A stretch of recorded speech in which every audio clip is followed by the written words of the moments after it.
Mobile infrastructure is crumbling this evening as the NintenByte Podcast continues its unprecedented rise. In cities across the globe, fans are rioting. The Pentagon has issued a statement describing the NintenByte Podcast network as a pixel-based prophecy. Some say the rise was foretold, others say it's just a really good podcast. We're talking twisted nipples, milk, and a sock puppet who doesn't talk. It's dangerous to go alone. Watch this. Welcome to the NintenByte Podcast, bitch. That's right, ladies and gentlemen, you're watching the greatest Nintendo podcast ever! Yeah! Is that a Joy-Con in your pants, or are you just happy to see us?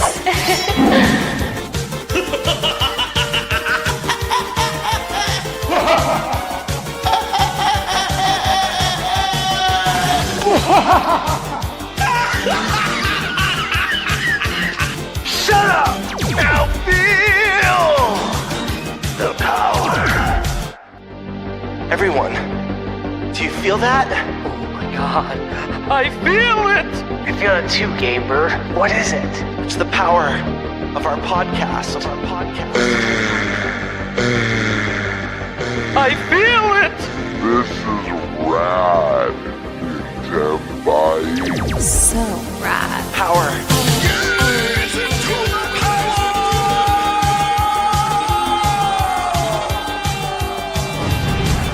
Now bask in their glory.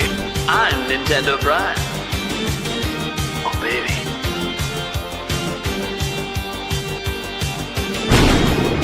I'm Thunderstash.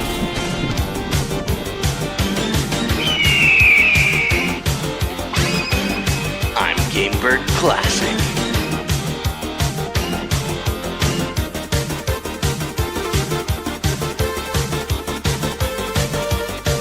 NintenByte rules. Let's rock. Hey everyone, welcome to the NintenByte Podcast. What is it? Season 3, episode 57. Oh man. This show is always an exciting one when it is our reaction show to the latest Nintendo Direct, everyone. Oh man, we finally had our first Nintendo Direct after 9 months. Pretty crazy. Unfortunately, no Eric today. He announced last week he wouldn't be here, but just reminded everyone that he's not, but that's okay. We have a couple other guests coming in here. Let's go ahead and get them introduced. First off, we got to start off with the Deacon himself, Mr. Sandstorm McDowell. Yo, what up? I'm glad to be here, man. And it's at perfect time. It's the day after the Direct. It's a lot to talk about. Yeah, we've had time to sit on things and digest it and think about it. Speaking of thinking about it, someone who was so excited about the Direct immediately was like, "Hey, you have room this week?" I was like, get me on here. Wham! Chat, all I have to say is Deltarune tomorrow, guys. Can I get some Deltarune tomorrows in the chat? There it is. No, I'm excited. It's good stuff. I mean, obviously, I'm excited for Deltarune, but there's a lot of other cool things too. All right. All right, and then we got to get over to the man who I've been waiting to hear from since last week. A man who at one point during my live reactions, I was like, a Gamebird over there must be changing pants at the moment based on what's happening on screen. Mr. Gamebird Classic. Is something missing? Are we missing something right now? Well, you know, the whole crew's not here. I forget things. My bad.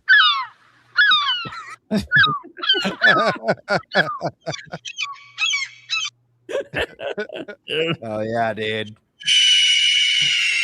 Oh man, what is back? all right? What is up, guys? Happy Wednesday. What really happy freaking Wednesday. What a week it's been. Was I here last week? I don't even remember. Was I here last week? I don't think so. I don't even know. It's so blurred these days. Yeah, I'm very excited about tonight's show. There's a little light on the news, but still exciting. Right? A little light. What the fuck? All right. Well, definitely didn't expect to hear about a little light news today. Next time we got Thunderstash. Hey, everybody.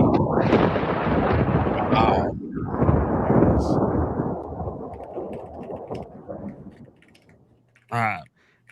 Hey, happy to be here, guys. Busy week. Haven't got a lot of sleep this week. I can't imagine not. Yeah, that was a quick turnaround from Summer Game Fest to the Direct. That I think I'm good now. I'm ready to roll. I got all the Summer Game Fest videos converted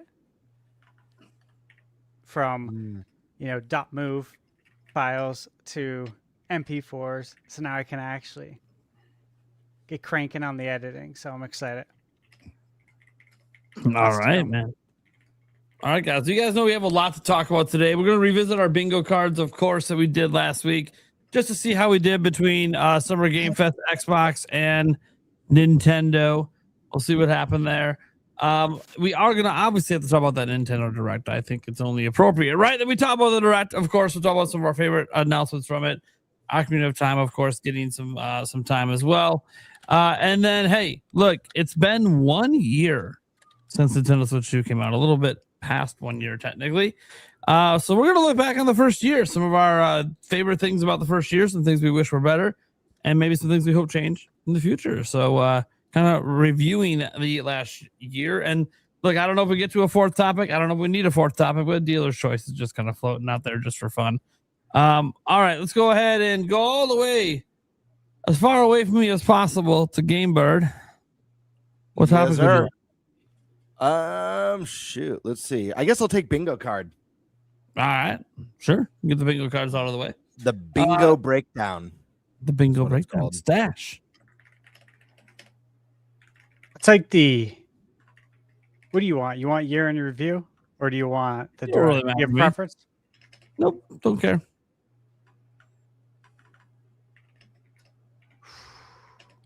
I'll take the year in review. All right, year in review. All right, cool. So I get the Nintendo Direct. Woo! Yes! For once, it's not a rumor topic. I thought you might like that. It's not a rumor topic. Oh my god, I'm allowed to have it when it's not a rumor too, guys. Can you believe it? All right. Let's go ahead then and get to our first topic. Game Bird, what the fuck are we talking about? Yeah, we're gonna do a little bingo breakdown. Last week, I was here last week. The topic helped me remember. Last week we each did some bingo cards. Did Eric by any chance send you his bingo cards so we could go over his as well? Or I mean, it's on the laptop, but I'm a little lazy. Just being honest. all right. I'm Well, literally staring at the laptop. we're gonna do a little bingo card breakdown. We all made some predictions. Now, me and Eric, I think our bingo cards were off. I know last Wednesday was insane for me. I was insanely busy. So I had read, basically kind of read what we were doing for the week right before the show. I did my bingo card within less than like 2 minutes, knocked it out. And I didn't quite follow the rules because Prime had established we're supposed to be picking things that aren't already confirmed for Switch that will appear throughout Summer Games Fest and the other showcases with the Switch 2 logo. I didn't do that. You said it was totally fine. So if my card looks weird compared to Prime's, probably doesn't look quite as weird as Stash's, because I know Stash went full like dream style because he's got that insider sneaky touch going on. Bastard over there. But it's pretty self-explanatory. Bingo card time. Would anyone like to start first? Would you guys like me to go first? Should we have Eric's card pop up first, since he's gone? And we could just shit all over it. I have just a Nintendo Direct one, so I can go after that since mine will be quick. I could. I mean, if no one else is ready to go, I guess I can go. I just gotta find mine. I mean, I can go. I'm ready. Or actually, no, you go first, Primal. Yeah, Favlam. Or Favlam. All right, Favlam, break it down. All right, I'm going to share my screen then. This. Sorry, I can't actually see in these glasses. Oh, there we go. I can actually see again. Okay, so yeah, you can see it. So I'll break it down. Can I full page? Oh yeah, I can present it. Wow. So yeah, this is kind of my bingo card. Some of these, if basically my thought process whenever I make a bingo card for any announcement direct type thing, the outer edges and specifically like where GTA 6 is and where Nintendo Land 2 is, that's like where I think the least that's likely things that are going to announce. I put those things there, and then the further in you go on the bingo card, the more likely I think it was going to be announced. That's like kind of my logic. So it's like obviously the free space is free, then most likely, then less likely. So I'll go start from the top. So obviously like Smash, and I didn't think that was gonna happen. Actually, I was like, it might, maybe we'll get a tease. I don't know. I didn't think if we did see Smash, I didn't think we were gonna get any kind of gameplay or anything significant. But I could have thought, okay, the Furukawa would have been like, we got to really show off stuff, make up this price stuff. So we may not have gameplay ready, but let's just get like a animated, like teaser trailer, kind of how they did for Ocarina of Time, right? So I could have seen something like that happen where they just kind of tease it. 'Cause I mean, that's what they did with Smash Ultimate. We saw for a while with Smash Ultimate was like, it was a Splatoon trailer, and then we saw the Smash logo in their eye, and then we didn't get anything until like the next presentation or direct or whatever. So, the one next to that is just a fan favorite, but also a favorite of mine, a port of Pokemon Mystery Dungeon Explorers of Sky, especially it being remade in the style of I think it was Rescue Team that they recently remade. I say recently, but like it was ported to the Switch as a remake, and I thought that would have been amazing. Obviously didn't get that. E33, just a port. I'm surprised it still doesn't have a port, but is what it is. I'm kind of shocked we didn't see any Kirby at all. I specifically put this on here as like a new 3D Kirby, but I'm kind of shocked we didn't see. I mean, we didn't even get like a little side game for Kirby. We get nothing Kirby related. It was crazy. I thought there might be some sort of silly new toy. They've been having a lot of new silly toys, like the talking flower here, our new friend, right? Cool mic drop moment could have been like, hey guys, we're actually not afraid of GTA 6 because it's coming out on our console. But I think that might be a September direct moment. Even I could see that being a thing. Still no GameCube, man. That thing needs games. It needs games bad. But it is what it is. No Mario Kart World DLC, and then of course my biggest ass pull, but thing I want the most, the Nintendo Land 2, the continuation of Nintendo Land, everybody's favorite Wii U game. And then I'll go through really quick kind of the things we did check off. So like Star Fox, I figured we'd get a little bit Starbucks hype, maybe like an extra thing shown. Demo's cool to see. I haven't played the demo yet. I need to, but that was always fantastic to see. Fire Emblem, of course, release date. We got that finally. Dust Bloods. I was kind of let down by the amount of Dust Bloods that we got, but at least it was there. But I'm a little scared at like where it's at in its development process. Like I don't, if they're doing the test thing and basically how little they're showing us, but whatever. The Pokopia DLC, fire. That looked like heat. That looked like it was cool as hell. Rhythm Heaven, that was sick. I really love the RPG mode in that. And then the two big ones for me personally, and these are the biggest announcements for me. Deltarune Chapter 5, as Deltarune tomorrow. Love Deltarune, love Undertale, love all of it. I'm deep in the sauce with that stuff. I was popping off at that. My chat was popping off. And then of course, I mean, Ocarina of Time remake. Come on, man. Ocarina of Time. That's like saying you're gonna remake one of the greatest games of all time. You know what I mean? Other things I was kind of surprised at, but I wish were there. Maybe like no new Paper Mario. I know I saw a rumor about a Wario type game being there, so I was surprised there was no Wario game. No Farming Slop. Kind of cool in that one. I love that, by the way. When you put your card up, I saw that. I was just laughing. Listen, I'm not saying farming games are bad. It's just that it feels like the genre has been extremely oversaturated recently. It's less about I'm not. It's not that it's not my kind of thing because I do love mini farming games. I love Stardew Valley. I love what is it called? Oh my god, I can't think of it. The I'm trying to think of it, like the original one. What was the one that Stardew Valley? Harvest Moon. Harvest Moon. I love Harvest Moon. I don't know why I couldn't think of the moon. Thank you for a second. But yeah, I don't know. Sometimes it just becomes an oversaturated category. Man, we need a Mario baseball, man. I feel like that's the only way they're gonna like redeem the sports games in general from people buying it, because Mario Tennis Fever was a really good game. It was just not a $70 game, but it was a really good tennis game. Like I had a ton of fun playing that with me and my friends and stuff. But yeah, that's my bingo card. There's a couple other things on there, like the Nintendo DS screen, and I know I have Super Mario Titans on there. I know it's AI generated, but I thought it'd be funny to put it there because it's become like a meme at this point. So, anyways, They keep putting out new stuff too. Like, new footage of Mario Titans. I'm like, man, they're like still sticking leaning with hard into it. Pretty funny. I love it when a meme like that just becomes completely unhinged, and yeah. I do too. But yeah, I don't know. What do you guys think about bingo card? Do you think I'm crazy for having any of these on there, or like? No, I think this. I honestly think this is a pretty solid card, and it's funny because when we all presented our bingo cards last week, someone got really like offended by our bingo cards in chat. It was like, this is insane. You're only going to get like 4 or 5 of these max. I'm like, well, that is bingo. Like the goal is to get 5 in a row. So getting 5 would be epic. I think they thought that bingo means like everything on the card we're expecting to be there, which is not the case. You're just trying to get 5.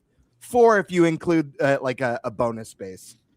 But pretty solid card. I'll go next. Oh yeah, let's see it. So I don't have that many. 5. I have 5. I got right. So Final Fantasy, that was a layup. That was easy. Given. Right. Thanks, Nate the Hate. Ocarina of Time. Again, thanks, Nate the Hate. Another layup. Yeah. Tales of Eternia. Wasn't a layup. Was happy to see it. Lords of the Fallen 2. Been calling that one for a while. And the latest Toys for Bob game coming to Switch, Spyro. So there you go. That's all I got right. Everything else is wrong. You know what? I'm good with that. Hey, no free space. 5 though. You thought Pikmin was so free that you put it in the free space? I like to live on the dangerous side. I mean, hey, there you go. That's not bad. I would just put. Is it Koizumi? Is Koizumi who does, or is it Furukawa also does? Who's at the directs?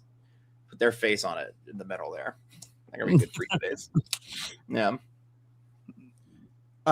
Prime, real quick before I throw my card out here, was there anything on your bingo card that you're surprised or like disappointed wasn't in any of the presentations?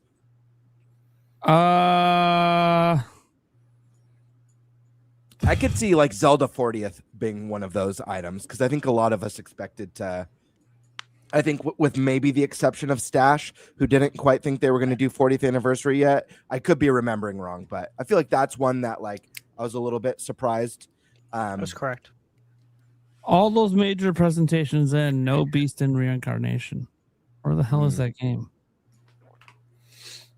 Off of your bingo, I'm not surprised that Zelda didn't show for 40th, but to be honest with you, I'm actually surprised that Ace Combat 8 didn't get shown.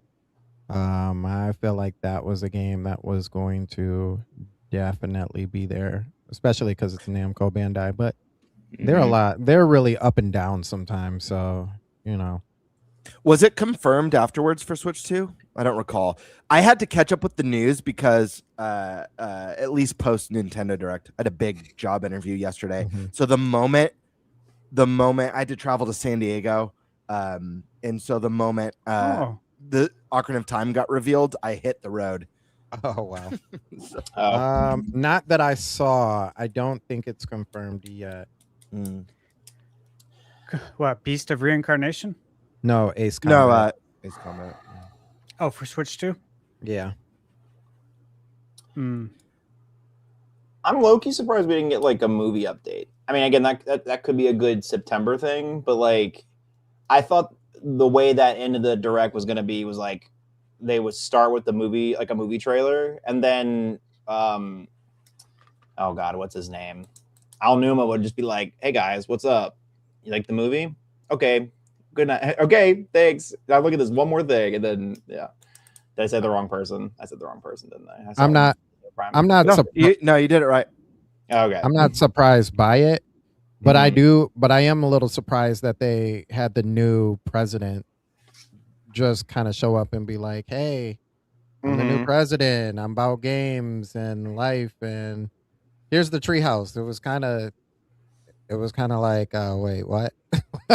Yeah, I'm not necessarily like I thought it was good to have her there. I just think it was just awkward. I don't know, like it was very energy momentum.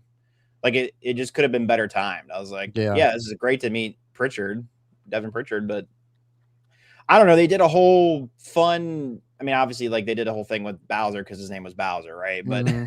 I don't know. I feel like you could have done something. Something. You could have done something fun. You know, I don't know. But anyways, that's just me. This felt like a almost not quite a partner showcase, but pretty damn close to one. Yeah. Pretty damn. I'm not mad at it though. I thought it was great. I'm just, Yeah. but it felt like it. It's all right. Anyways, I'll let the worries. cards continue, and we can dissect the direct a little bit more later. Hell yeah. All right, I'll pull mine up. I actually did surprisingly well. Like I did really well, actually. However, I did not follow the rules. But Prime said it was okay at the start of the show, so I'm just going to pretend that I did follow the rules. Hold on, let me pull it up. The rule is if Prime says it's okay, it's okay.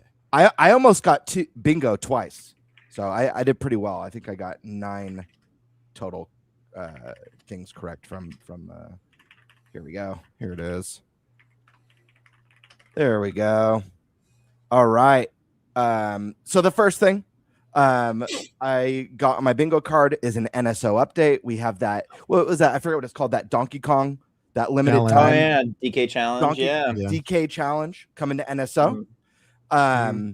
Obviously, I thought there was going to be some 40th stuff, so I had Zelda theme controllers.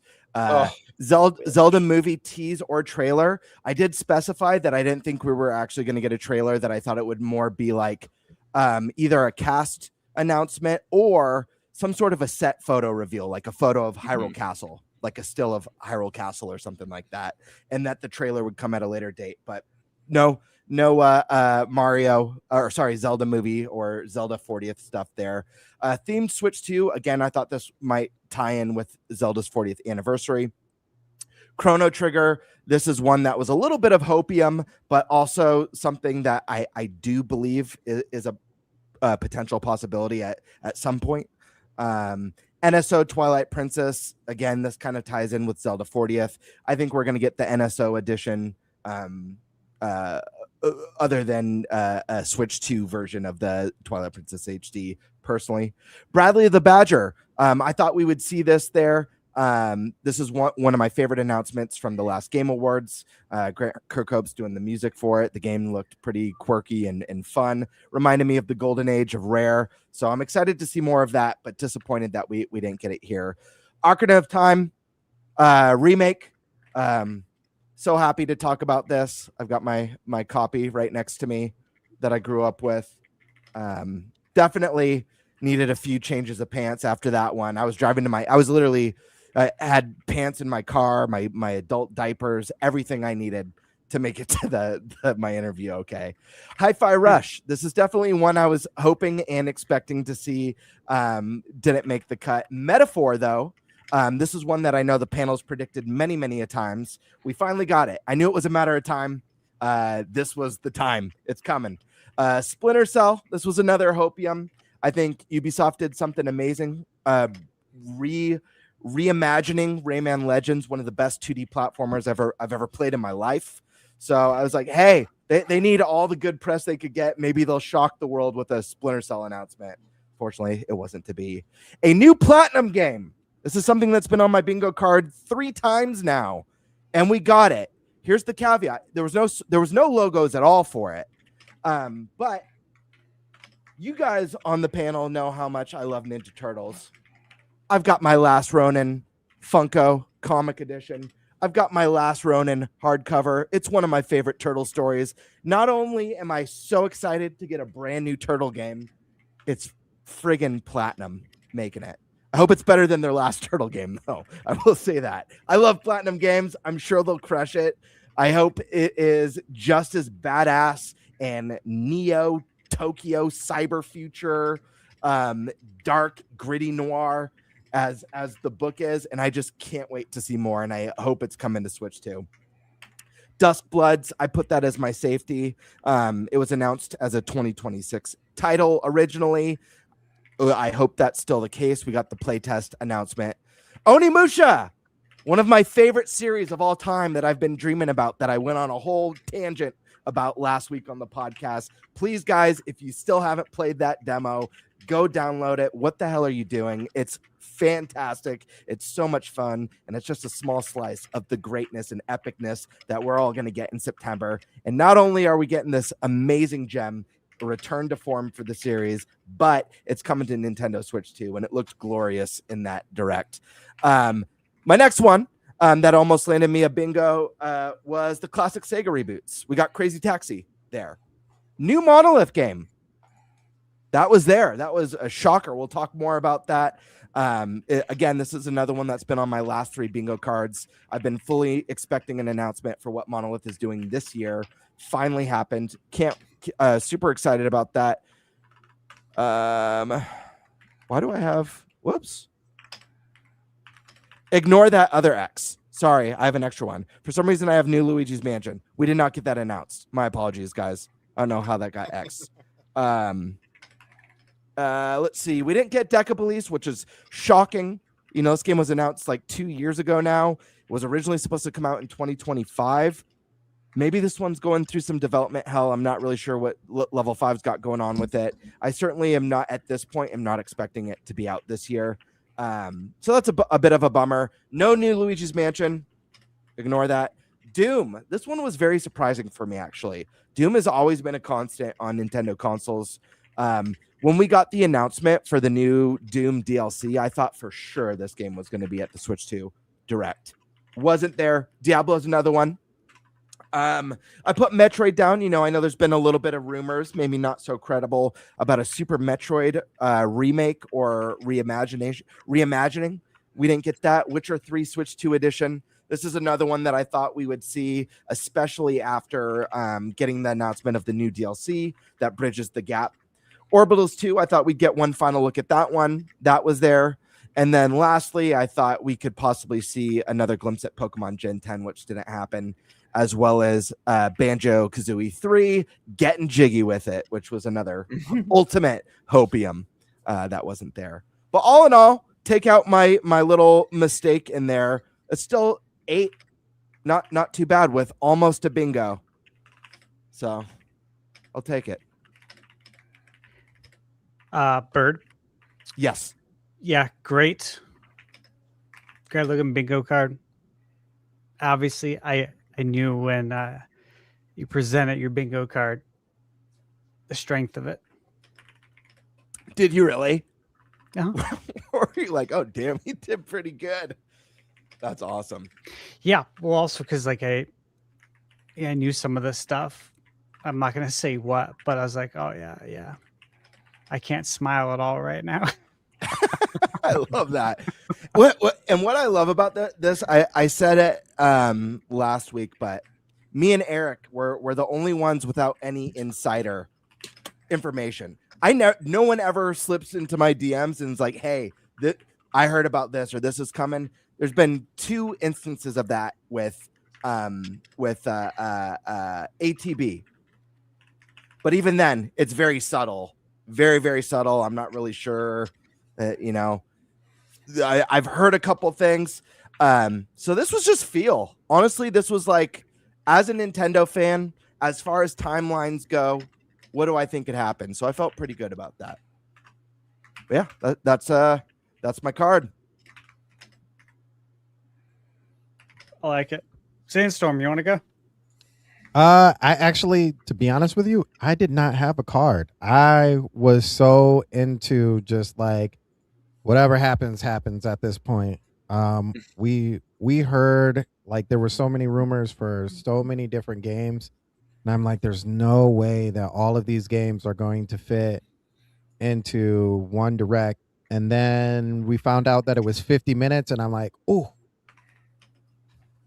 I'm gonna stick to my guns. There's no way that all these games are gonna fit into a 50-minute direct. There was a lot of games that I was surprised for. There were some games that I did expect. I was on that same train of Ace Combat 8 after it had gotten shown off at Sony's State of Play. I definitely thought there was going to be more showing from Microsoft in some sort of aspect, whether that was through Bethesda and Doom or in Oblivion, because that was another game that had already been announced that was coming to Switch. I thought we would at least get to see that show up here, and that wasn't shown. But I think for the most part, I think everything else, I expected DLC for Mario Kart. I'm under this whole impression. I'm sure this will come up later with the $80 price tag, and we'll see about that. But we'll save that conversation for later. But yeah, there was a few things that I was expecting. I definitely thought we would get more of Dust Bloods. We did get Dust Bloods, but I figured we would get more of it. And I also thought there was going to be another game that got shown off. I thought Prime 2 and 3 would sneak its way in here, and I'd be like, dang, I was wrong. They did have it. Oh, and I also expected Red Dead Redemption 2 to show up, just kind of as a, hey, Rockstar is actually here, but you know, if you're getting that GTA 6, don't expect it anytime soon. But we didn't even get that. So I'm still very optimistic about that game. Maybe it'll show up in September.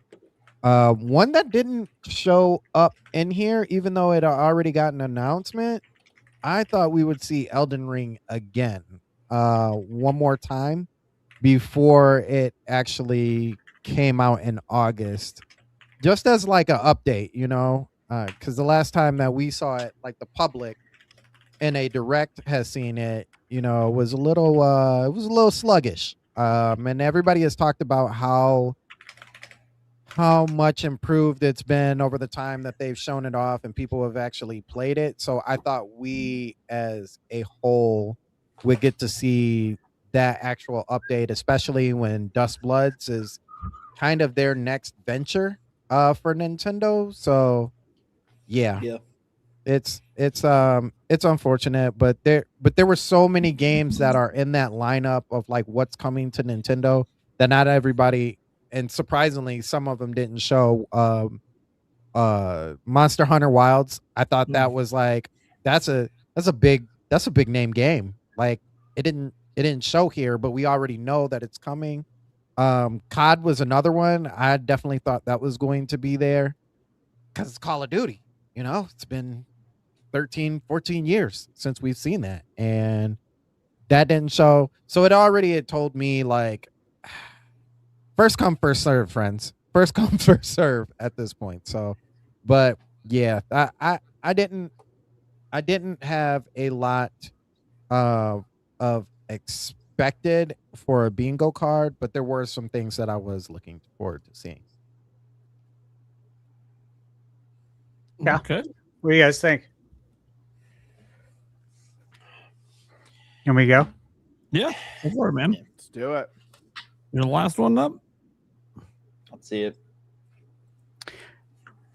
Okay, now let me preface this for anyone who wasn't here last week. This was a hopes and dreams bingo card because it didn't make sense for me to do one because there's too much I can't talk about. So this was the best way to do it. And I got some things right, even though I didn't want to. Dragon Quest. We got Dragon Quest Monsters. I'm really excited for that because again, I played part 3, loved it. I think I put like 80 hours in on it. Had zero intentions of doing that. It was just that good. Let's see, Castlevania. Again, this is coming out already on Switch. For anyone who doesn't know that, when it was first revealed, it showed the Switch logo. So, and I also have it pre-ordered physically at Best Buy. But I heard there were some people that were hoping that it would be announced for Nintendo at the Direct. But it was last year.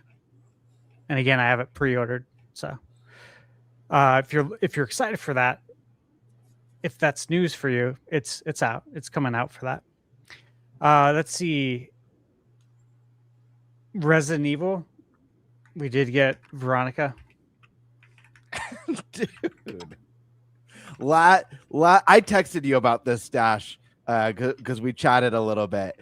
But, dude, you kept such a straight face because when I saw Resident Evil, I was like, oh, yeah, I bet Code Veronica could be there. And you're like, I don't know. Like, with such a straight face. So, it's under embargo still, but like I can at least say that I met the producer of Resident Evil Veronica, and I got to do an interview.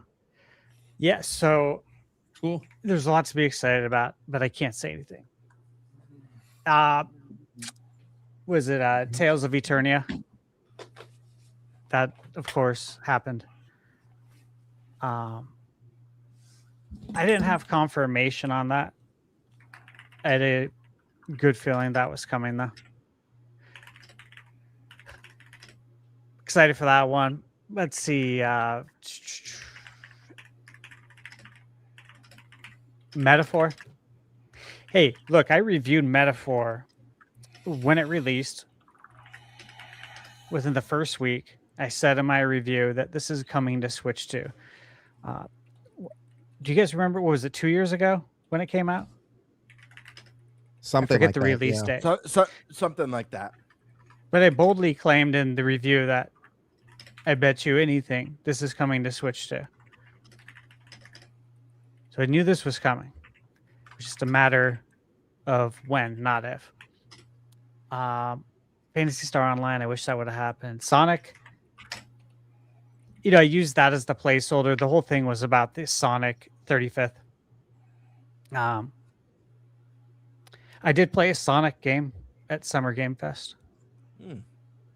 I can't talk about it yet.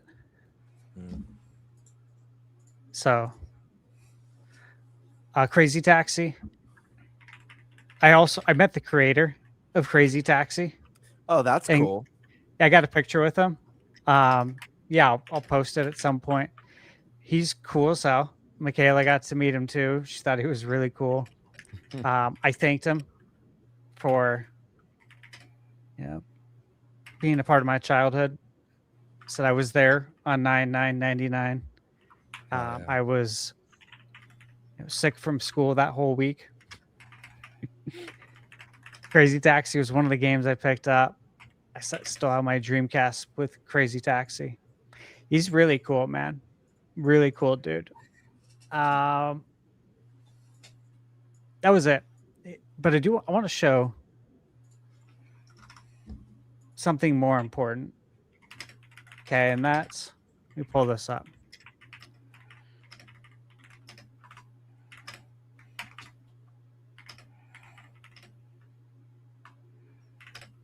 Okay, this is the one that I put more stock in. Okay.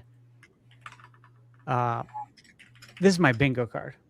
My 2026, the one we did to kick off the year. And I thought maybe it would be gratifying to do this with you guys. So you can see here. We're going to mark this up. And we got what? Metal Gear. That was announced. Kingdom Hearts collection. That was announced. Pokemon that came out, the classics. Professor Layton, Oblivion, Xenoblade, Rebirth, Castlevania, Metaphor, Monster Hunter Wilds, Zelda, Dragon Quest, Blueprints. So we're looking good, I think, for June. Because we still have a lot of time. GameCube hasn't got any love. No better time to hit the waves than in the summer. Yeah. Again, that was the whole point. Like, you know, it should be out sometime in the summer. Diablo 4. I guess it's a matter of time. Star Wars Jedi, Doom, Witcher. Too. Yeah. Like Red Dead 2. Rockstar's going to do that on their own time.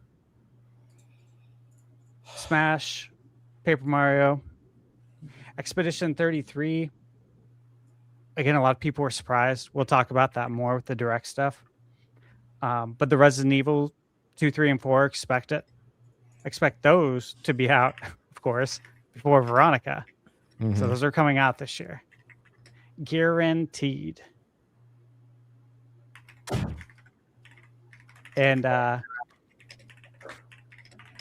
know some stuff about Silent Hill. The new Silent Hill. But I have to be silent about it. Let me just say, it would make a lot of sense to have Silent Hill 2 come to Switch too. For various reasons. All right. So that's my card. What we got? AJ Rax. You want to read that off, Bird? Yeah. AJ says Switch 2 Sports Resort has a jet ski game in it for Stash. I literally thought of you when it showed that mini game in the direct. I'm like, oh, Stash is going to love this. Well, I thought about it and I was like, you know, this is really cool. What would be even better is if when you're on the water, like when you're doing that, you can use the wave race music. Like that's an option. Yep. Yeah, and like when you're flying, let me hear Pilot Wings music because we know that's why you're putting that in Switch Sports and not a standalone. Switch Sports is a catch-all. So since you're doing that, why don't you lean into it a little bit? Maybe even give us some wave race skins. Yeah. You know what I mean?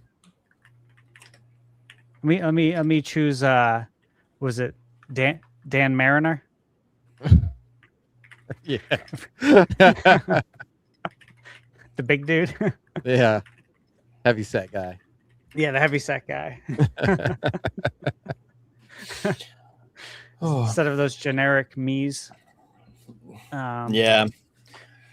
Listen, can we talk about that though? So the Mii's though in this new Switch Sports game, right? They're really pushing those. What are they called? I don't know what they're called. The Mii's that aren't Mii's. You know what I'm talking about? They're only in the Switch Sports game. These new ones. What do they? They look different. They look different than traditional Mii's. Right. They have a name. I know they have a name. Sports Mates. Yeah. I'm like, you now you have Tomodachi. Like, I understood it initially because it was like, okay, Mii's are kind of this. They're almost a decade old. They were part of the Wii era. We're 2 consoles beyond that. So it's like, all right, yeah, I get why you want to move on from it, but the Sports Mates definitely weren't the best. But now you've like reintroduced Mii's into the public zeitgeist. You know what I mean? Like, we have Tomodachi Life here now, and that's like the standard now. People will think they've transcended the Wii era. I feel like with the new Tomodachi Life game, So it's just interesting to me that, and I know they made it an option to play as like this amalgamate. You have the Mii head and then the Sportsmate body, in the new games. But it's just really interesting to me that they don't just like full send the Mii's again and just say, because I really don't think there would be a single person out there that would have been upset if they were like, it's all Mii's, and the Sportsmates just disappeared, I think people might have been like, well, that's weird. But otherwise it would have been, I think people would have been like, hooray, the Mii's are back. I actually agree with you, Favlam. I Yeah. still think that Mii's are the gold standard for like console avatars. And I forget if it was. It's been a while now, so please correct me if I'm wrong. I believe that Xbox 360 was the gen that introduced the Microsoft avatar characters where you can make yourself right. Yes. And Correct. it just didn't hold a candle because there's something kind of like quirky and odd about Mii's, you know? And Tomodachi Life, I think you make a great point of bringing them back into the world and the popularity and kind of that social media presence, because that game is so whether it's TikTokable or Instagram shortsable or YouTube shortsable. They just come back full force with it. Right. Yeah. Someone described Tomodachi Life as it's Mad Libs for friends and family. And I was like, that's honestly like the best way to describe that game is it's like the best Mad Libs you've ever done ever. Yeah, no, it's really strange to me. I mean, like I get it, but I don't like the sports. I think they look, I don't know. They're just too like corpo. They feel, you know what I mean? Like they feel very generic. Sanitized. Yeah. I don't know. There's something about the Mii that just like it's simple enough, but it's also has this iconic look that no one else, like you said, Gamer, with the X360, like nobody else has been able to replicate it in a way that doesn't feel either special or like a gimmick of a Mii. And I think that's pretty cool that they've had something that stands the test of time this far with the Miis. But I don't know. I don't know. Anybody else have any comments on the Mii debacle and what we're doing with these Miis? No, I mean, where the hell is Miiverse? Yeah. It now makes me wonder because, like you said, Mii's are such a staple now that they're even in Smash Bros. As how they are in Smash, you know? Yeah. So, like, looking at them in this game, it's like, is that how they're going to look in Smash? Because I don't want them to look like that in Smash. I know. Are they going to make up? Are they going to put the sports mates in Smash instead of the? Oh, that would be the bad timeline. That would be the bad timeline. Oh my god. Yeah. Or is a Mario Kart racer option? Oh man, I don't want that in that either. We gotta stop. We gotta stop bringing these things. We gotta stop saying these things. We're like manifesting it right now. Yeah, there's definitely a power to the simplicity of the Mii's. That's just like you said, iconic's a great word, and just there's like such a insane level of charm and quirkiness to the limitations of what you can. Well, it's hard to say limitations because you can do so much with those limited options. That's what I'm saying. It's simple, but it's also like, and they added more options to Tomodachi Life. That's not even including like the drawing feature, which that alone is completely busted the gates wide open. But even in Tomodachi Life base game, I mean, I've been able to add some pretty insane features and get people like pretty close to IRL and feature. Like, I don't know. They do a great job at being this just like, it can look like anybody, but also be generic at the same time. I don't know. It's just really cool how it has this unique look to it like that. It's very interesting. Yep. I would say we can move on to the direct, but Nate's gone. We could jump into Stash. What's your topic? Oh, there he's he back. is. Hey. Well, my topic was last, so I don't know what we're talking about. Oh, I didn't know which order it was. I apologize. Oh, okay. He's welcome like, back. I'm gone. Roach is eating dinner. He ain't even gone. He's just eating. He's over there munching. What you eating on, Nate? Come on, tell us about it. Dude, I love it because like Prime has manners. Stash and I, we don't give a shit. Like we munch out constantly. We eat burgers, pasta, nachos, Chipotle. I'll eat, but I'll mute. I don't mind people seeing me, but I will mute. I don't want people to hear my chomping noises. You know what I'm saying? Yeah. I always turn the mic off. Mm-hmm. But if I'm on someone else's podcast, I'm not going to eat. You know, like Sandstorm, I've been on yours. I'm not sitting there. I don't do that on anyone's. I can't. Really? That's when I really go to town. That's when I'm like breathing heavily into the mic and stuff. See, I look at it like, hey, I'm going over to your house. No, I'm kidding. You know, so I'm going to be respectful. Right. Hey, if you're coming over my house, like, hey, man, I'm doing my thing right now. I got to eat. It's chill at my house. All day. Yeah. So what's the next topic? Let's hit it. Let's run it. All right. I'm gonna go then. Go. Hey, I'm Do it. next. Am I next? I think Yeah. so. Yeah. I think that's what Nate said. That's right. why he chimed in. So, yeah, Nintendo Switch 2's 1 year review, right? And a lot of folks have been, I guess, putting out videos, right? That's the thing to do, is to talk about what your first year was like with the Nintendo Switch. And yeah, I want to hear from you guys. I'll go last on this. But from top to Stash, bottom.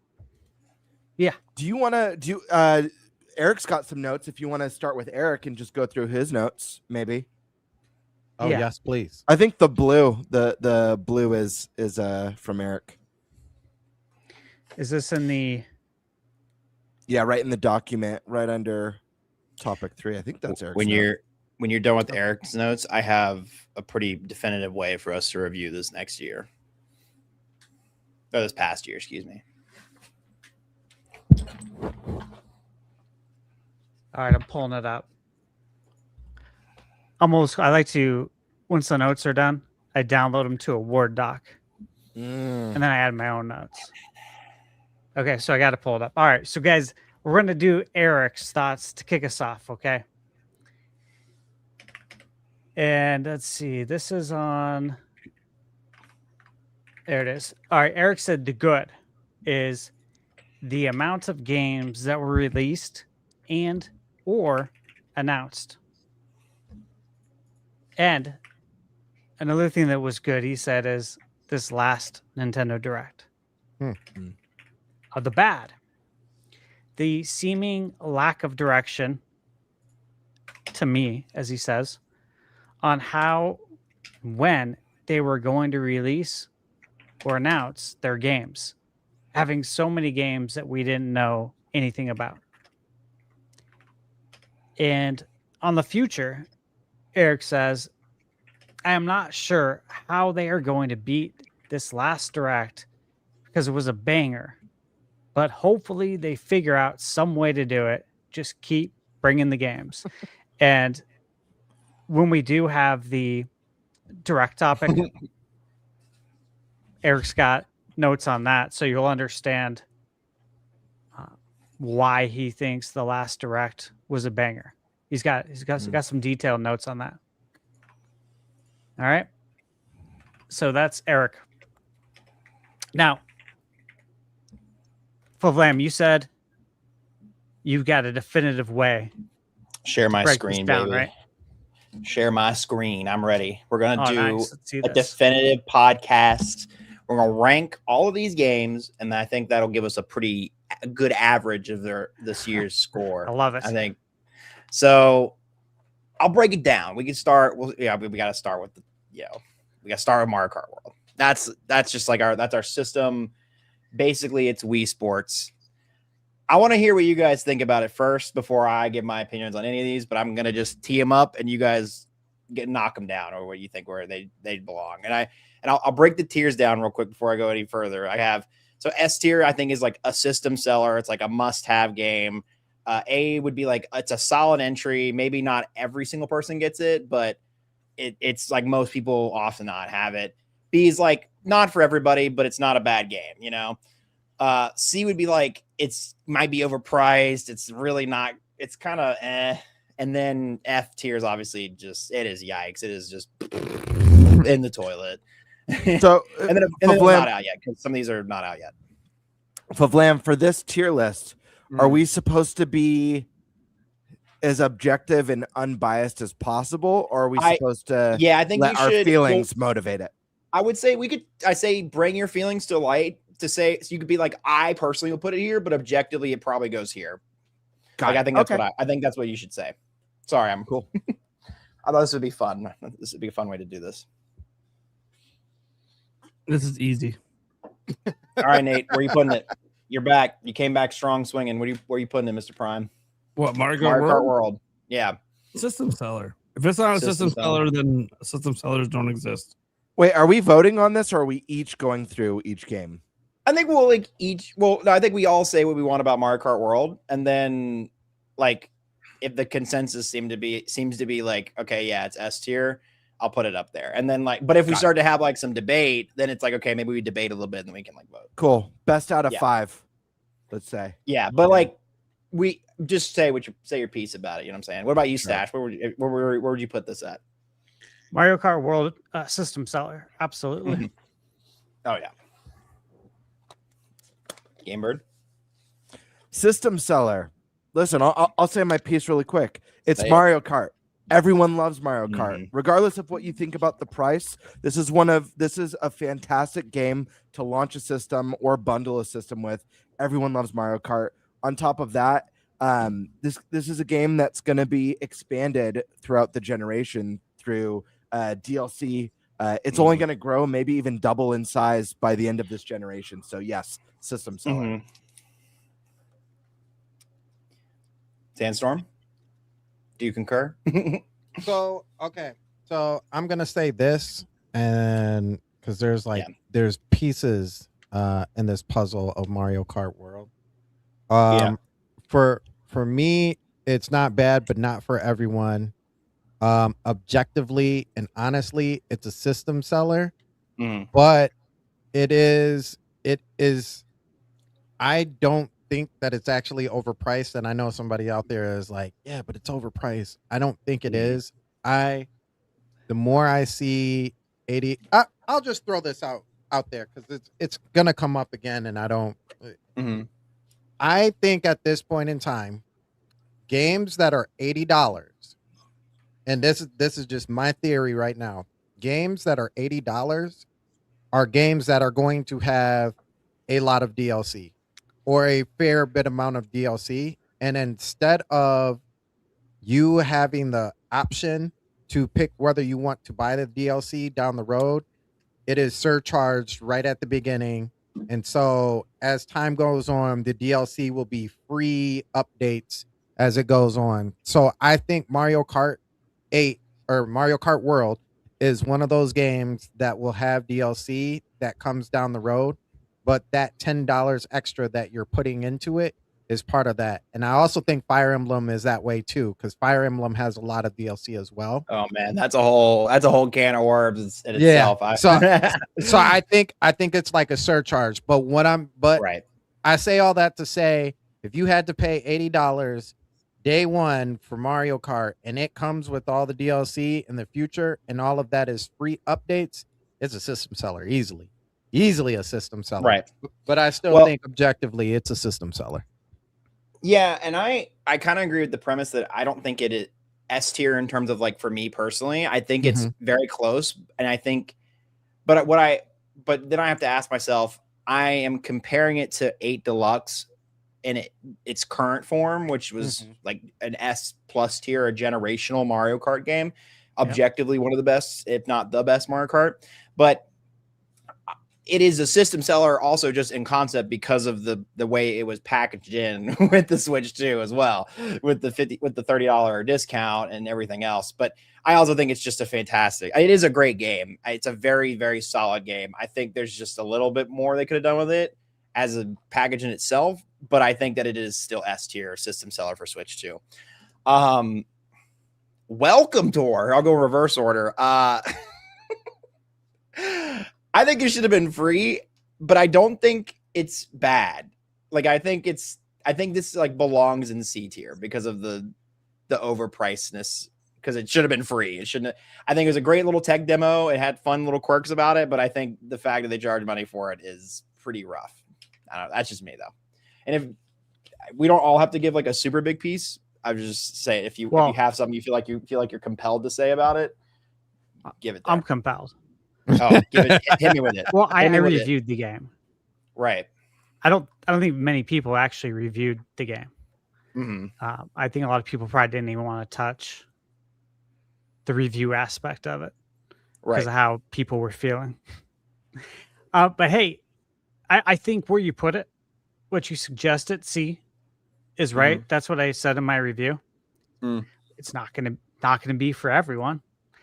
For someone like me who is a total tech nerd, loved it, to have Nintendo openly you know, pull the curtain back on their operations and how they think was pretty fascinating for me. I was like, this is really cool. Like, you're learning a lot.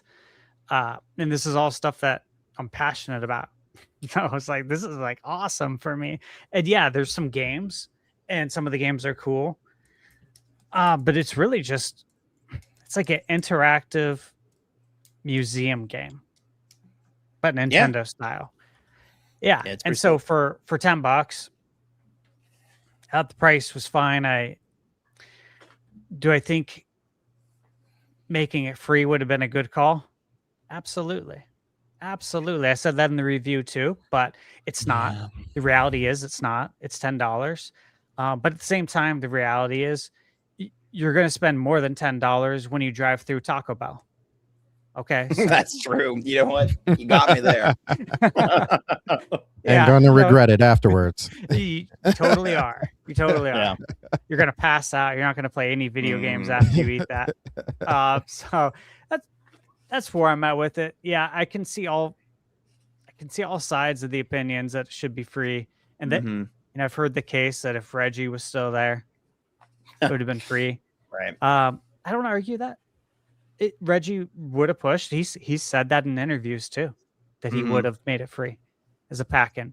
But yeah, I think it would have been a great pack-in, and people would have viewed it differently and with an open mind. And instead, nobody looked at it with an open mind. They're like, "Oh, screw this, $10." It's like it's $10, man. Again, all right.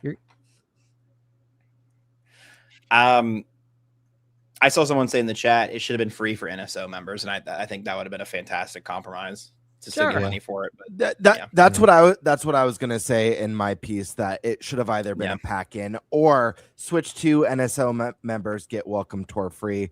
I'm like you. I'm stuck between yikes and someone might like it overpriced.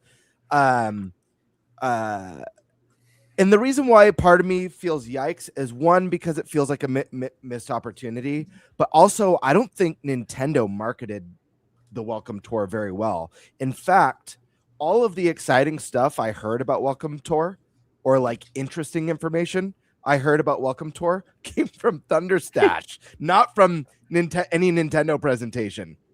So I think it should have been bundled or part of Switch 2 NSO, or they should have marketed it better, because Stash talked about in his review and showed off some of the neat games that you're able to, in achievements that you could chase down. That was like, I was like, where was this when they were talking about the game? Maybe I missed it. Maybe they did dive into that stuff, but I don't recall them building any excitement around Welcome Tour personally. But I do think some of the mini games, and Stash, it has got one of the best review channels in this space, and so when he gives something a seal of Thunder Stash approval, there's something good in there. So I'm gonna stick with the C. Some may like it, but overpriced. Thanks, man. Do we have any other compelling arguments? I'm gonna say that it's I do say that it's C.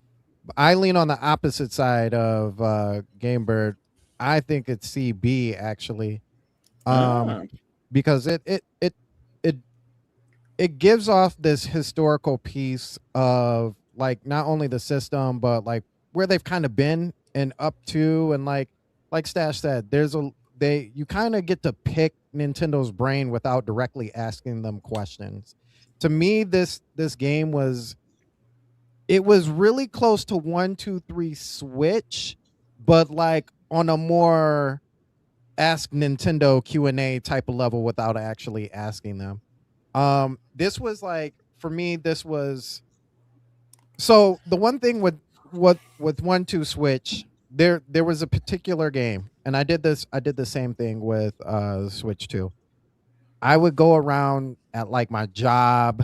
I would go around to like my kids' friends, mother-in-law, just different places with my Switch. And I would be like, hey, play this ball in the box game. And they'd be like, ball in the box. And I'm like, yeah, you got to figure out how many balls are in this box, like metaphorically, and they're like, but you have to hold the controller and you can slide it around, and just like visually watching other people do that, and they're like it like blows them away. They're like, wait a minute, like what is in here? And you're like, nothing, it's just a rumble. Like, and you're like, nah, that's not possible. This was that for me for the Switch too, because it was like, hey, shake this controller, hey, mouse controls, like they're all the little pieces, and it like really, until you like really have like a one-on-one intentionally with those things, you're like, whoa, wait a minute, what is going on here? And then they explain it to you and like, oh, and I'm getting a history lesson too. Like, Right. so it was for like the nerdy side of gaming. That's why I think it was really good, especially for us. And I think it was also good for people who like really talk about frames and graphics and all that other stuff, to like get this piece and see what actually goes into hardware. Unfortunately, that's not for everybody, but like you guys have said, and why it remains in C for me, it was overpriced. I do think it was something that should have been free for everybody to really like engage into. But they chose to slap a dollar sign on it, and that's what it is. So yeah, it's a C. Any other arguments, or are we happy with it in C? Prime. You got something to say about it? Dude, okay, guys, this is welcome tour. Are we gonna be at this topic for like the next 5 hours?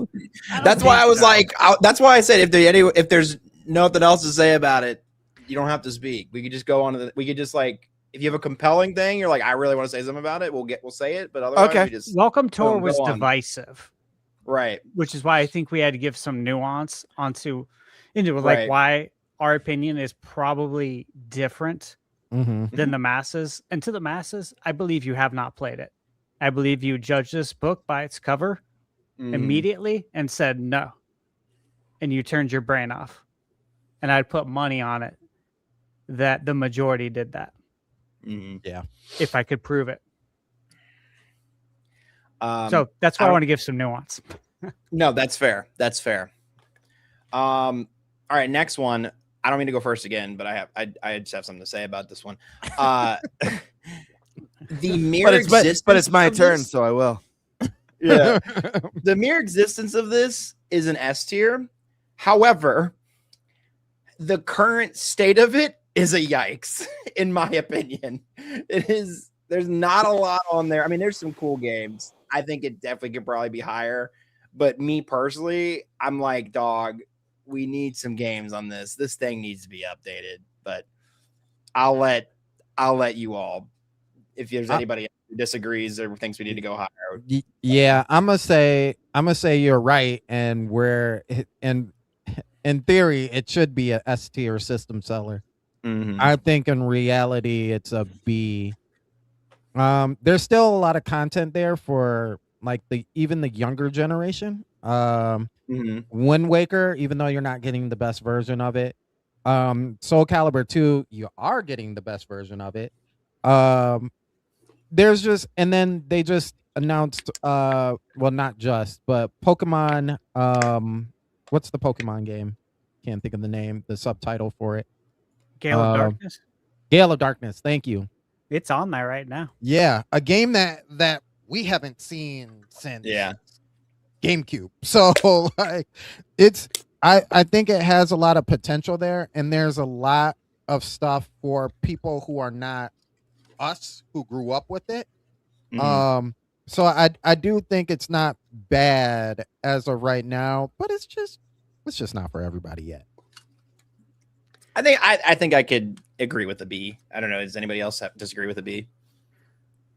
I think If you don't, Go ahead, speak Bert. now, forever speak your piece. I was gonna say I think B is a great place.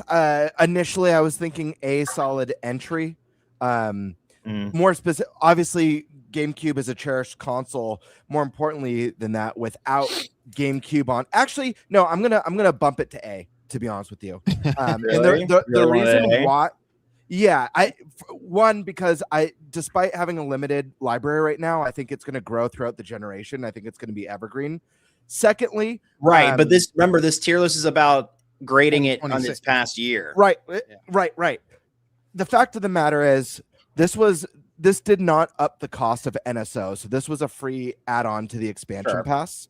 And without this, if you want to play a lot of those iconic games, it'll cost you, depending on what ends up coming to this.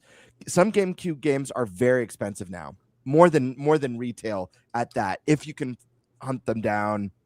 So I'm gonna say A, and I am gonna factor in potential. I understand it's a limited library. It's got my favorite game of all time on it, Wind Waker already. So I think there's room for improvement, but I think the sky's the limit. So I'm gonna say A. Yeah, I'll give my thoughts on this as well. For me, it's an A. And again, I know we're talking about the last year. 2v2. And having Wind Waker, it's legendary. Okay. Yeah. You got Luigi's Mansion. That's true. Which Luigi's Mansion 1 isn't available. And it's not on Switch 1. Yeah. Only way to play it is on GameCube NSO. Dreamcast. I bought Dreamcast on day one. I bought Soul Calibur. It's an amazing game. That ended up being like my favorite game of all the launch titles I picked up. And I think I got 6, which was a lot. But again, I had my own job. So I had my own job as a kid with no rent. Right. You're buying video games, bro. We're gonna be here forever. Wow, Chad, we're gonna speed it up. Don't worry. So We'll Soul speed it up. Calibur 2 with Link, all over that. F-Zero GX again, amazing game. Mario Strikers, you got the online play. You got Chibi Robo, which is a deep cut. Wario World, Pokemon XD. Looked it up. Gale Darkness goes for like 250 to 300. Yeah. GameCube Wind Waker right now is $100 on eBay. That's true. That's like that is 2 years of NSO right there. And then, hey, how much is Path of Radiance? Fire Emblem? Oh, that's got to be way up there too. A mortgage. Yeah. So I look at it that way, knowing that that's fair. Nintendo's going to drip feed us. Did they give us solid games in the first year? That's how I'm framing it in my mind. I'm going to say yes, because if you look at the prices on all these games, and the fact that you got the CRT filters as well, and you can put it in Right there widescreen with mode. you, dude. Yeah, you're right. I agree. It's A. It's A. Nate, you're the tie-breaking vote. A or B? Where is it going? As the resident person who doesn't give two flying fucks about Amazon, I'm gonna summon my inner puppet master, the Spice Lord Eric, and give it an A. There it is. Wow. A is where it shall live. Then A is where it shall live. I don't mean to rush everybody, but like, yeah, we just Hurry if you don't disagree, if you don't disagree with the rating, then we can just move on. That's all I'll say. I'll start with Gamebird. Where do you think Donkey Bonanza should go? DK Bonanza, I'm putting S tier. Return to 3D Donkey Kong. New design, amazing music, great game. Keep it nice. Does anybody here disagree with S tier? All I can say, compelled to talk. All I can say is ditto S tier. 100% agree. I think I'm on that too. Pretty easy one. It's just a generational kind of game, but yeah. Drag X Drive. Let's start with Sandstorm. You give me, where do you think it deserves to live? I was really hoping that none of these hit this, but it's definitely on the F for yikes. Yikes. Yeah, I fear I have to agree with that. Anybody disagree? Yes. Ooh, it was prime.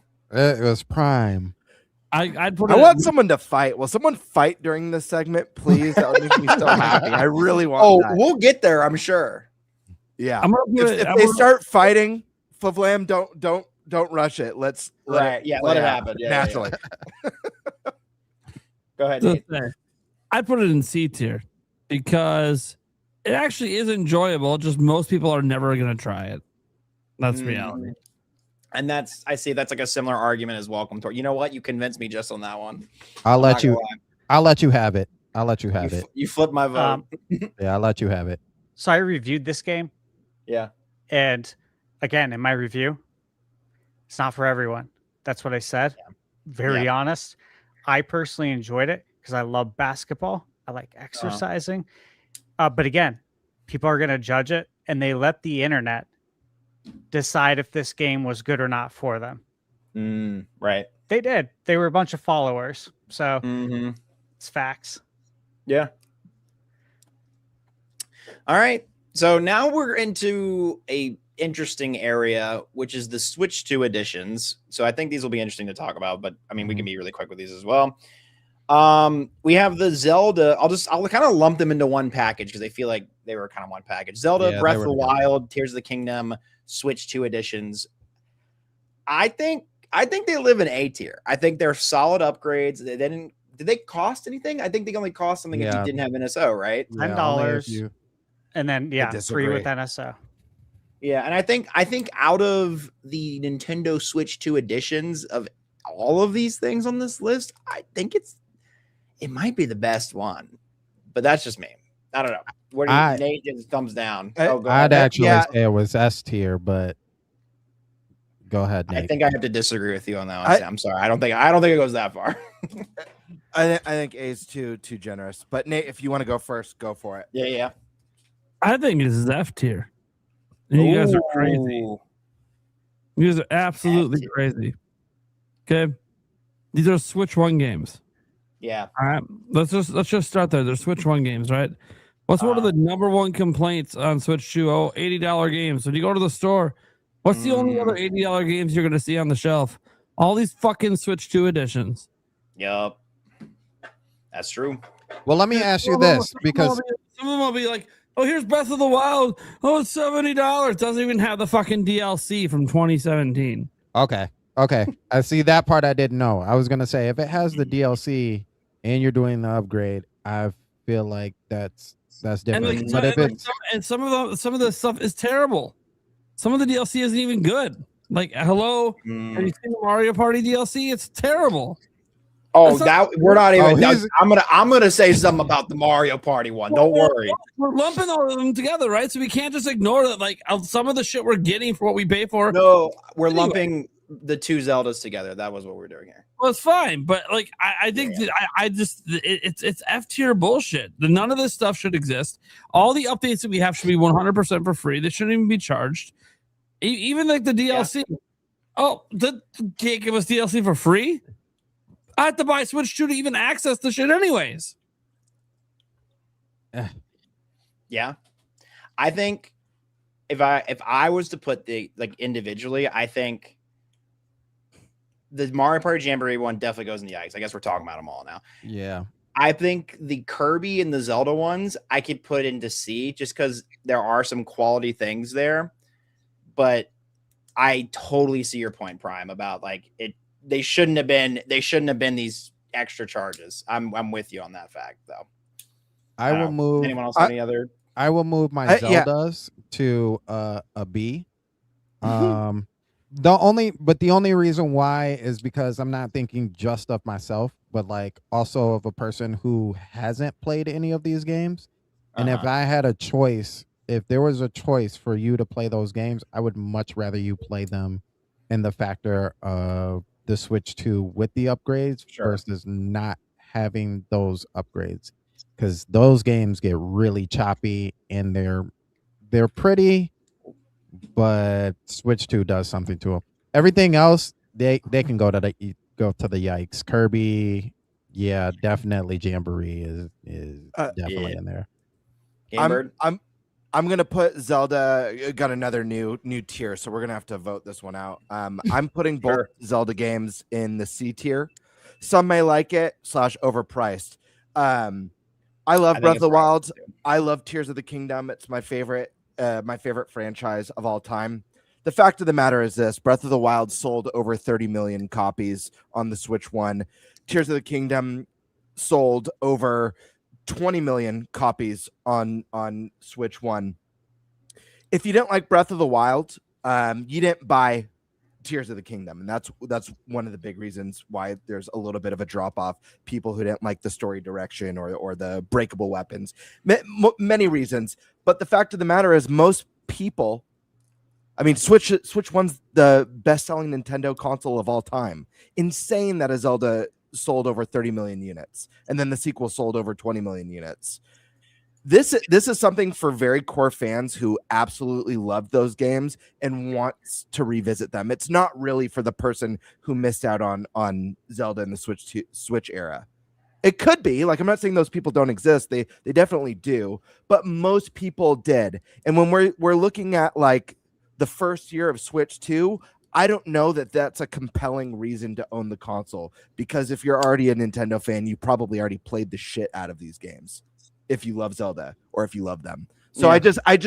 I don't think either of them are a strong argument for Switch 2 having a strong first year. That's why I put it in C. And I say that as someone who absolutely adores these games. And I do agree with Nate. I think the slightly overpriced, especially when there's companies doing their Switch 2 editions for $5 or under.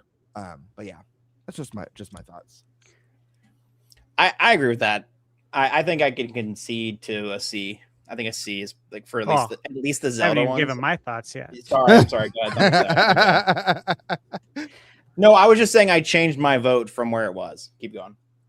Okay, so 2 of the highest rated games of all time. Right.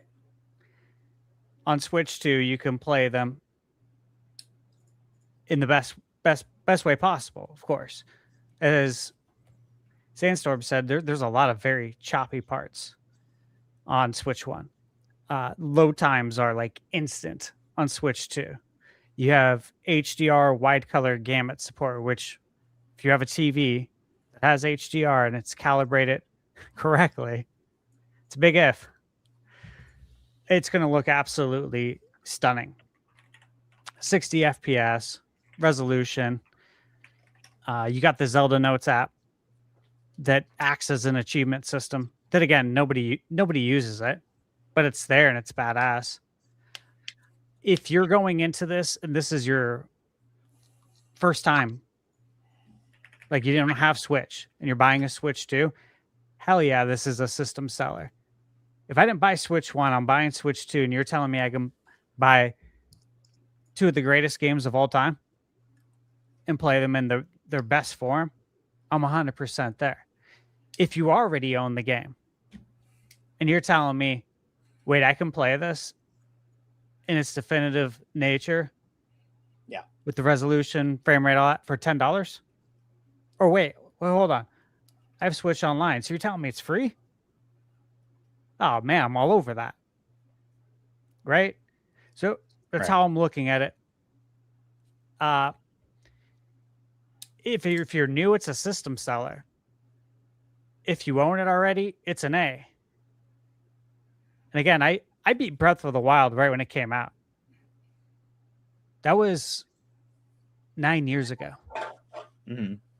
So for me to revisit it right now would feel like a new experience again. It's been like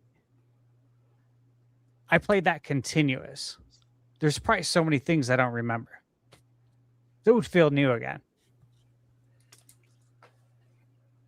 Yeah. So where would you put it? I would give it. If it was you, I'd give it an S. Damn. Hey. Look, if I'm telling someone, hey, they say, hey, I'm buying Switch 2 for the first time, what should I buy? You know, I didn't have Switch 1. I'd be like, get Mario Kart World, DK Bonanza, both Zeldas. You'll be set for a long time. Well, I will say, I think Nate's F and your S cancel each other out. And then we have 2 C's and a B. So it's probably, I think these are going to live in C tier. Yeah, they live in C tier. I think that's a fair assessment, if that am I wrong on that one. out of everybody's opinions here. I think everyone made valid points. Right. I'm I think happy the average wherever it would lands. be C. And do we feel the same way about Jamboree? Dude, the Jamboree DLC. You sucks so put much them dick. all in the right place. Yeah, I feel like I'm these not three even- are in the right spot. Yeah. Well, I don't know. I didn't play the. Unless Kirby somebody has something to say, DLC, go but- ahead. Where were you at? What the Kirby DLC? Granted, I didn't play it, but I do feel like that one could be the one that maybe pops into C. Maybe I don't know if anyone has any. We'll put it top. thoughts on We'll that. put it at the top of F then. Yeah, Yeah, I I'm- personally like the Kirby DLC a lot. Nate, still same. Again, F? I think most people haven't played it. I haven't played it.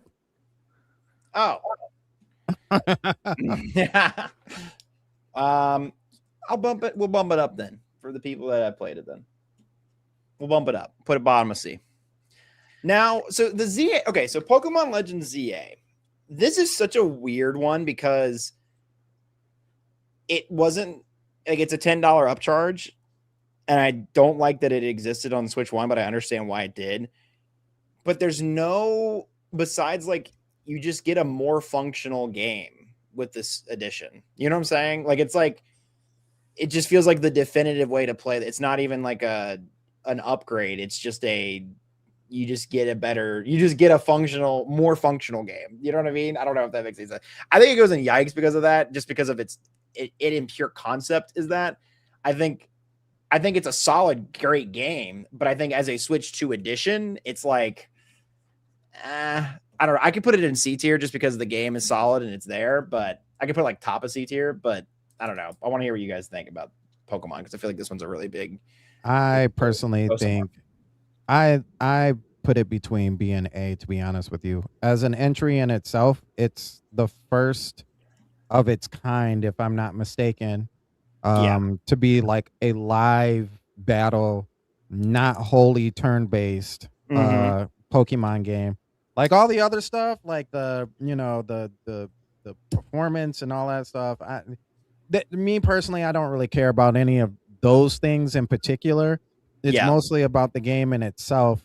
And I think they did a really good job of adding new mega evolutions to the game. Yeah, some people hated that it was in just one city, but man, even in that one city, there's places to go. There's actually things to do as far as like catching Pokemon and stuff like that. I had a terrific time with it. I got to see my boy Total Dio again and move him into the mega evolution space. So I would say it's definitely a solid B. It wasn't bad to me. It's not for everybody. But the battling system that they put in place, on top of not allowing you to just get every Mega Stone, you actually had to work for some of those. I think it was a good entry.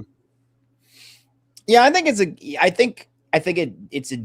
different. You know, you've convinced me. I'm only saying something because you've convinced me to flip my vote because I think because it came out during the Switch 2 era and it wasn't like Breath of the Wild where it was like, oh, it's an addition that makes it better.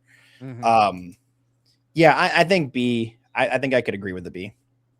I am a very solid B on this one. I think the proof is in the pudding. Like, just look at the discourse. This game wasn't for everyone. And I think that's reflected in the sales. You don't need a Switch 2 to play it. You can play this on Switch 1, regardless of the fact that it looks and runs better.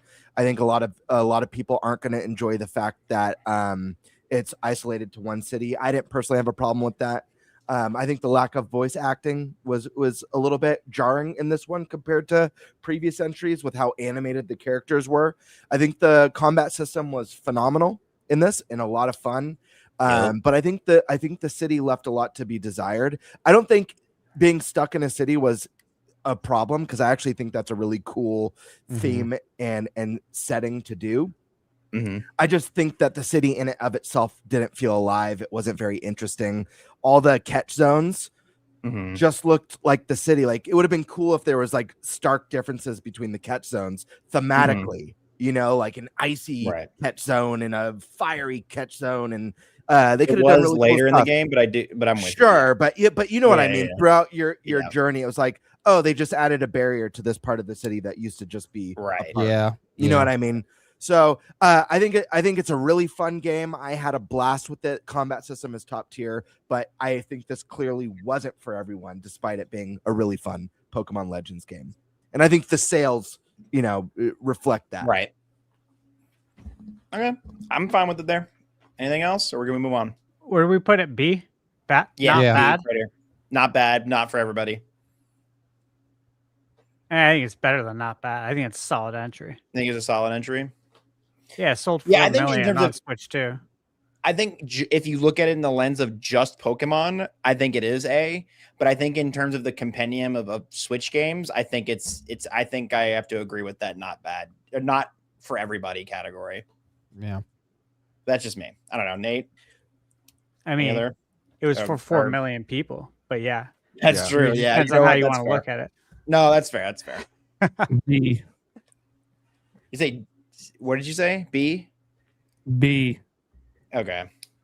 I think that's a deciding vote there. I have to factor in, and it is hard because I actually really love this game, but I Right. have to Same, factor yeah. in with everyone that if, like, when I think of like when I'm rating system seller, if I can play it on the previous gen, like Mhm. that stands out. Even though I personally want to play the best version of all these titles, I'm just Right. trying to think of like the necessity. Like I've gotta have a Switch 2 for this, and I don't know. When it comes to that, I've got to place it in the B tier. Seems like it's B. I think the majority of us. But you're valid, Stash. You're still valid. Yeah, I thanks, see man. your- No, I'm I see your cool with POV. that. I get everyone's Yeah. point too. Yeah. Hyrule Warriors. I'll let somebody else speak on this one. I didn't play this one, so. A. It's a I'm not A. going to say anything else. A. It's a F, A. baby. You say F?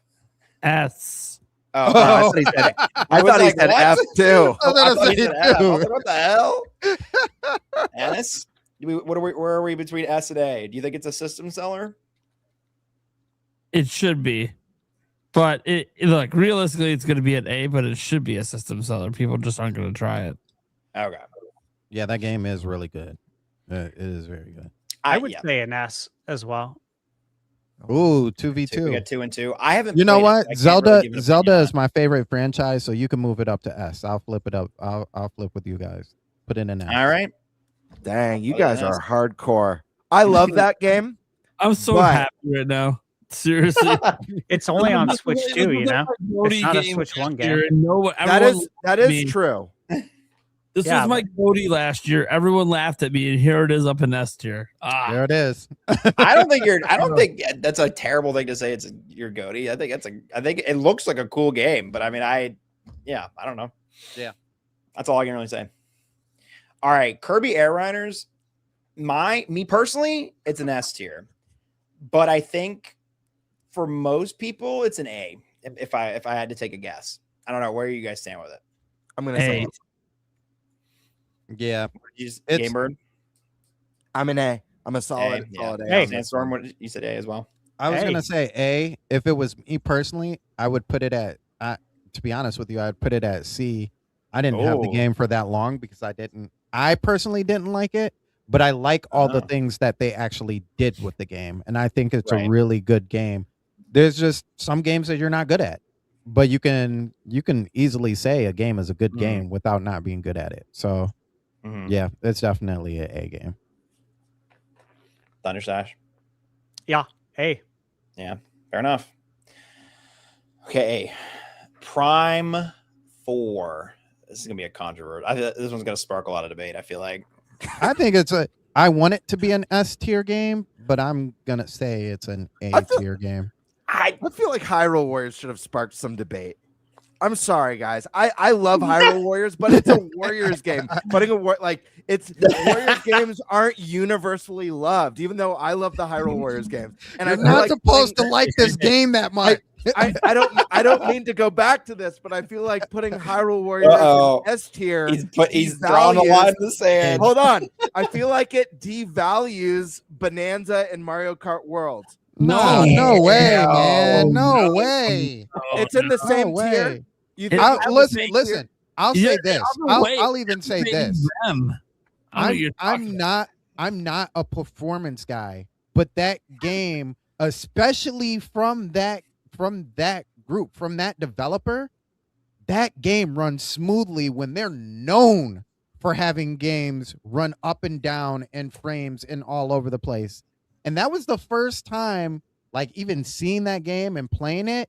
When you start off in that game, you're like, bro, this is Breath of the Wild. Right Wait a minute. Sorry, I didn't mean to come back to that. But now I feel bad about Breath of the Wild and tears being like seeing Hyrule Warriors above Breath of the Wild. I don't feel bad about it. Because I'm not judging them on the merits of the Switch 2 part of it. The Switch 2's got nothing to do with those games being great. Yeah, right. It's I'm ready fine. to move on. I'm sorry, guys. I just like He just wanted to your just section put his- again, and like my heart rate went up. What did you say for your I rating? said that I said A, An A. solid entry for Hyrule Warriors, but I just like He's struggling with the S tier. He's Yeah, really he's struggling. Yeah. Yeah, even though I haven't played this game, I because understand the sentiment of like it's definitely Warriors not games a aren't for system everyone. seller. It's definitely not going to be that. But I will, since I haven't played it, I feel like my vote is null and void. So I won't. Sure. I'm not gonna. Yeah, I get that. Try to It does push one way or something another. different than all of the Dynasty Warriors games anyway.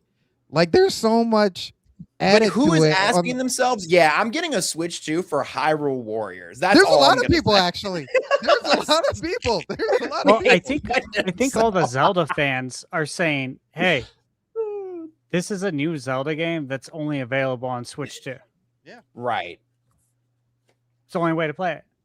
So in that sense, Right.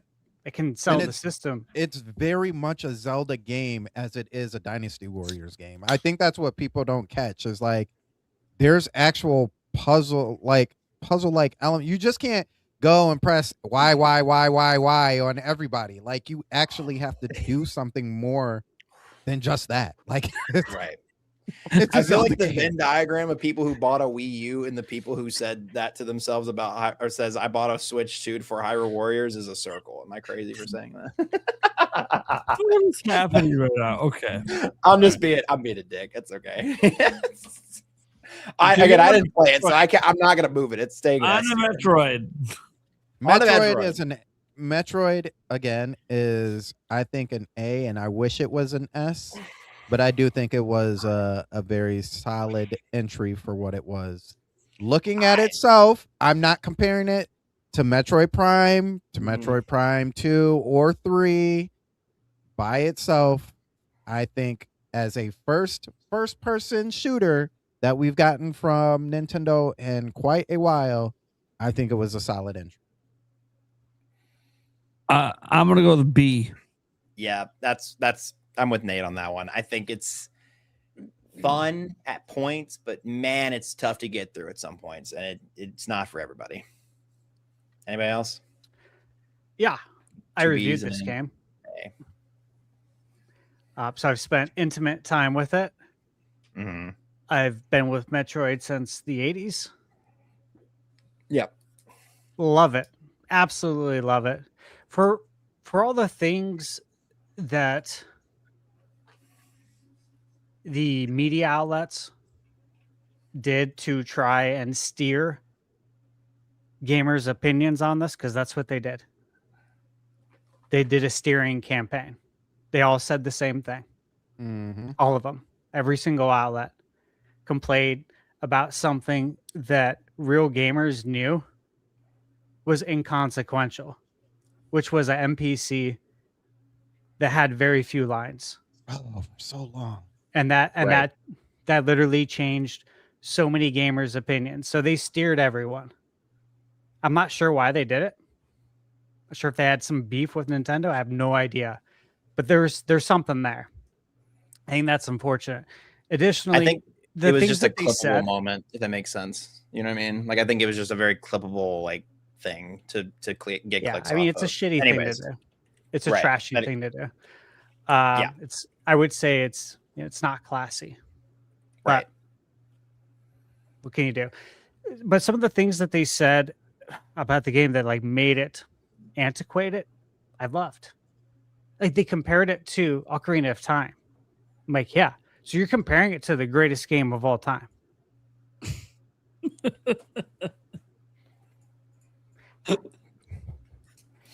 Mind-boggling. My experience, absolutely loved it. I don't think it's a system seller because Metroid never has been. Okay, but is it a solid entry? That definition, yeah, solid entry, totally. My issues with it weren't even with the NPC people. I think it's just a fundamentally like I don't know. I think the open world desert thing was so unnecessary, and there's just aspects of the game that are just really unnecessary. I think that's just the biggest. I mean, it's Hyrule Field. Yeah. Yeah, but it's like, Hyrule Field. Do I gotta go people through? Said we're antiquated. Yeah, which at least like Hyrule Field was like interesting, and the music wasn't paywalled. I don't know. That's just me though. The music part was, I don't think, a good move. You know what I'm saying? Like I heard the music. I was able to spin this one. There's no fucking way. No. I was waiting for it too. I think that one got. I think I got him on that one, guys. No, dude, you're right. I said it in my review though. No, yeah, I know. It was unfortunate that this was like you should never paywall music. Now look, guys, if I walk outside right now, I'm in the desert. I'm in the mountains. You won't hear anything. It's like going into a quiet room. Okay, so that's what the desert was like. I literally said that in my review. So at least it was realistic. But I don't think many people know what it's like to go walk in a desert in the middle of nowhere. So they don't even know that this is legit. It was I don't think it was the fact that it was. I don't think it was the fact that there was no music. I think it was the fact that there was music and that was accessible, but it was blocked.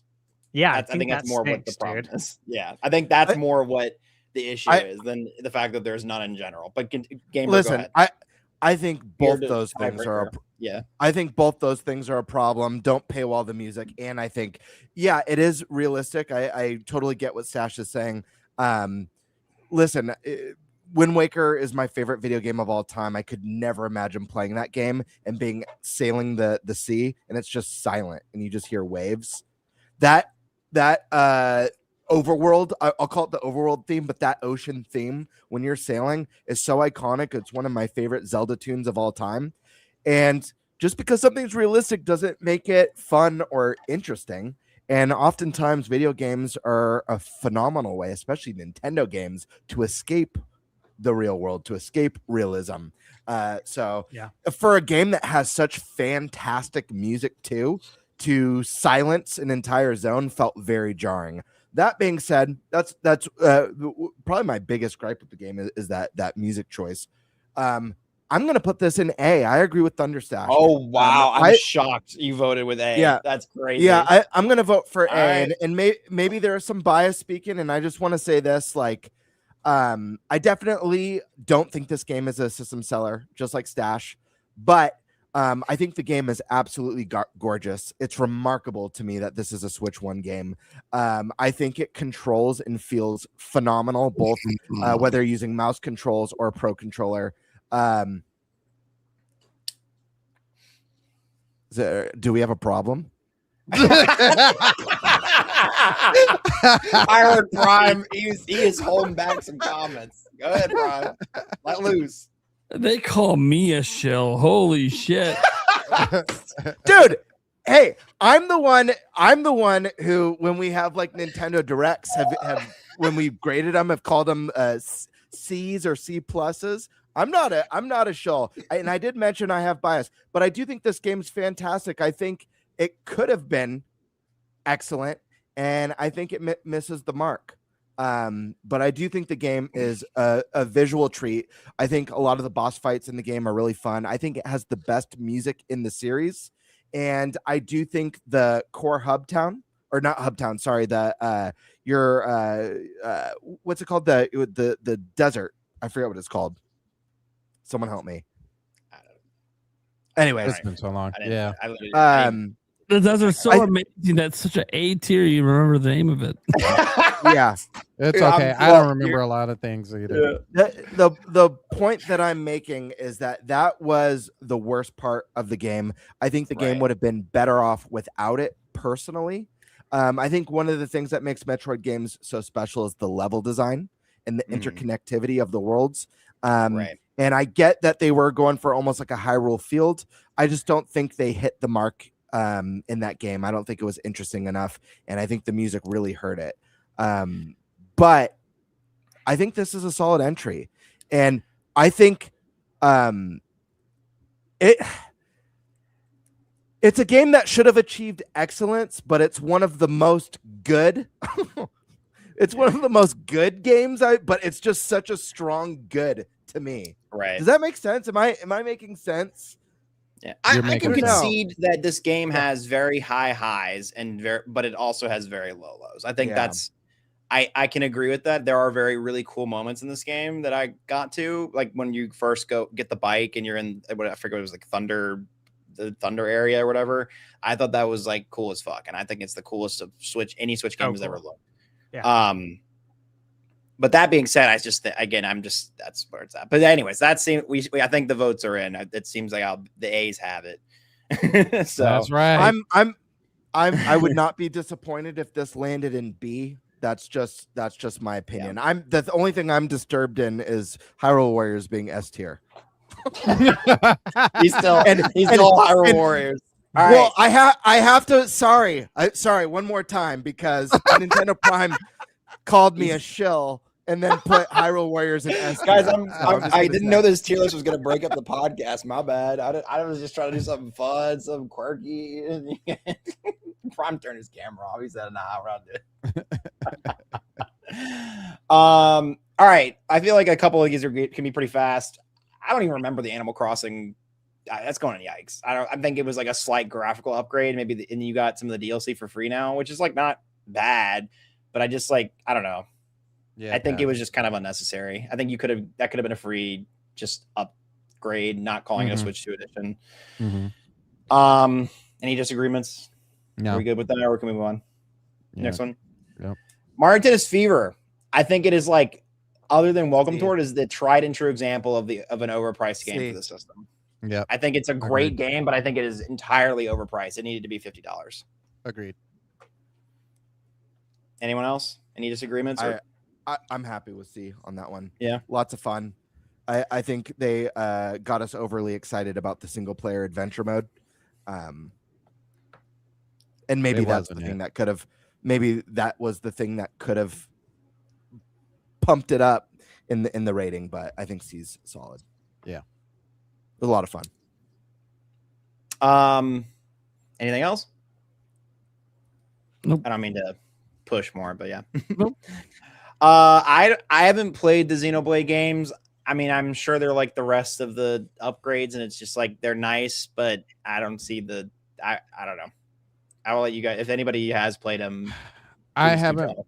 I have not played the regular Xenoblade, but Xenoblade Chronicles X. I'm sorry, and this is total bias, but that's a S tier game for me. Like, not only are you getting upgrades for it, and yeah, the upgrades are smaller. It's not even $10. I think it's a $5.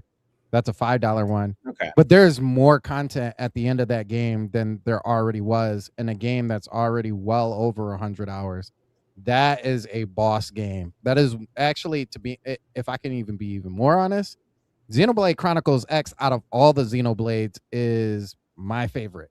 Like, and that's including like Xenogears and Xenosaga. Like Xenoblade Chronicles X is up there, and Xenogears, and then Xenoblade 3. Like, that game that's a fire game, but that's my bias once again. I think it's definitely a system seller. Okay. I think I would put that then. I think we can leave the regular Xenoblade and yikes. I could concede a B tier since it's like not for everybody, because I know that's kind of just like Xenoblade's entire personality is the people that love it, and the people who haven't played it or don't like it, don't. I don't know. Maybe is that a fair statement, or Prime, you have something else to say? I'm fine with X going to B. Obviously, the other Xenoblade Chronicles needs to stay in F. For those who don't know, the original release looks better than the version. And Oh, that's funny. So and then I cannot makes give sense. that version of the game kudos for looking worse. yeah, that makes sense then to put that. No, it shouldn't even be allowed. Yeah. Yeah. I'm okay with Right. Xenoblade Definitive Edition and Yikes, strictly based on I'm not aware of this one looking worse than the other versions. However, I'm okay with it being in Yikes only because we're rating Switch 2's first year. This game's available on the Wii. It's available on the 3DS. Oh, It's available yeah, it on the is. Switch 1 and now on the Switch 2. So this is the fourth version of this game. Yeah. There's so many places to play this. Obviously, this will have the definitive stuff. It'll have like the extra story content. But still, when I think about what makes the first year of a new console awesome, you know, we've gotten so much Xenoblade 1 that wherever the other ones land, I feel like this one has to be at the bottom. So I'm good. I'm good with that. Xenoblade Chronicles Switch 2 edition that just came out. We're saying that's a F. Well, I don't think it's an F. I'm just saying I'm okay with that being on the lowest out of all the Xenoblade games, wherever they land, just because we've gotten it so many times. Yeah, because this is still out. It's not necessarily just the game independently, but it's also like how it contributed to the Nintendo Switch 2's first year. It's kind of I'd like probably put it in C, to be honest with you. Well, it just came out. Gonna give it one. Yeah. this one. Oh yeah, it came out yesterday. It didn't even come out like in its first year. We're already. Yeah, I don't year think- two. Yeah. It's technically on the not out yet list because it would be before. Oh yeah, not even all the features are really out with it. Like some of the Yeah. features are, but not even. All right, I'll keep it a not out then. Yeah. That's a fair. I feel like that's a fair. But Yeah, Xenoblade its story Chronicles still X. needs to be told there. Yeah, we'll put that there. Okay. I feel like Pokopia. I mean, I would say it rivals in some instances Mario Kart World. There's no way Like you a- can't put that in an S tier. There's no way. I And you think can't no. even This the is a other way. gangbuster system seller. Pokopia. S tier. People S tier. people bought Switch. It made the Switch 2 selling. Like I'm pretty sure it sold like 4 or 5 million. Like it. Mhm. It was Just an like- insane system seller. Like it is Yeah. like Just the. like- It's like yeah. Tomodachi Just like Life. Hyrule Warriors, right? No. Pokopia moved Yeah. moved consoles, and it will Yeah. continue to with all the DLC. Yeah. Yep. Yeah. Just want to say, I know we got 2 more games to go. This is year 1, 4 system sellers, 3 A tier, 2 B. Are you fucking kidding me? Yeah. I That's feel a like lot. we should rate the not out yet. Let's just rate them real quick. Why Hey, not? hey, imagine if we had third party in here too. I Holy know. Oh my shit. god. Yeah. Imagine all the We can make bangers. an overall commentary on third parties, but I just figured at If least from we're- a first yeah. perspective. If we're We'd not, be here forever. if Yeah, we're doing exactly. the not out yet, I see at least as like anticipated, five like, I see at least 5 or 6 of these being on system sellers. I mean, I feel like so we'll do it Easily. left to right. Left is most anticipated. I mean, Zelda, Ocarina of Time. I think Star Fox is Pokemon. a system seller. I think I'm- yeah, I mean, I think it's there too. Fire Emblem. I think that's a system seller. Xenoblade Genesis. I think is Yeah, can we add these in? Like, Just, like, see what fully our put 'em list in? looks like. Yeah, let's Yeah, literally just slot yeah. them. Alright. We don't have to go into detail. Let's just come to an agreement. Ocarina of Time system seller. Just put Yeah. your hand up if you When- think so. Yeah. No, Oh, yeah, fuck, absolutely, yeah. absolutely. Come on. Winds and Waves system seller. Absolutely. Yeah, It's absolutely. the best looking mainline Pokemon game we've gotten in forever. Fire Emblem system seller. Come Yeah, on, that's guys. S tier. That's S tier. Star Fox. Star system Fox? seller. Star Fox. I could don't see it know. being A, but I don't know. It. My I think Online- it's just a A. remake, but I I would could see it fine. being an S too. It could be Yeah, a really my- good remake. That's why realistic is A. Yeah, A is that's realistic. I think the online is what pushes me to S tier with that, especially Okay. what you do with I that think stuff. A. Yeah. I think A. As much as Star Fox will always be S tier for me personally, but if I'm thinking like non-biased and objectively, I think that's an A. I think it's a great value. The game looks amazing, but is it gonna be enough to get someone to go out and buy a Switch 2? I think we don't know what the impact of the movie's going to have. Sure. People That's true. like he stole the show. He Han Solo'd it. Yeah, Yeah, he he stole He the did. show. stole Star Wars. He stole the movie. So it could be an S. Yeah. We put Xenoblade F. That's we already said that. Splatoon Raiders. I think it'll be a solid entry. I think that's probably that's my guess. That's my prediction. With it. I don't think Xenoblade's an F, by the way.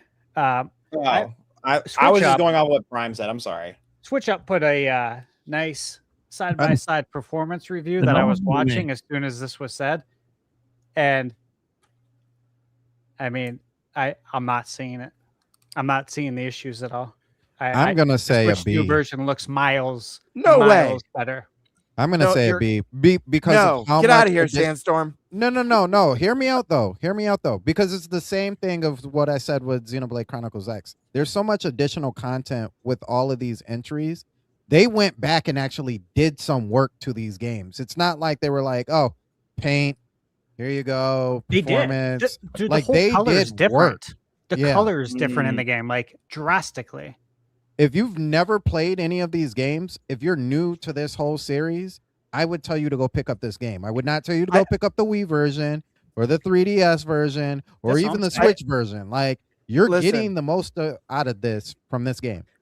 I can't in good conscience have Xenoblade Chronicles 1 on the same tier as 2 and 3, considering that 2 really needs a Switch 2 edition. It looks horrible in handheld mode on the Switch 1, and 3 needs a special edition as well. We have so many versions of 1. At the very least, let's see what the group thinks. I'd be okay with Xenoblade Chronicles 1 being in C, as some may like it, and putting 2 and 3 in B. Not for everyone, but not bad. How do you guys feel about that? I see your hand, and I will agree with you on that. I will take that. There's currently only one way to play 2 and 3, but there's 4 ways to play 1. You have to put 2 and 3 higher. Right. Yeah, I think if someone is buying a Switch 2 and they're an RPG fan, I'm going to tell them pick up Xenoblade, get them all, 100%. Like if you're into RPGs, buy these games because this is a Nintendo exclusive RPG. You can't play it anywhere else, like on PlayStation or Xbox, and this is the definitive way to play it. It's not that deep, right? Yeah. Right. Okay. Resort. On that, I'm putting that. I think I'm S tier. S I wanna tier, put bro. it- S tier. It's S tier. I can't get over the I don't know, man. What, Switch the Sports thumb burnt me wrestling? so bad. Switch- I just optimistically I think it should be S, but I think it's gonna be A. It's gonna sell like 15 million copies and outsell almost every game on this list. Yeah, it's All right, S I'll tier. put it It's All right, I'll it's put it it's Wii Sports. Yeah, that's true. Dust Bloods, I feel like that'll be a system seller too. Firms off. I think it actually would be a A. I think it'll be a I think solid probably gonna be entry. an A. Only I'm gonna because say of a how B. niche it is. I'm gonna say B. And then I put Genesis in A. Is that fair? Yeah, I think it's A. All right. What?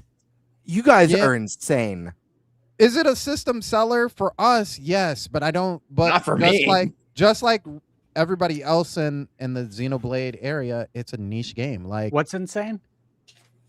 Xenoblade Genesis. in Genesis? A. Like putting Xenoblade. Oh my gosh. It's a brand new Xenoblade. I feel like that alone would put it in it. I feel like that's like it should be. I don't know. I mean, obviously we don't know the quality Yeah. of the game or like where I it feel goes, like but it's Monolith be a has game. gotten. I think Monolith has gotten more popular with time, and I think what they're going to be able to do with this new Xenoblade game is going to go above and beyond what they were able to accomplish with the original Xenoblade trilogy.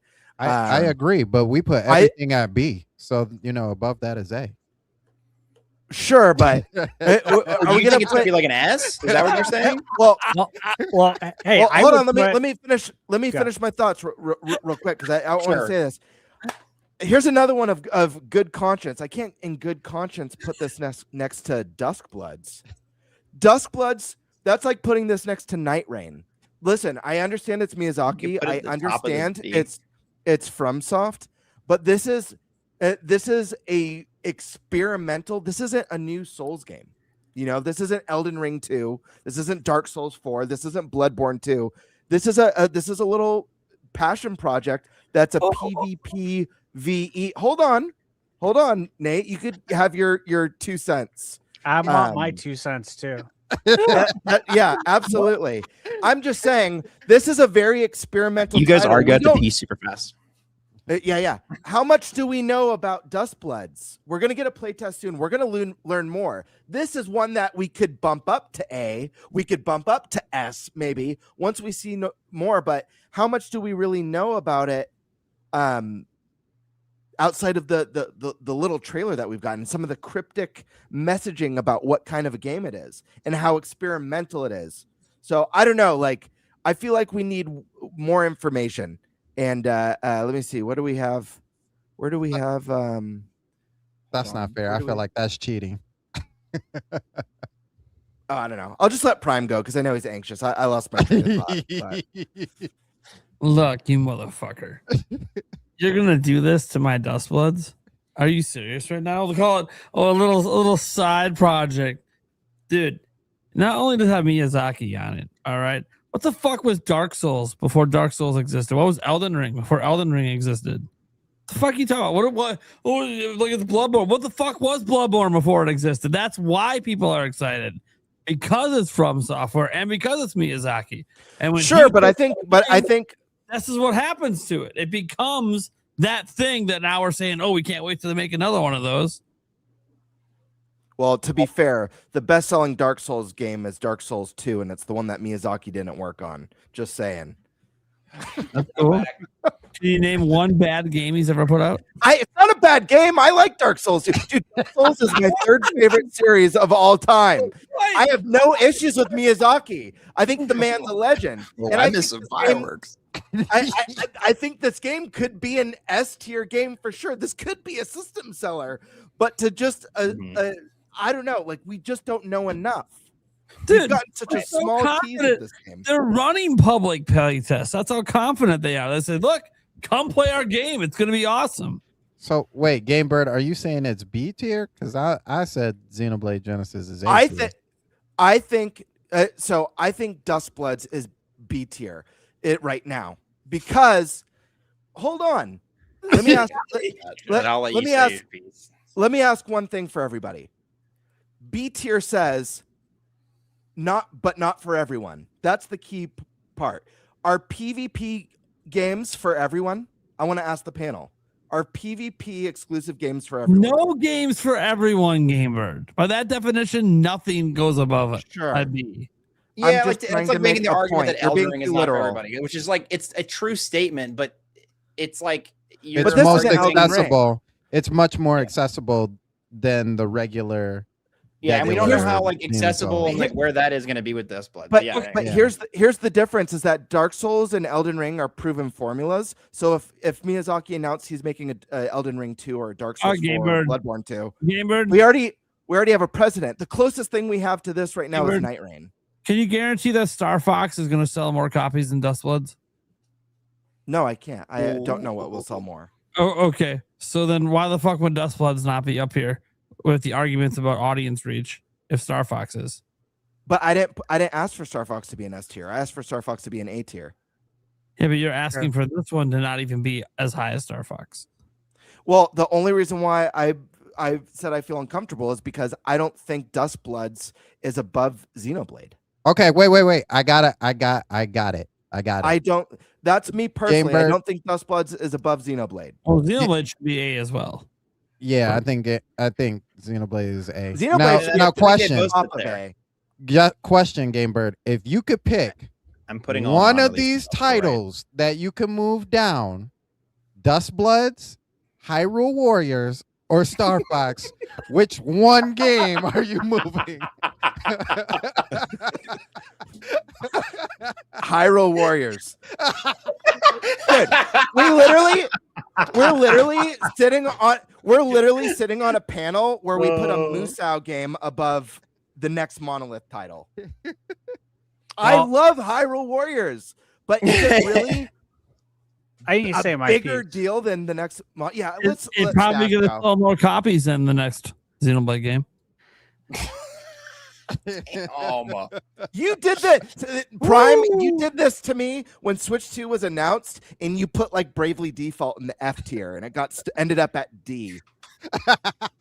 So, All right. anyways, we got Stash. Hey, I want to note, Gamebird. When I said S tier, I said there's no way fuck it's going to be here, but it's S tier for me. I didn't immediately expect. Actually, it's S tier for me too. Actually, it's also S tier. To be fucking fair, it wasn't just me. Yeah, that's true. It wasn't 3 only him. fifths of this panel had it in S tier. That's how it ended up there. Gamebird, at least I agree with you, but I haven't played the game, so my opinion isn't very valid. So I want to hear Stash's thoughts. Yeah, Stash. What I'm you getting got? my blood's boiling. about what? What are we on now? Xenoblade or Xenoblade. We're on Xenoblade. Xenoblade. Yeah, so Xenoblade. I think Xenoblade Genesis. So the new Nintendo Switch 2 only Xenoblade is a system seller. Thank you. Yeah. Easy. Thank you. Easy. I think in some senses, Duskbloods for people. I think there's people monitoring it and looking at it, saying they know this is a Switch 2 exclusive, and that if this game's good, like if it reviews good, I will buy a Switch 2 for it. There are people that are monitoring this very closely. That's fair. I also agree, though, with Bird, that we don't know enough about it, and that PvPvE is not for everybody. It's true. It's like, hey, I love Elden Ring. I played Night Rain. Didn't hit for me. Okay. But I love Elden Ring. So these different forms of games aren't for everyone. I'm fine with where it's at. But I think Duskbloods can move around based on what we ended up finding out. Yep. That's fair. Okay, good discussions. Good Voice time. of reason. It finally happened. Finally happened. Pretty easy one here. This game this Switch 2 edition fucking sucked. Yeah, I think it's the worst of all of them. To be honest with you. It's probably on the same par as like the Jamboree one, man. Like it is rough. Yeah. I was really sad too because they made a huge deal out of it, but whatever. I haven't played Yoshi games, so I'm gonna leave that to you guys. I think Yoshi's a B. I think it's undeserved of how much people actually hate on it because it actually is a solid game. But even still, I don't think it's for everybody. I think Anyone B's else? a fair place for it. I haven't played it yet. I have it right here. It's B. just I have other games I'm Didn't get working it. on. B. It sounds like a solid entry for a Yoshi game, compared to based on what the masses are saying compared to previous entries. But again, I mean, you guys already said it. It's Yoshi. It's not for everyone. Yeah. People are immediately going to be like, "Oh, this is for a younger audience, not for me." Yeah. Prime B, happy with it? Haven't played it, so. Okay. All right. Last or not least, I added this one to this list because I know it's a Switch 1 game, but I feel like since it came out in this generation, it's so impactful. And it's an S tier. It deserves. Yeah. I don't. Do I think it's a system seller? I think it could be argued. Me personally, I put it in S tier. Yeah. Is it objectively though? If their argument is made for A, I can understand A. I would put it top of A though. I know what That's just me. GameBird's gonna say, and because of what GameBird's gonna say, that it's out on Switch as well. I agree with you, Vlam. Like A is fine with me. I think honestly, I think it sells systems on either or. So Yes, whether that's I Switch agree. or Switch 2, it's going to sell a system. S tier.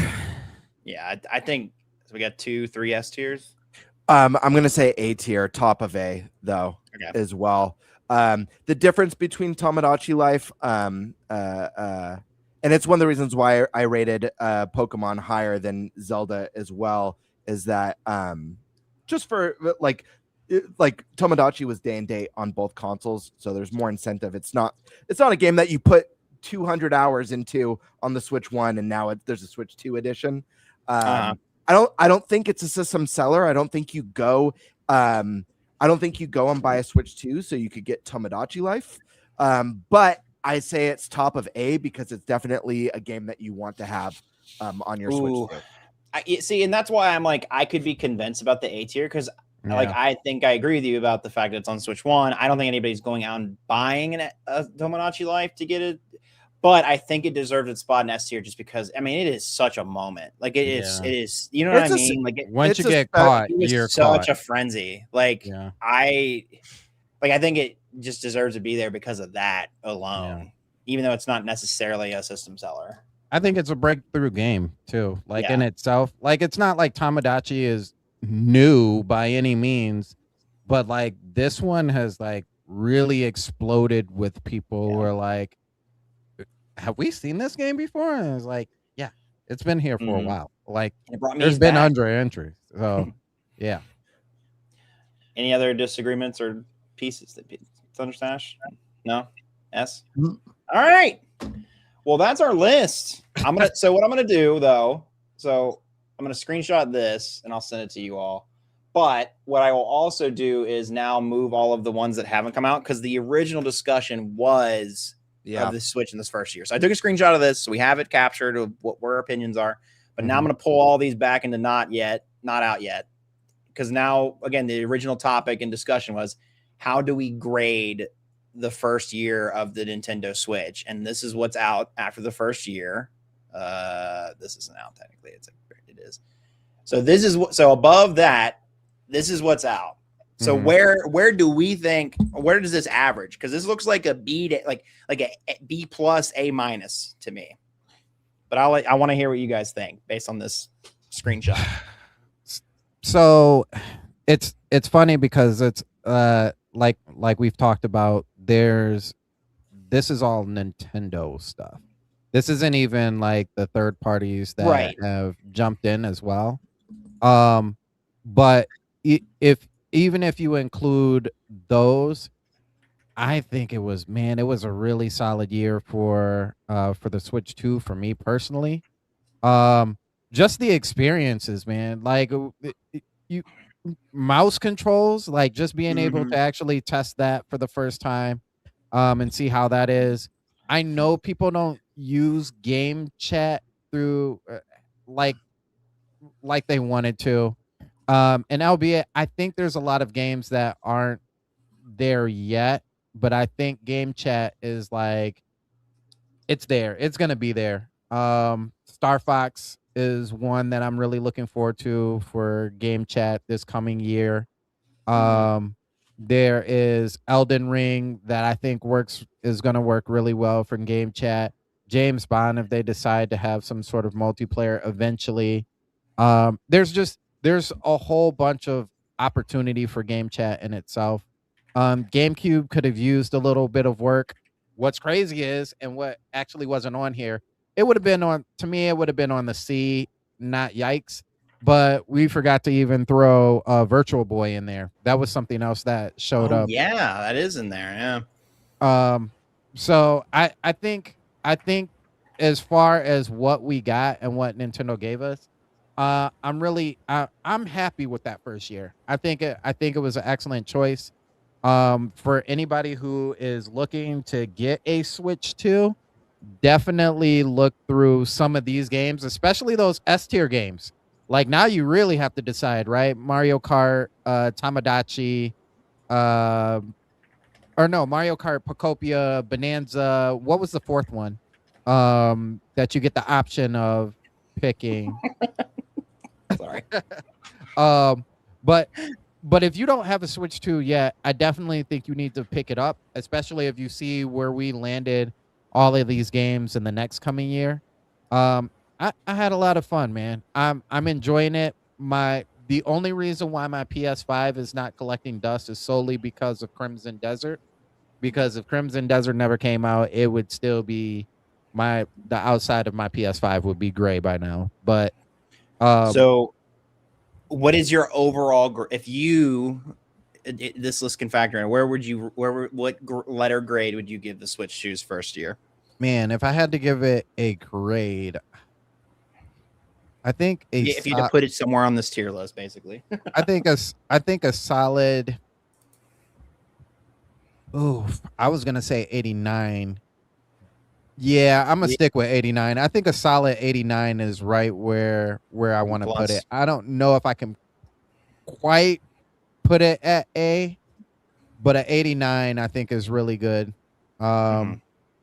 I do think there are some missing titles or some areas that they could have added a little bit more. For me personally, but overall, yeah, no, I'm gonna put it at a 90. I'm gonna put it at a 90. Just barely up. Cause GameCube, the one thing about GameCube, and I think this is what puts it at a 90 for me, is that I keep forgetting that all of these games that they put in NSO also have online features added to them. And so coming from that aspect of playing like games like Soul Calibur that's now online and F-Zero that's now online that you can just play instead of having that piece under your GameCube now and it's just available for you. And you get game chat with that and talk to people. It's got it. I'm gonna say a 90, solid 90. Gamebird, excuse me. What letter grade would you give Switch 2 this year? A-. I actually think the Switch 2, despite a lot of the discourse online, I think the Switch 2 has had a phenomenal first year. I think the only thing holding it back from being masterful is that we didn't have a big holiday game last year. I really think that's the only thing that's keeping it back.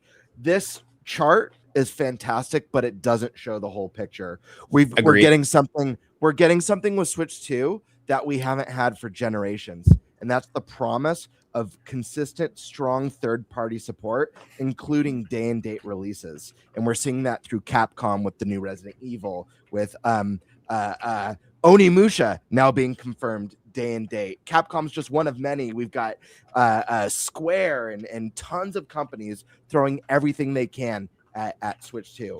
And who knows what's going to come next. And we're going to see less and less ports of the past and much more day and date as we move forward. But we've already seen a lot of it. It's been such a strong promise of third-party support.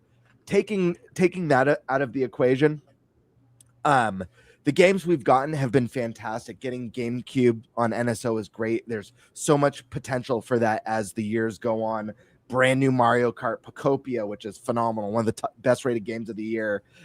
Donkey Kong Bonanza, phenomenal. The return to 3D open world platforming for DK, so cool. And both of those nominated for, Pocopia hasn't been nominated, but those are both potential Game of the Year games. DK got its nomination. Who knows? Pocopia might as well this year. That's a big deal within 12 months. But just so many solid titles. Take away everything that we've gotten so far within the first year. Some of the announcements, like we're getting Fire Emblem soon. We have a brand new Monolith game that looks unbelievable that's been announced. We got the official confirmation announcement of a full modern remake of one of the greatest video games ever made. Period. Yeah. Ocarina of Time. We're at year one. Just think about the things that we know are on the horizon. The return for Star Fox. So cool. Take all that stuff out of the equation and look at the price point. I think the Switch 2 is an incredible value, even with the $50 bump that's coming later this year. $500, it is a bummer that the console's going up in price. That being said, the value is still there. Think about what we're getting at $500. We're getting a phenomenal machine that's more affordable than Sony's current consoles and Xbox's current consoles. It's putting out games that look and perform close to the Xbox Series S, and it's a hybrid console. On top of that, it's the only one of the big three that comes with 2 controllers out of the box. A lot of people forget that part. The Joy-Cons, they break off into 2 controllers. Might not be the most ideal way to play, but technically you get 2 controllers with your console. It's a great value. And yeah, I don't know. There's a lot of praise. I think you guys know how it is. Every new generation, it takes a while for developers to find their groove. I think Switch 2 is hitting its stride quickly. I think on the lesser exciting side, we're seeing a lot of Switch 2 announcements. It's less exciting because Switch 1 is the most popular Nintendo console of all time. So a lot of us have already played this stuff, spent dozens of hours. But we'll be out of that phase soon, and we'll be full steam ahead very soon into Switch 2. I think this is very strong, especially looking back at, I mean, a lot of people love to praise Switch 1's first year, but the most praised game from that first year is a port of a Wii U game. That's true. I mean, you got to keep that context matters. Switch 1 has had a great first year. That's I don't know if I agree with that sentiment, but okay. I mean, I like in a technical sense, you are true, but like, I think it's crazy to say that Breath of the Wild is a Wii U game. You know what I mean? Like it's, it is. I mean, like it is, but like it is. Mario Kart 8's a Wii U game as well, right? Like, yeah, I don't know. Anyways, two of the biggest. We don't need to go into that. That we can. Yeah. I was just like, I don't know. We can debate that another time. I think. Listen, I think So Sony with PS5 had a rough couple years, but I'll say that like Demon Souls, like getting a Demon Souls remake as a launch title was a very exciting thing. It was a brand new game. That's why I think I think Breath of the Wild is a far better game than Mario Kart World so far. Breath of the Wild was phenomenal, and I think it was a game of the generation.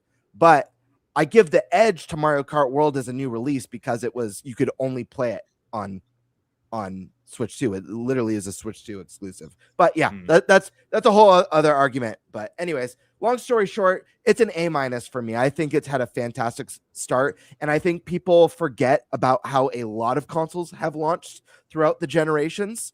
And for some reason, Switch 2 gets a really bad rap. And I think the only weak spot in its first year is that it had no big holiday title in its first holiday. I agree with that. Thunder's Ash, what's your overall grade? Of all the years I played video games, this is probably the biggest no-brainer A+ for me. And the reason why is because this tier list is awesome. But again, it would have taken a very long time to go through all the third-party games, all the indie games. My channel is proof of it with all the games that I've reviewed on Switch 2. The fact that I chose to review Resident Evil Requiem on Switch 2 over my PS5, and I didn't regret it. Amazing. The Switch 2 boost mode for Switch 1 games that was deployed on the last big update, that's huge as well. I think I've played it every day since it came out. I do have Virtual Boy, by the way. It's down there. Oh, he's one of the 5. I'm just kidding. Keep going. I mean, I set a reminder on the phone. I know. I'm just kidding. Silly. But yeah, again, Zelda coming out. Ocarina of Time. That's my favorite Zelda of all time. It is the highest rated game of all time. And we're getting that, remade, which is very exciting. We still have Mario to go, Smash, so many great games. Mm-hmm. So yeah, this was easy, man. I haven't put it down.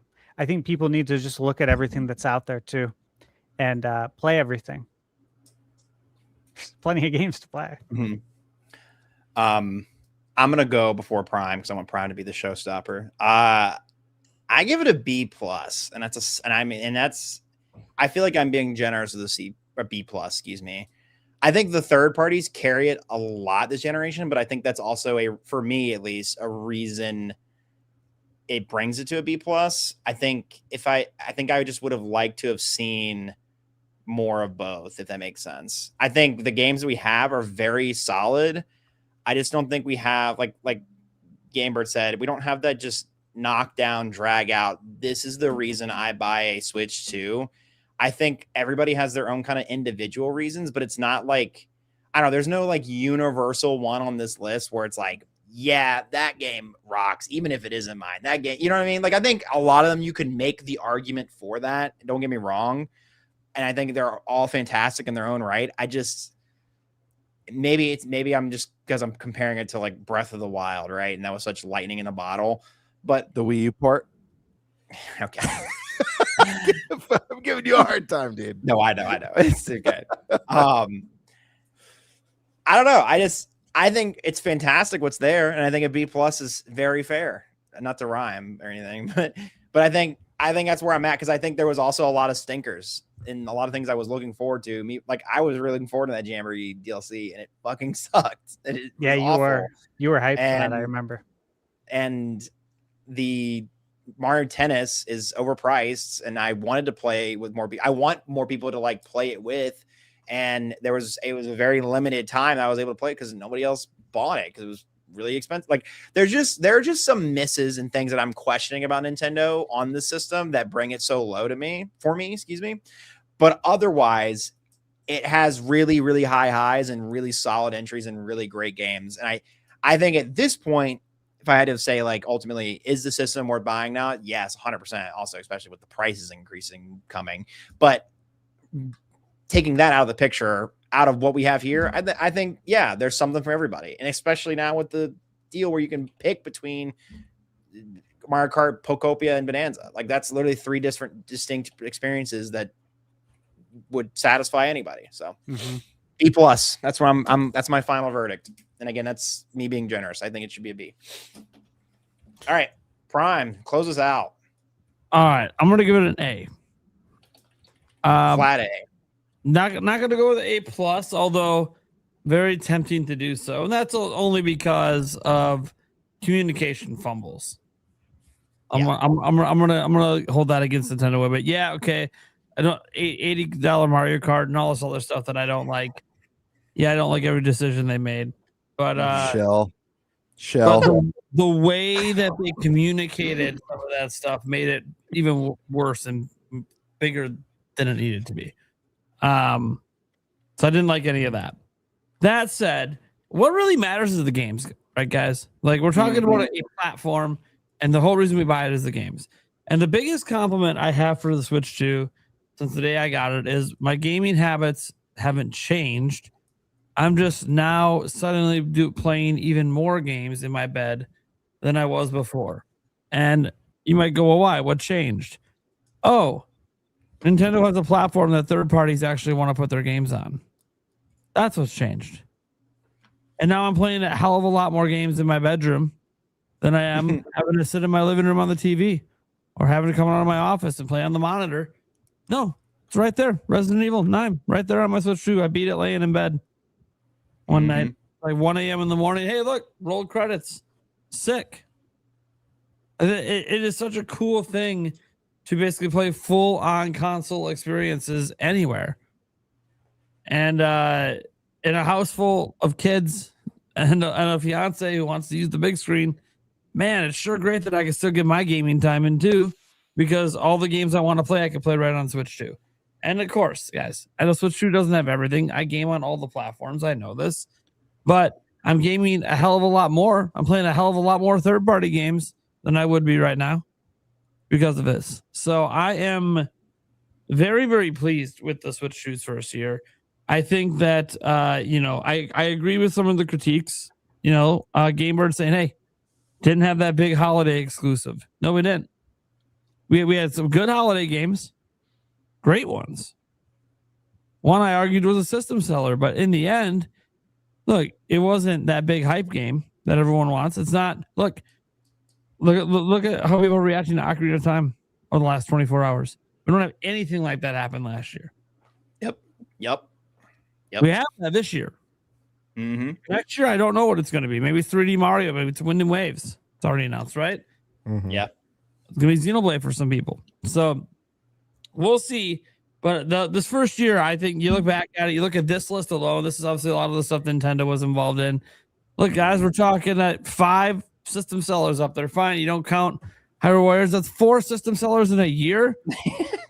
Are you fucking kidding me? Do you understand how insane that is? And then you wonder why Switch 2 is the fastest selling system of all time. You got 4 system sellers in a year. Mm-hmm. I mean, come on. And then look at that. Everything else is basically a C and up besides some Switch 2 editions. I mean, come on, guys. Obviously, it was a really good year. Nintendo provided a lot of variety, and the third parties and the indies brought the goods as well. I think the first year was great, and I think the second year is just shaping up to be even better. You know, and you can see it in that not out yet thing. We'll get to a lot of this stuff. Obviously, we talk about the direct. So is that it? Is that everyone? I think that's it. Solid. So it seems like our average is a minus. Boom. A minus for the podcast. That is the podcast's ultimate opinion. Sounds right to me. Cool. Well, unfortunately, as much as I would love to talk about the direct, I mean, I'll just say this really quick before I have to go because I do need to go. I'm way over my time. Deltarune tomorrow, baby. That was my big thing. I love that game. It looks beautiful. There's so many theories with it. So what I'll say is as I exit, sorry that segment took so long. I thought it would be a really fun way to do it. I think it ended up being really fun. And I think it was fun. Moments out of it. Yeah, I liked it. Good. I'm glad you guys enjoyed that. It's a little impromptu. Yeah, anybody in the chat, Deltarune tomorrow. I'm deep in the Deltarune rabbit hole right now. So if you like Deltarune content, analysis, not so much theory, but just analysis and talking about it and going on it, that's my shit. So feel free to follow me on YouTube. I'm going to be streaming it when it comes out on June 24th. And I'm also going to be replaying chapters 1 through 4 and 100%ing them over the next 2 weeks. So if you want to see that and just talk about Deltarune or backseat me and tell me how to 100% the games, please do. Please join me. So that would be great. Otherwise, thanks, gentlemen. It's been fantastic talking with you all. Sandstorm, pleasure seeing you again. And I hope you all have a great night. Thanks for putting up on my tier list. Thanks, man. That was fun. See ya. Thanks, brother. All right. See you, everybody. Have a good night. All right. Well, guys, we have one other big thing that happened. It's called the Nintendo Direct. And look, we talked about our bingo cards, went over all this stuff, but now we got to talk about the Direct itself and what actually happened in it. A whole bunch of stuff went down. This is the list that Nintendo put up about all the games after the Direct come in here. And I want to get to some notes in here from Eric, because Eric did a nice thing today. He decided to go because he really wanted to talk about this Direct. He hates having to miss this episode. So I'm just going to give some thoughts that he gave on the Direct overall here. We are going to talk about Ocarina of Time on its own, so we're going to kind of leave that as a side conversation. So here's his thoughts, okay? He said, this was a good Direct overall, a steady build-up to the overall badass ending. Man, you can tell he must have been really excited to see Ocarina of Time there. Anyways, it was a good mix of ports and new games. I love that we finally saw some new stuff on Fire Emblem. Even though I don't play those games, I'm extremely happy for those that do, and it looks amazing. Dustbloods was another one that was good to see some more information on. It is good to see Nintendo embracing the demos a bit more. I think Star Fox is a game that needed one. Hopefully this game gets people hyped enough that they'll actually, make a new one. To see Wii Sports come back in a new way is awesome. I like that they added new sports to the game. The jet ski one looks amazing. Sorry, Stash. This may be the closest we get to Wave Race. I already knew. Yeah, but I do hope I'm wrong. I can't believe they spent so much time on the thumb wrestling. And yes, Stash, that meme you sent in chat will live on forever. Little We inside can't share joke. that. Even Stash's comment about it made me. I don't know if it was on purpose, but when said this GIF is going to explode, is about to explode. It was on purpose. Up. I'm glad you got that. Eric ends his thoughts saying, this Direct wrapped up a bunch of things that were hanging out there that we're looking for answers to. Overall, I give it a 10 out of 10, mainly because of the ending, which he does have some words on that ending, which, again, we'll get to the Ocarina of Time stuff in a little bit later. So, setting aside the Ocarina of Time stuff, what did you guys think about the Direct? Eric gave his thoughts. Who wants to give their thoughts on the Direct? Don't everyone jump at once. My gosh. Okay. I guess I'm the guest. I'll go. The main topic of the whole show. I don't know what like you don't give a shit. What the fuck? I guess I'll go. So before this direct, I didn't catch everything, but I tried to take as many notes as I possibly could. There was already over 70 announced games that were coming to Switch 2 at this point in time. A lot of them didn't have the Switch 2 logo until afterwards, but so I was already excited because I'm like, dang, we've got a lot of games coming. And then the Switch 2 Direct happened. Now, if I can read over this list a little bit, my eyes are really blurry. Sorry, guys. I'm gonna have to put on my reading glasses to get all of these, if you would. So there we go. Read a little bit better now. There we go. All right. We've got Zelda. We've got Nintendo Switch Resort, Xenoblade, Genesis, Fire Emblem, Splatoon, Star Fox, Minecraft, Onimusha, Kingdom Hearts 1 through 4 now, Orbitals, Pokopia, Dustbloods, Dragon's Dogma, Lies of P, Stella Blade, Rayman, Big Wog, Devil May Cry 5, Lords of the Fallen, Tomb Raider, Ninjala, Jujutsu Kaisen in the form of vampires, Pikuniku, additional content for Bonanza with the DK Challenge, RuneScape, Fitness Boxer, Atelier Caria, Space Marines, Observers, Everbloom, SnowRunner, DayZ, Deltarune, Grand Gourmet, One Piece, Monsters from Dragon Quest, Muramasa Blade, Tales of Eternia, Metal Gear Solid 2, Final Fantasy Resonance, and Hello Kitty, as well as Rhythm Groove. Now, this was a crazy direct. Like this was a crazy direct. And the fact that they started off with Rhythm Heaven, I liked. I was already for it. I love Rhythm Heaven. I really love that game. And like they were like Rhythm Heaven. All right, now we're gonna go ahead and go really hard on this one. Pause. They started off with Muramasa Blade as the next game, and I'm like, whoa, like you're gonna start up here. You're not gonna like ease us through this. And they're like, nah, we're not gonna do that. Dragon's Dogma is coming up next, and it was like, whoa, whoa, can I have some time to breathe? A lot of these games I think were Nintendo just flexing muscle like left and right, really. There were some petty moves in here.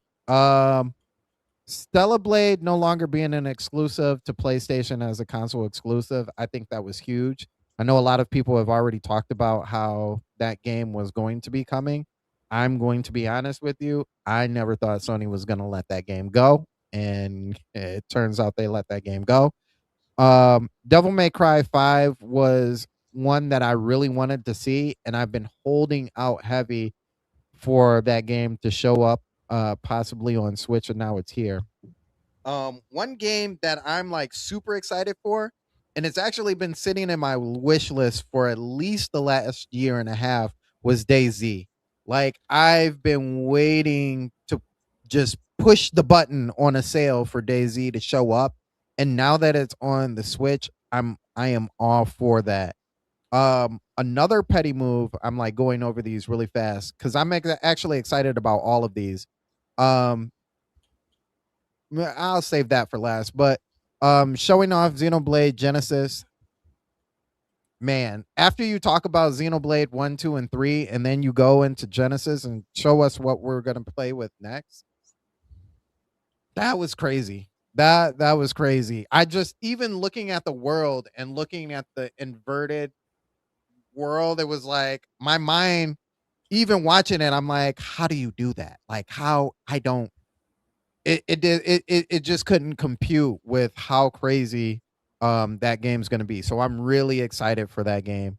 Now, one game that we talked about the last time that I was on here, which I was saying was like Nintendo's ace in the hole. Like this is the game that will sell easily was Wii Sports. And then they show off Resort. And I'm like, that's it. That's the one. That's the one that's going to get people back into buying. Updated graphics. It's not your Wii that you're playing with anymore. And online on top of that. So we got that for Switch with online, but now we have game chat with online as well as bowling. Boxing's back. I'm all for it. Basketball's here again. We've got golf. Like, and then, shout outs to Stash. We got Wave Race too in the form of Sports Resort. So that one I think is going to sell gangbusters. I'm going to be honest with you. If it weren't for the Ramageddon that we're still going through, I think that sells a lot of Switch 2s. And then we've got Dust Bloods, which I personally wish that we had gotten more information on it, but I'm really excited for the summer stress test is basically what it is. I'm definitely going to be there for that. Liza P was cool. I've been excited about Liza P. I'm glad that it's coming here as well. But on to the petty move. Man, did we all think? No.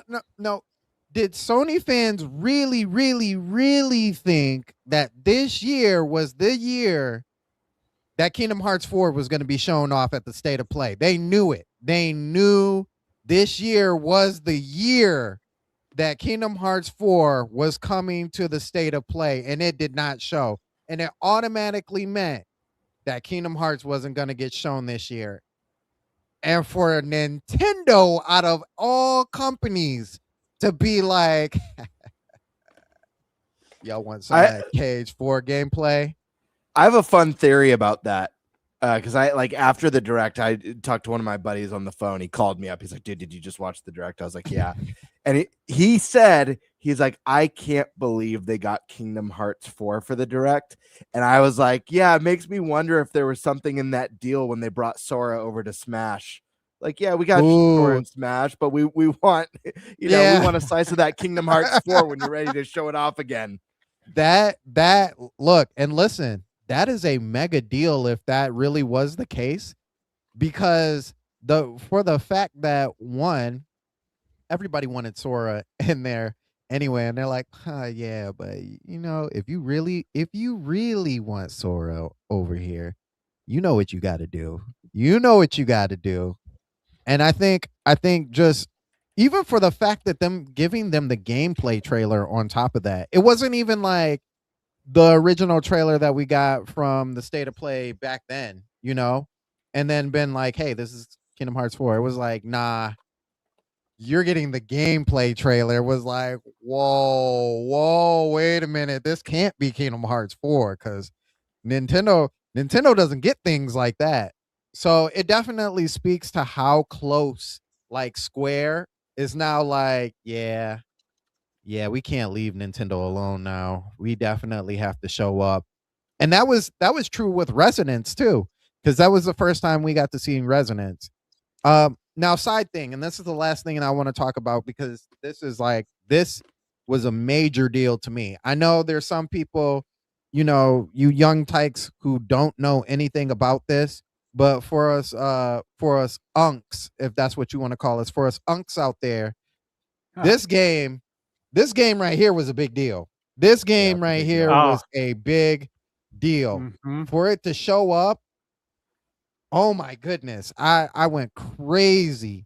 This is an art form. This is an art form right here. This game is so beautiful. If you do not pick up this game, I'm telling you, you're not a real gamer. And I'm not even saying pick it up for Switch. Pick it up for anything and play this game. This game is absolutely amazing. This is Muramasa Blade. Pick it up, please. Please, you're doing yourself an injustice if you don't play that game. That's all I'm going to say. Pre-ordered on Wii. Yeah, that game is. I give a hard agree with Sandstorm on that one. That's a phenomenal game from the Wii era. And Mm-hmm. I also suggest you pick up anything from Vanillaware because Oh, all yeah. the games Oh, are yeah. gorgeous and kick-ass, to be honest. Yeah, they're amazing. I had a talk with Vigil because he was like, drop it down to a 9.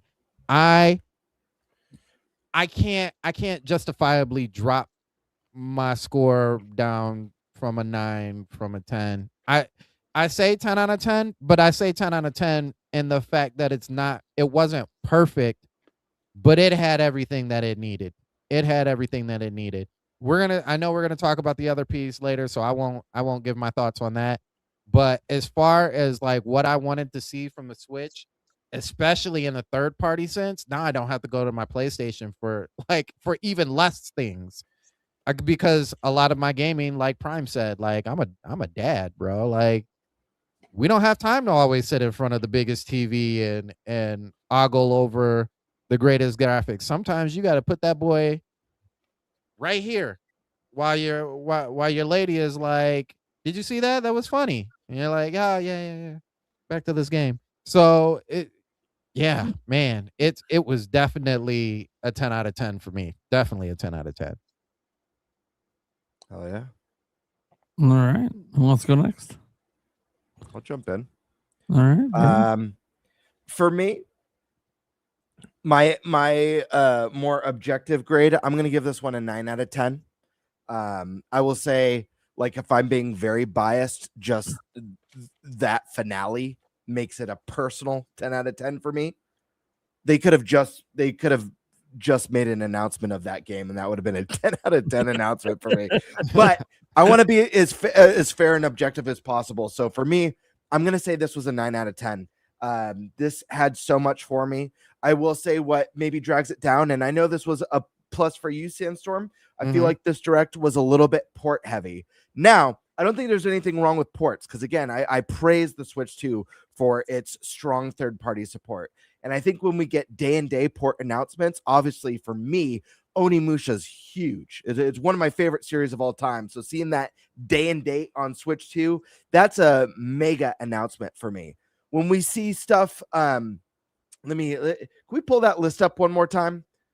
Yeah. Just it makes it easier for me to kind of talk about my feelings, and I won't go through everything. I know Sandstorm read through everything. Perfect. Thank you so much. When we see stuff like Dragon's Dogma, I think it's really cool, but because it's a game that's been out for a year or almost a year, how long it's been out, it just doesn't carry that same weight. Or the Kingdom Hearts collection coming to, like, those older entries coming just don't carry the same weight. So I do feel like the direct was a little port heavy. That being said, man, the shit that they dropped in this direct was nuts and way up Game Bird's alley. Guys, the new Monolith game, Xenoblade Genesis, looks phenomenal. I cannot wait to play this. I stand by this. I think Monolith is a company that's going to get bigger and better and gain momentum and popularity. And I could see this new trilogy doing way better than the previous trilogy, especially with the power and the capabilities of Switch 2 not having as much limitations and how grand and expansive. And guys, Xenoblade put out some of the best stories, period, on the Switch 1. So I cannot wait to see what they do. This is a huge announcement. Number 2, getting that release date and a deeper look at Fire Emblem. Fire Emblem 3 Houses is easily a top 5, possibly a top 3 Switch 1 game. I cannot wait for the new Fire Emblem Fortune's Weave. This is a juggernaut title. We got confirmed this year. They even announced a really cool collector's edition. I think that's probably sold out by now. But the game just looks phenomenal. I really like the new themes in this one. This was a stellar trailer and announcement. Next up, Sandstorm already said it. Kingdom Hearts 4. What the hell, dude? Out of nowhere. Shocking the nation. Shocking the globe. Way cool to see that continued support from Square, and the game looks really cool. There was no release window, so I imagine we'll see that game, landing on consoles in 3-4 years. I don't know. But just the fact that we got a gameplay reveal and a deeper look at Kingdom Hearts was huge. The very first HD 2D Final Fantasy turn-based, the first like modern turn-based Final Fantasy game. And I know it's kind of like a remake or a retelling of a mobile Final Fantasy, but damn, did this look gorgeous for HD 2D, and I cannot wait to play this game. It looks fantastic. The music was awesome. The combat looked fantastic. This was a very exciting one. Deltarune, huge. Let me look what else was here. We got other, let's see. Obviously, we got the Star Fox demo drop. The new sports resort looked really fun. Orbitals looks amazing. Rayman confirmed. That's great. That's probably going to be a day and date if it wasn't confirmed already. Muramasa, that's a special port because that's not one that we just recently. It's not a game that we played a year ago or 2 years ago on current platforms. This is multi-generations back. So this is the type of port that I get excitement of, more so than a Dragon's Dogma. You know what I mean? So there are exceptions to like the port heavy side. And then there was also, you know what? I actually think, and maybe I'm in the minority here, but I actually thought that Ninjala 2 looked kind of fun. Am I crazy? No. It definitely was a big change from it just being an arena game. I'm like, sure, right. Gonna pick this up. And this is no way a system seller game, but I'm not gonna lie. I actually like this. Actually looks kind of fun. So, also the playtest announcement. I obviously want to know more about Dustbloods. I think getting free DLC plus the promise of new content for Pokopia is awesome. It's a fantastic game. Minecraft Dungeons 2, awesome. Really good stuff. The announcement of a deeper dive on Splatoon, as well as the announcement of a Splatoon Direct. Really, really good stuff. But of course, it all comes to the end, and we'll deep dive on the end. But the end of this Direct is so monumental and so special. Ocarina of Time is literally the highest rated game of all time. It is, for a lot of people, the pinnacle of the Legend of Zelda. If you don't like Breath of the Wild, and there's millions of you who don't because you didn't show up for Tears of the Kingdom, and if you didn't like Breath of the Wild and you gave Tears of the Kingdom a chance, and you didn't like that, but you tried, and you really missed traditional Zelda, now, for the first time, we're going to be able to play a game that is so pivotal for this series musically.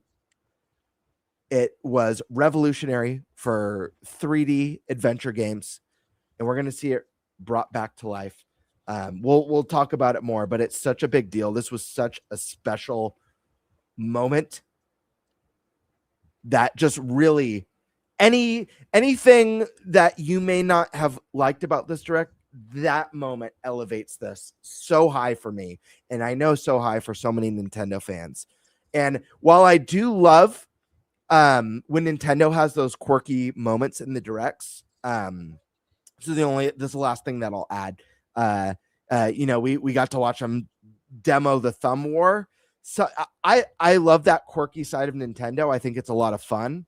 But I think for some people that probably ruins the pacing, and the fact that we got a treehouse right after that may have been a great opportunity to show off some of the live gameplay, like playing Switch sports resorts. Other than that, I think this was a solid 9.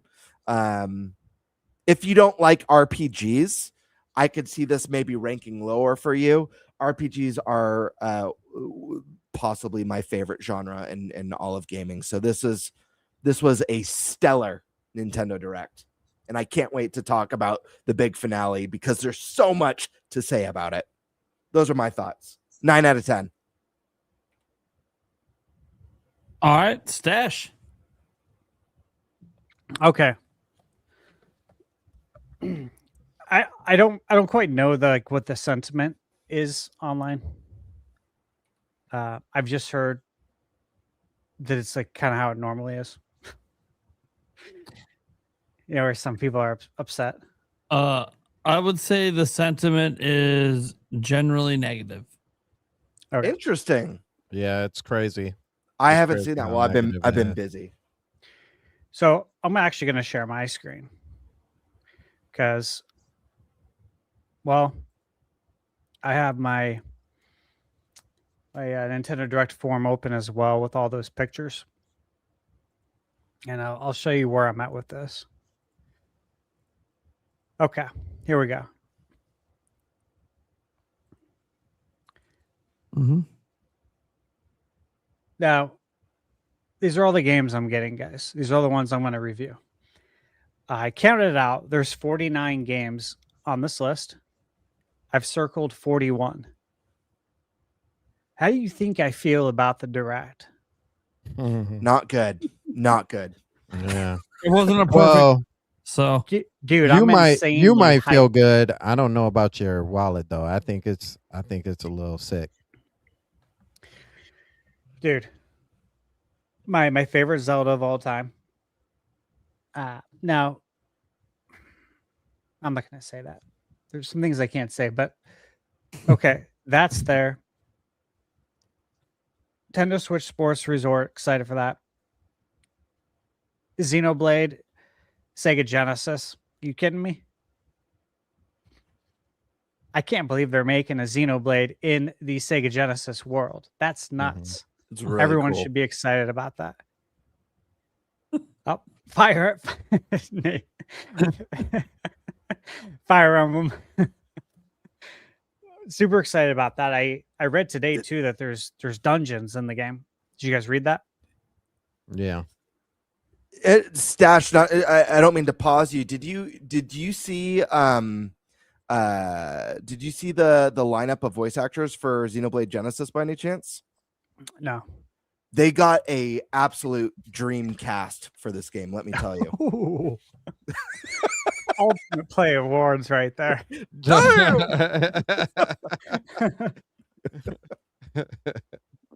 I'll have to check that out though. I'm just kidding. I don't know if they yeah. He was Okay. paid to use Go that. Still, great use of it. Kingdom Hearts 1, 2, 3, and 4, baby. And you got the exclusive on Kingdom Hearts 4. Look, I've been saying this since it released on PS2. This was 2001. I picked it up day one. I had it pre-ordered at Toys R Us. But I was like, man, this needs to come to Nintendo. This is a match made in heaven. Why is this not here? And I felt this way the whole time. I believe I was 100% right. I'm sure there's other people who felt that way. But here we are, 25 years later. Kingdom Hearts officially, not a cloud version. It's not real. It's not real life. We're getting an actual native Kingdom Hearts. And we're getting Kingdom Hearts 4 day and date. Insane. Onimusha. So I got to play this. I can't talk about it. What I played is not the demo, which is why I can't talk about it. I've seen a lot. Let me just say I've seen a lot from this game. And I'm so jealous of you. Yeah, dude, again. I'll be honest. It's the most jealous I've ever been about your inside shit ever. I wish I could have streamed it to you or let you see it, But I was telling Michaela because she sat in on it with me too, of course. And I was just like, this is Bird's favorite. This is one of his favorite IPs of all time. Yeah. I was like, I wish he could see this. So based on what I've seen and played, very, very excited. I can't say anything else. I'm not even going to touch Star Fox. Splatoon Raiders. And Orbitals, I'm under embargo for. I can say, though, that we played it. And I can't wait to share more details with you when the embargo's up. Pacopia. Hey, look, I'm glad this game's continuing. and they're going to be doing that expansion pass. I'm probably going to get in on it. And I've been saying that this whole time. A lot of people have said you need to play it. I said, I'm going to as soon as I have an opening. That has not changed. Dustbloods, again, look, I know people wanted to see more of it. And I don't need to see more of it. I'm going to play it. I'm going to trust. So they announced the play test. I'm like, oh, that's all I needed then. Yeah, that's a big deal, dude. That says a lot that there's a play test coming.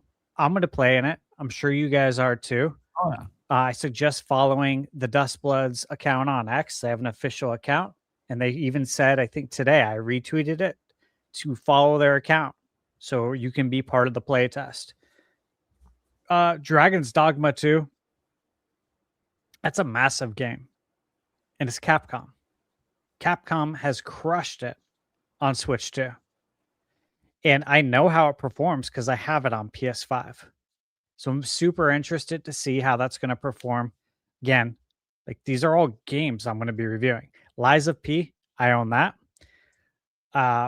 This is something we talked about over a year ago. I mean, 18 to 24 months ago, that this would for sure come to Switch 2. I know I said that on this podcast. Great that it's the complete edition. Guys, this is Pinocchio. I'm pretty sure everyone knows that, but if you don't, this is about Pinocchio. And it's a Souls game. It's so cool. Yeah, and in chat they mentioned there's a full physical as well. So for the physical fans, there you go. Xenoblade 1 through 3, Switch 2 edition. Again, I've been talking about that for a long time. Pikmin's going to drop too. Very excited. Stellar Blade. If you haven't played it because you don't have if you don't have a PlayStation, you definitely need to pick this up. I have it. It's awesome. Final Fantasy Online. Again, been excited for that. We played Rayman Legends Retold. I'll have a video coming on that. That's not under embargo. Very excited after playing it. I'll just say that. Devil May Cry 5. Badass game. Lords of the Fallen 2. Lords of the Fallen is really awesome. So, hyped for that. Rise of the Tomb Raider is an amazing game. Significantly better than the first Tomb Raider reboot. DK Challenge. Very excited to see that we're getting some form of achievements. I want to see what else they're going to do there, but very excited. I thought Ninjala 2 looked cool. I thought RuneScape looked interesting. I've already reviewed the Atelier games on my channel, so I'll be reviewing that. Warhammer 2 Space Marine. That was one of the most popular games when it released in 2024. I played it. Nate, have you played that? Yep. You liked it, right? Yep. That was really good. Yeah. So super exciting to see that. Observer from Bloober. Really cool game. DayZ and SnowRunner, interested in that. Obviously the Kingdom Hearts stuff. Talked about that. Dragon Quest Monsters. So I played part 3 on Switch 1. The performance wasn't great, but the game was so good that it didn't matter. And I said that in my review when I reviewed this game, that despite the performance woes, this game is just so much fun that you don't even care. And so, of course, I'm really excited that we're getting part 4. And in Japan, this is Dragon Quest Monsters 4. I don't know why they dropped the 4 here. I'm sure they did it for a reason, but this is the 4th entry. Deltarune. Again, if you're a fan of Earthbound, what are you doing? And again, you buy Deltarune now, you get all the episodes. It's one flat price. So I bought it on launch day, knowing that this is going to buy the whole game for me as it comes out. Metal Gear Solid 2. Again, already on the list. Tales of Eternia. That was on my bingo card. I've been looking forward to this one. I love the art style. The One Piece Grand Gourmet looks very interesting. I love the art style. And then Final Fantasy Resonance, dude. That I think that was my most. It's like top 3 probably hype was Zelda, Kingdom Hearts, and Final Fantasy. Resonance looks amazing. I love HD 2D art style. You're giving me Final Fantasy in HD 2D, and there's been some folks that I saw online saying, "Oh, this is just an adaptation of the cell phone game or whatever." Yeah, so was Octopath Traveler 0. What happened there? That game's badass. They know what they're doing. I think it looks absolutely beautiful. And the fact that you can do like, Agreed. it's HD 2D, but when you do the summons, it goes into a full motion video. Did you guys see that? Yep. That's wild. Yeah. Like, that's really cool, dude. So these games, what are all of these coming out this year except for Xenoblade? A lot of them. Except for Xenoblade, right? Mm-hmm. And No, like, Kingdom it's Hearts. everything. Yeah, Kingdom that and Hearts Kingdom Hearts 4. 4. Everything's coming out except for those two. Yeah, I think that's right. That's insane. There's 49 games on this list, so 47 are coming out this year. And there's obviously still more to come out. Like, Nate, when we were live streaming it, I was saying to the chat that wait for the press release, and that I bet you there will be more news that trickles out from people who piggyback. Sure enough, there was. Wolong Complete Edition was announced. Yep. So we're getting Wolong 2, but Wolong Complete Edition was announced. That's coming out, obviously, before Wolong 2. So that's pretty awesome. Constance is getting a Switch 2 edition. A formal one, which is a great Metroidvania that I reviewed. And there's other games that I played that I can't even talk about that weren't part of the direct that are coming to Switch 2 this year. Yeah. Like I said, was there were 70 plus even before this direct. Well, that's the thing too, is like we had all these showcases and not all those games were here. They can't be. It would be too long.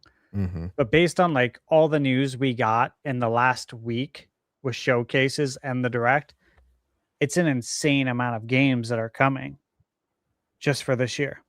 Yeah. And can I add something, Stash, real quick? Yeah. I think this might have been, actually not might. I think this was my favorite summer of gaming since the E3 days. Yeah. I gotta say, Agreed. Sony's State of Play crushed, in my opinion. I thought it was phenomenal. Summer Games Fest this year, easily the best Summer Games Fest show we've ever had. It's not even close. Xbox's showcase, phenomenal. Even if we've seen some of the games a handful of times, like Fable looks phenomenal.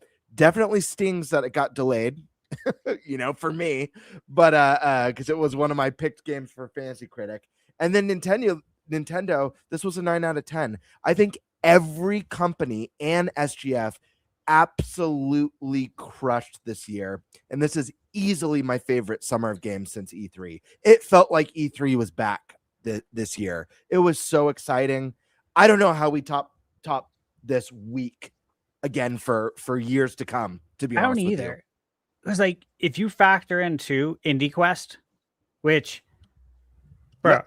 I was like, okay, add to wish list, like nonstop. And even at Summer Game Fest, like I told Jeff when I talked to him, I thanked him for everything, because the way he set up Summer Game Fest, like it's a living, breathing campus. It's like an enclosed campus, basically. It feels like summer camp where everything's paid for. And they bring in food and everything. I'm like, this is crazy. Like, I don't have to worry about anything. All I have to do is make sure I make it all my appointments on time, record the event, make sure I got enough battery juice and storage, play the games and have fun. But I think to him, I'm like, dude, the Summer Game Fest showcase felt like, between that and this, it feels like E3, but better. And that's because I was there also experiencing it. You know, E3 had crazy lines, especially when they opened it to the public. Here, it's like, no, I got an appointment. It's like when I go to the barber shop to get my haircut. When I go in there, every time there's a line of people waiting, a line. And I just walk right up there. And people mean mug me like, who's this guy? He just walks in and gets his haircut. We've been waiting an hour. We're waiting 2 hours. That's normal. It's like, well, I made an appointment. I always do this. I don't have time for this shit. You can do it too. Anybody can do it. You just have to plan ahead. So with Summer Game Fest, like, you plan ahead, you make appointments, you walk right up. Someone playing the game, they go to that person, say, I'm going to need that controller. He has an appointment. It's like, it's great, dude. I loved it. It's just like we did with PAX. We had appointments, man. We made the most of our time. But this felt like, I don't know how they top it. All those banger announcements, not to mention like the last Ronin Platinum. Dude, you know? I screamed. I yelled. Dude, I yelled so loud. Everyone around me did. I didn't know the person next to me, but I met them after that. And that was obviously early in the show. We're just like, holy shit. Like, I thought this was canceled. We all did. We thought this game was canned. Dude. And it was wild. Stash, so funny. At the Game Awards last year is when we got the announcement for the new Onimusha game. And I swear I knew it was Onimusha before anyone. I'm not even exaggerating. I'm not just saying that. I knew it was Onimusha before everyone. You saw the souls being sucked towards the silhouette. And I screamed. And when there was all the coverage on YouTube from the Game Awards, there was a YouTube short of that reveal that someone had posted. And you could hear me screaming Onimusha in it. And it was just my voice just screaming at the top of my lungs. It's so funny. I was like, oh my God, that's me. That's awesome. Guys, yeah, this was such a fun week. But to cap it off with like no sleep, you know, hopping in to the live stream and seeing all these games, I'm just like, this is nuts, dude. All of these games, 41 of them I want to review. I don't. If people aren't happy with this, man, you'll never be happy in life. There's so many great games. You got to open your eyes, expand your horizons.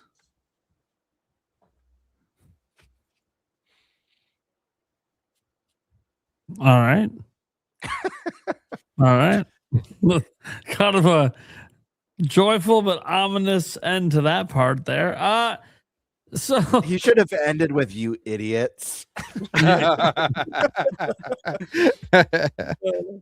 So yeah, the direct, I really enjoyed it, guys. You know, I gave it A+. Like, I'm really easy to please. I've said this many a time. I'm easy to please. I thought the state of play was an A+. I had the Xbox showcase at an A. I had Summer Game Fest at an A. I had, the mix event at an A+, and many others. So, like, guys, I'm not that hard to please because I like such a wide variety of games. And look, people have all these different criteria how they judge things. Like, oh, I judge, hey, if I was watching this showcase as a new consumer, would this convince me to buy the platform, right? Like, I judge it based on what it does to make me want to buy a system. Well, I did, look, my judgment is this. Does it have a shitload of games I want to play? Okay, then it was a great showcase for me. It didn't matter if it was a new announcement. It didn't matter if it's an announcement of a game that's already here. It don't matter. I want to see shit.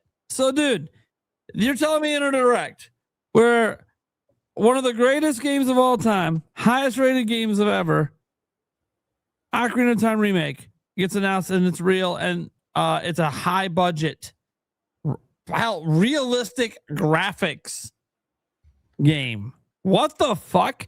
Nintendo's doing that? Okay, cool. Oh, by the way, we have our next Switch Sports game. Oh, our next Xenoblade game is announced. Oh, our next Three Houses level Fire Emblem game. We see even more of that. Kingdom Hearts 4 is somehow exclusively being shown in a Nintendo event. What? Wait a second. Wait. What? Say that one more time. Kingdom Hearts 4 exclusively shown in a Nintendo event when they couldn't even put the prior 3 games natively on Switch. That just happened. That's a thing. Oh, okay. All right, hold on. Is there anything else going on? Oh, wait. Oh, you're doing some crazy crap with Final Fantasy now? How the fuck did you take something that was a mobile game and now make me want to play it? What is happening? This shouldn't be a thing. This direct was so good start to finish. How am I supposed to be disappointed in any of this? Now, look, I get it. Maybe a little RPG heavy, I suppose, if you're not like heavy into RPGs. I sort of see that. Like, you know, ironically, if you're someone who's really into farming sims, this probably wasn't the direct for you. I get that. If you really, really just like love platformers and that's all you play, okay, Rayman Legends Retold, and I'm happy that game's coming. But yeah, okay, we didn't have a ton of those kind of games here. So yeah, definitely very RPG / action adventure heavy. I think the count was at like 16 RPGs and 9 action adventure games. So guess who loves RPGs and action adventure games? So right up my alley, baby. So yeah, I loved this direct. Look, you guys are already saying enough praises of it. I think, you know, obviously, guys, our show in general is usually pretty positive about gaming showcases because, guys, these showcases are showing us games. Are we supposed to be upset about seeing more video games? So that said, we've been kind of beating around the bush because of an extra special game that was shown at the end. Special for many, many reasons. And our comrade who isn't here, I'm going to let him get the first words in on this. The Ocarina of Time remake. Here is Eric Moore's words. The Spice Lord himself said, "Holy shit." Yes, he literally typed that out. Mm-hmm. For as much as I believed it was possible, I also thought it wasn't going to happen. I am so glad that they announced this. My favorite part of the announcement was the music. The little teases of songs from the game over the narration was a chef's kiss. I am hoping that they showed in the trailer is the actual gameplay and not just some placeholder visuals, because that looked crisp. This was a good direction to go for the art. I know we talked about the art direction, I believe, last week or the week before, and we were hoping that they don't keep with the Link's Awakening or Echoes of Wisdom route. This couldn't be any different. Oh, and this is great for the game. I can't wait to actually play the game this time around. Okay. Thank you, Eric. Who wants to go first? This is special. It'll be the only time probably in podcast history that this particular thing will ever be revealed again. You put a post on Twitter earlier about whoever was the person who did the music for this trailer. Boy, yeah, they were it gave you chills, man. You hear those 3 little notes, you're like, oh. I think we all probably got chills, right? Man, it just hit so perfectly. And it's moments like that sandstorm that I'm glad I wear a diaper. You know what I mean? Yeah. Like you get the bumps just like crawl up your arm and you're like, I know that. And they do it in sections too. And you're just like, you know, the sections, the music, the sound effects, combined with the quality of that narration, the largest compliment I have seen of this trailer, universally shared everywhere, is someone's like, because it kind of felt like a movie trailer. Man, did it? Yeah, you think? Holy shit! It just leveled up Ocarina of Time status to that felt like I was being told about a new movie. Whoever was on the marketing team, pay them, bonus them immediately, because they knew what they were doing with that narration. Like I even went back to look at the original like intro to how Ocarina of Time goes, and it's not verbatim, but it is so close. And then I'm like, man, does that mean like maybe all this is full voice acting, because they're telling the story like how the original is being told, but you're listening to it in a narration. Um Man, this like and to do the whole like quilt, the whole blanket thing, and like move the story, it was like, no, are they giving it to us in this art form? So one thing I will say about this, and I've been putting this on Twitter a lot, is that when we first saw Link, the images that we saw Link, and to kind of answer Eric's a little bit, and you can correct me if I'm wrong, but as far as Zelda games, Nintendo doesn't typically go outside of what that game looks like for any cinematic. So like when they do cutscenes and stuff like that, it's all still in engine. It all still looks the same. They don't like change it up. You don't get like a better looking piece during a cinematic. Even if thinking in Breath of the Wild, right? When you saw Breath of the Wild at the beginning and Link was just sitting there on the horse, and then you see the scenes of I forgot what they call the things now. I can't remember. It's been so long. The memories? No, the what are the monsters, the ones that shoot the lasers? So Guardians, thank you. So you get the Guardians shooting at him, and you're like, okay, obviously that part is gameplay. But then when they shift over to the bridge scene where he's like, going across the bridge, and it destroys the bridge and everything, that piece from the original piece that they showed, which was in game, they don't look really too different from each other.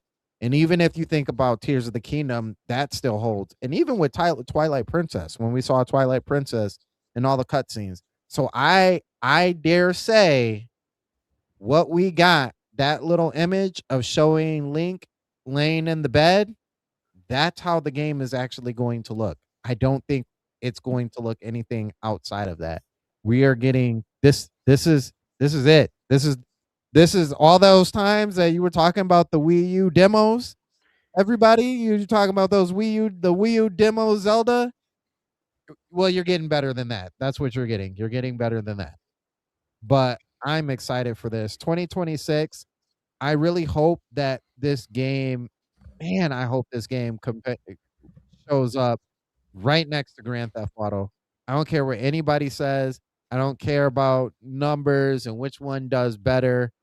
I want to see Muhammad Ali fight Mike Tyson. I want to see that. I want to see that in all its full glory. Greatest game of all time. And I'm a Majora's Mask fan.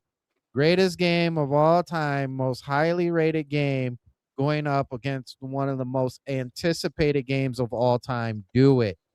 Do it. Make it happen. I've seen so many people saying that they will pick Ocarina of Time over Grand Theft Auto because this is the Zelda game. There's a whole lot of Zelda games. This is the Zelda game. This is the Zelda game. So I'm excited. I was happy. I wish they would have shown more, but to me, that only means down the road that we're gonna be back at this point again. Like, oh, they're finally gonna show some gameplay. They're gonna finally show some gameplay. So I'm ready. I'm ready for it. All right. Who wants to go next? I'll jump in.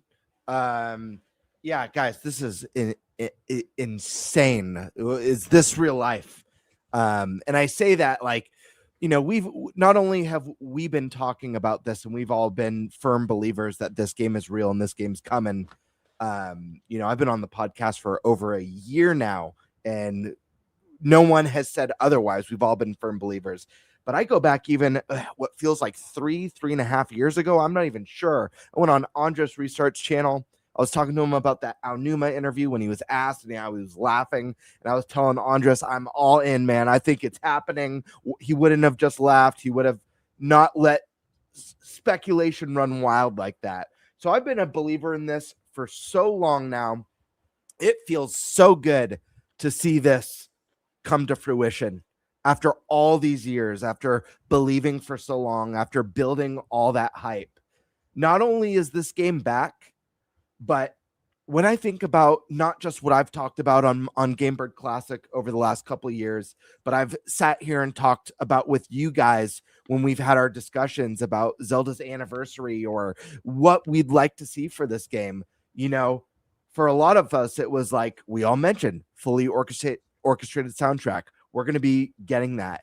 Modern visuals, not just a 4K remaster of the original game, not just an upscaling of the 3DS game. We're getting a game that's built, a remake that's built from the ground up. We've got two of those core pillars that we all wanted confirmed in this teaser trailer. We're yet to see more. We haven't seen gameplay. We haven't seen what else this remake has to offer, but I fully expect a modern, revamped combat system. I'm hoping for that jump button. Guys, am I the only one who feels this way? Is it just me, or did this teaser trailer feel like a movie trailer? Think about, we don't have sound going, but think about the narration, the setup that the narration's doing. Listen to this. Called Hyrule, created by beings of supreme divinity. Tell me this doesn't sound like a movie teaser trailer. This teaser is so freaking good. Yeah. There lay a small forest. Can we let it play before I finish my thoughts? Is that okay? Yes. Okay, because I have a lot to say still. Of the forest. Dude, this is a movie trailer, I'm telling you. These forest dwellers were called the Kokiri. Each had a fairy companion, and they lived out their innocent lives in these woods. However, there was one particular boy. Harry Potter moment. Who did not have a fairy. Oh, the music. Good. Chills, my friends. Are you a little boy? You're still Hyrule, buddy. I'm ready. What's the difference in the game?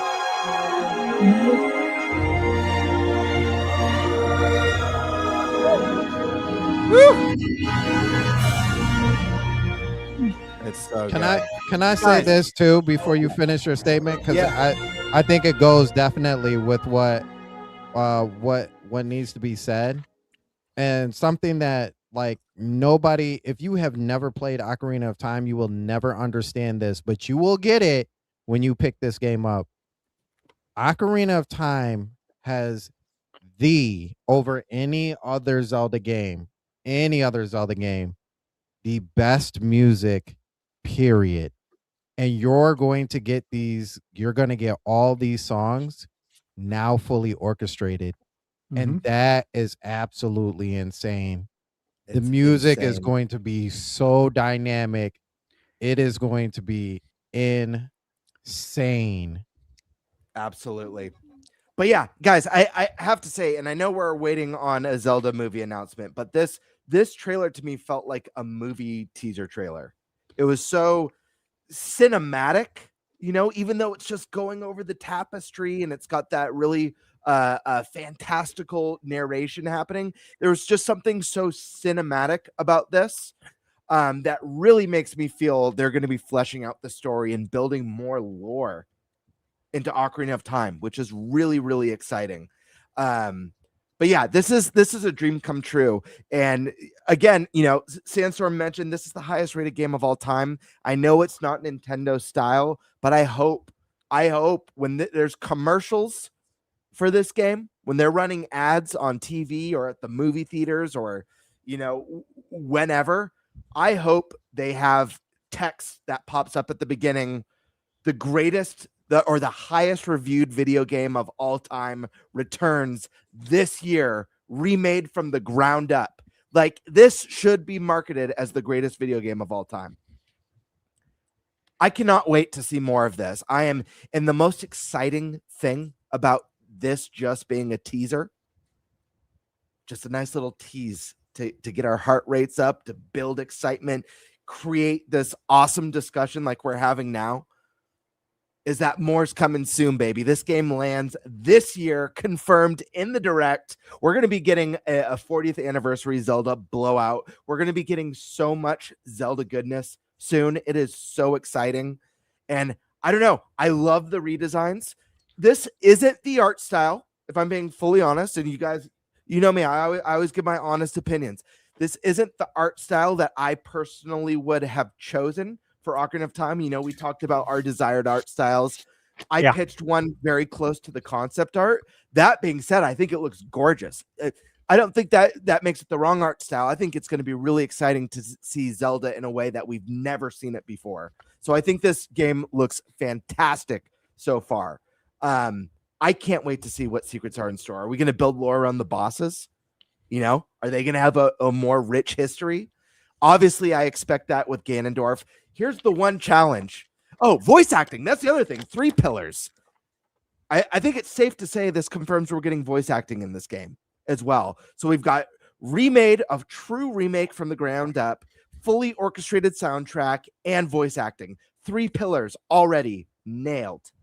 We're waiting on the other details now. But guys, what was I going to say? I had a big point to make. Damn it. Oh no. It's right. It's right at the tip of my tongue. We'll come back to it. I did have something I wanted to say. Shit. Anyways, someone else take it away. It'll come back to me and I'll jump back in. Fishing is back. Stash man. All right. So the first time I was on the Nintendo Prime podcast, we were talking about Zelda. And I said that I 100% believe Ocarina of Time will be remade on Switch 2. This was in, I think it was January 2024. At the time, it sounded crazy. But here we are. You guys know, never budged on this. Knew this was happening. Can't say anything else, but very excited. The art style, I've seen some folks that are just running with this very, very small snippet of what the game is going to be now in their mind. I think we haven't seen anything really outside of young Link sleeping. It looks like young Link. We only see, a side of his face because he's sleeping on his side. I just don't think there's a lot to talk about there. The narration I love. It reminds me, and you have to be an 80s kid to remember this, but the opening narration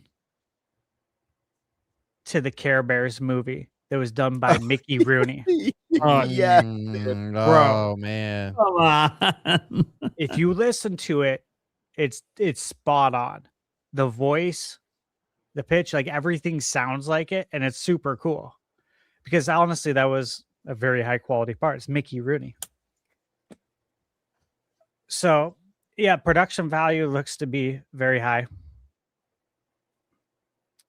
Again, the orchestrated soundtrack, this is stuff we've talked about on the podcast. That, like, something I'm personally very excited for.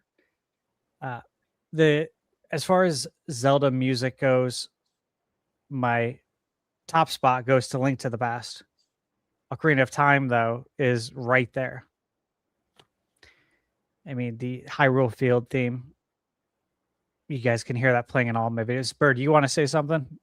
Real Did quick. you remember what you wanted to say? I remembered what it was. I remembered. I just want to plug it really quick. Sorry, Stash.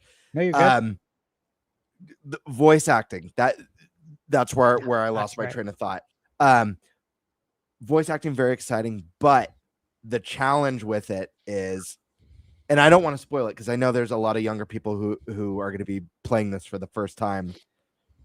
There's a big reveal in this game, and I'm curious how they're going to tackle that in a way that was.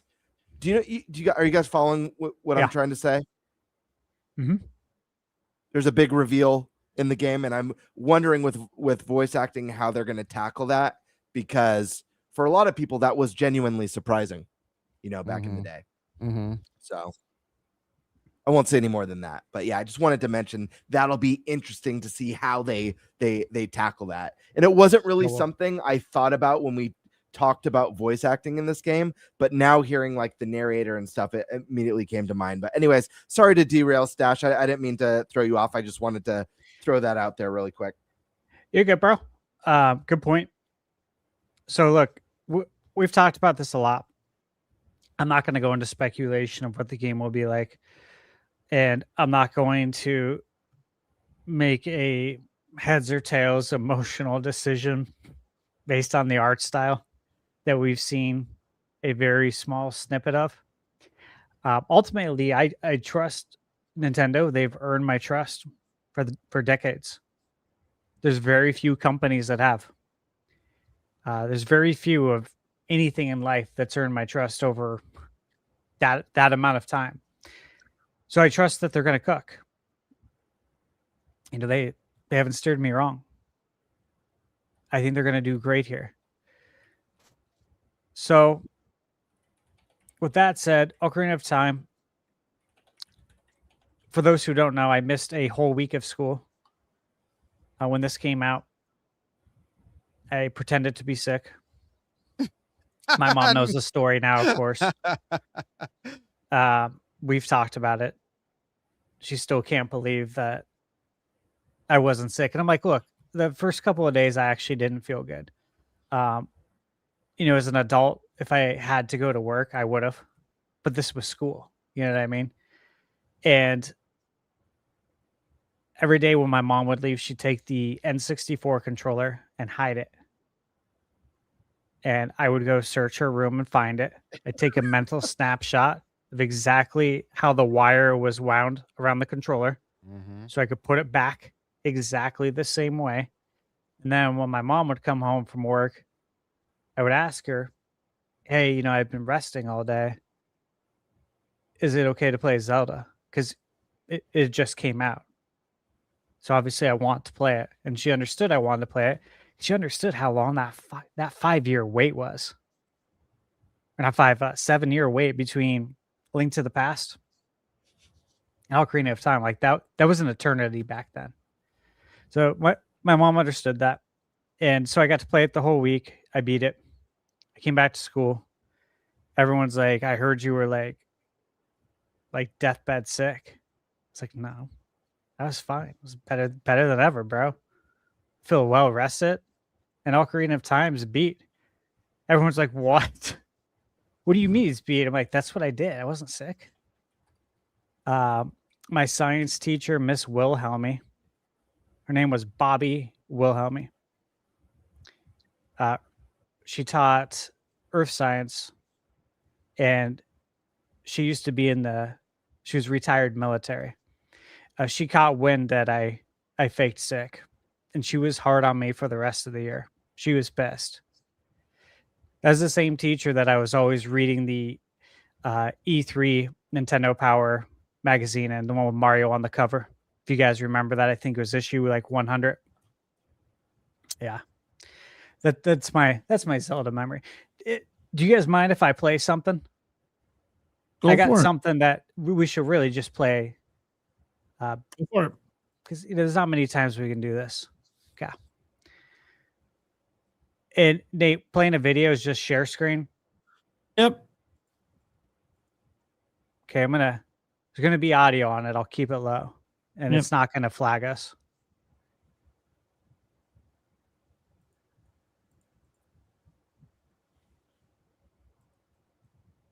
Just Yeah. for old time's sake.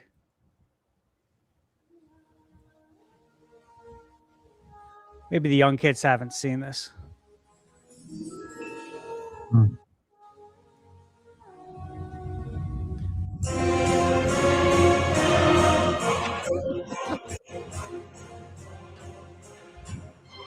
Dude, this is the music also from Conan the Barbarian with Arnold, I think. I'm almost positive it's in that movie as well, which is really cool.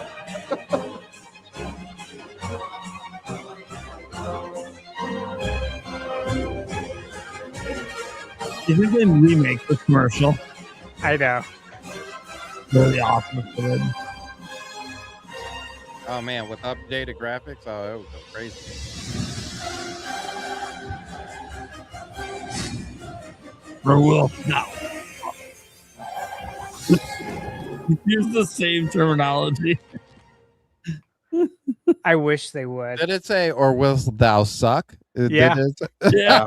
It's so good. It's so 90s. That's hilarious. I also love at the bottom the Get N with the N64 logo spinning or Get Out. I love it. Yeah. Yep. I miss the 90s. Anyways. I'm gonna use that on my wife one day.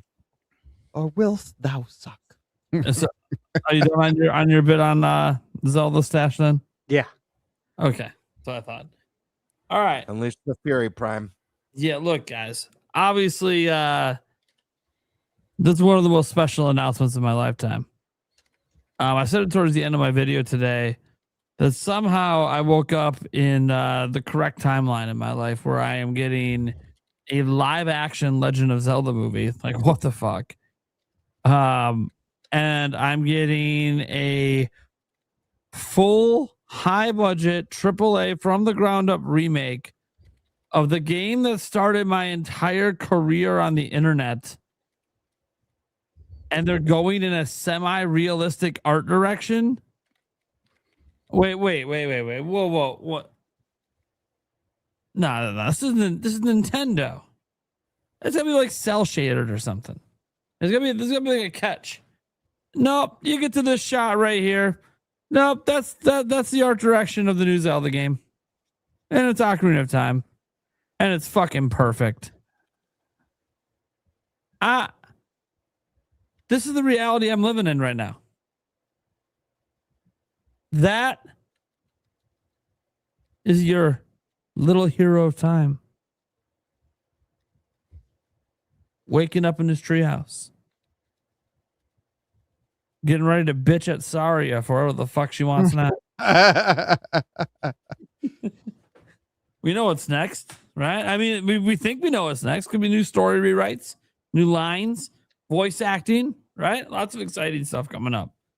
The world's probably much bigger than it was back then because by modern gaming standards, by modern controls, we literally would beat the game in like an hour. They kind of, I assume Hyrule Field cannot be crossed in 30 seconds. Right. So like, I'm assuming that things have been made bigger. Obviously, they have to for modern gaming standards. But guys, this is a special game. This is a risky game. The reason no one ever thought Nintendo would do this is because it is so risky. This is the highest rated video game of all time. The reason you usually only see remasters in cases like this is because it's so easy to fuck it up. Because you don't have to worry about comparing to Final Fantasy VII Remake or Resident Evil 4 Remake. You don't have to worry about being compared to, I don't know, any of your favorite remakes or remasters out there. None of those comparisons matter. You're being compared to yourself. A masterpiece that has no comparison. That's why you never see this. It's too easy to make everyone mad. And yet Nintendo said, we're going to do it anyways. Mm-hmm. And that is what is so shocking. This is Nintendo. They don't do this. Name one other IP that they've done anything like this with. Just not, even Mario, that hasn't had this level of treatment with any of their games. This is insane. So I don't know what studio's working on it. That's obviously huge questions out there. Well, who's working on it? You know, obviously, when are we going to see it again? Probably at some Zelda 40th anniversary blowout, which at this point I assume is after Splatoon Raiders, because they've already advertised the Splatoon Raiders Direct.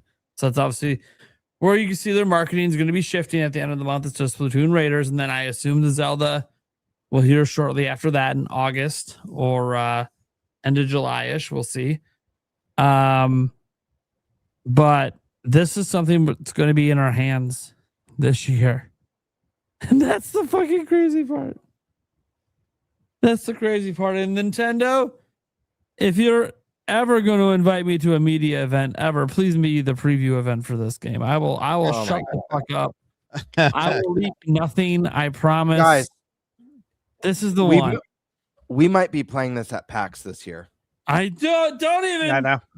Don't do that. Don't I'm do just saying. that. I'm just saying, guys, we might be playing this at PAX this year. If it's like an open-ended demo, like the Tears of the Kingdom and Breath of the Wild ones, where it's like, I might be the only thing I'm playing.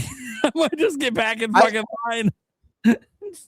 Well, I could see them doing like the Great Deku Tree as a demo. Oh yeah, the dungeons to the bigger and more tree. expansive. Yeah.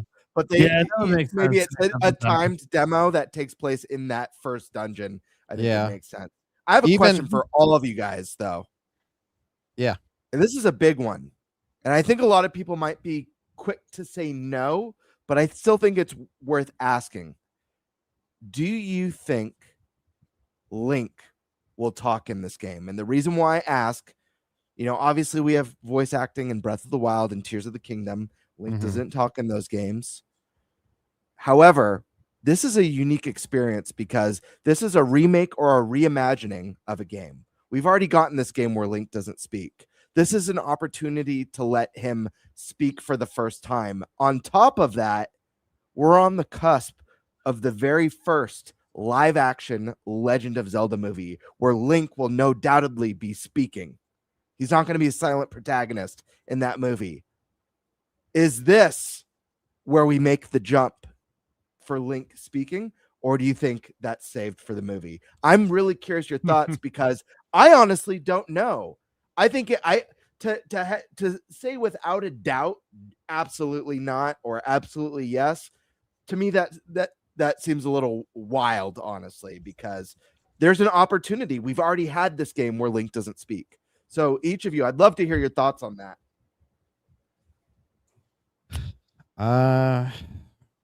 That I think comes with a lot of ifs.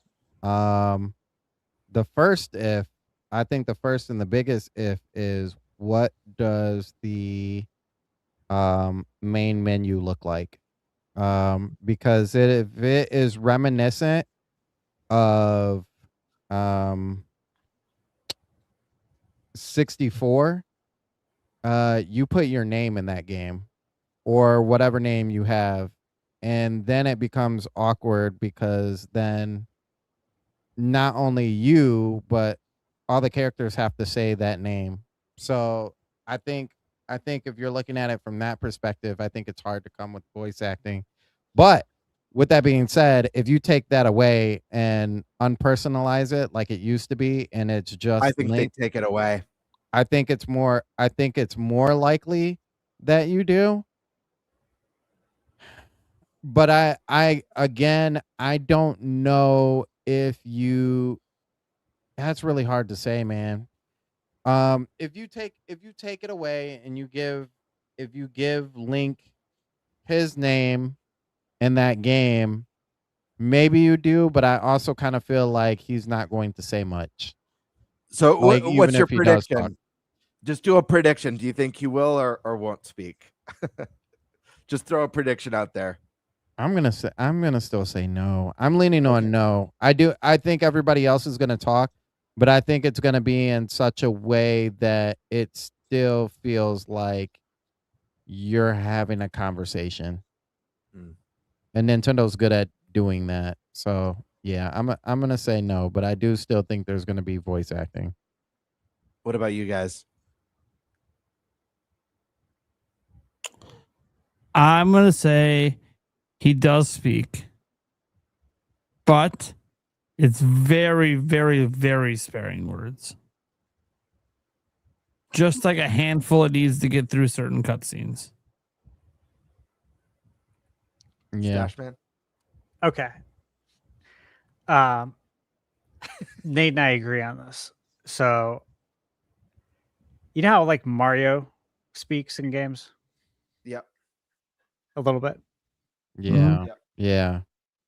I think it's like that, but a little bit more. Again, just enough. I don't Yeah. think he's gonna have like this huge script. Like a big monologue. Yeah, I don't know that that's gonna happen. Also, you gotta ask, like, if hypothetically he has voice acting, who's gonna voice it? Right. Like, is the person in the movie gonna do it? But then who's gonna voice young Link, and then teen Link, adult Link?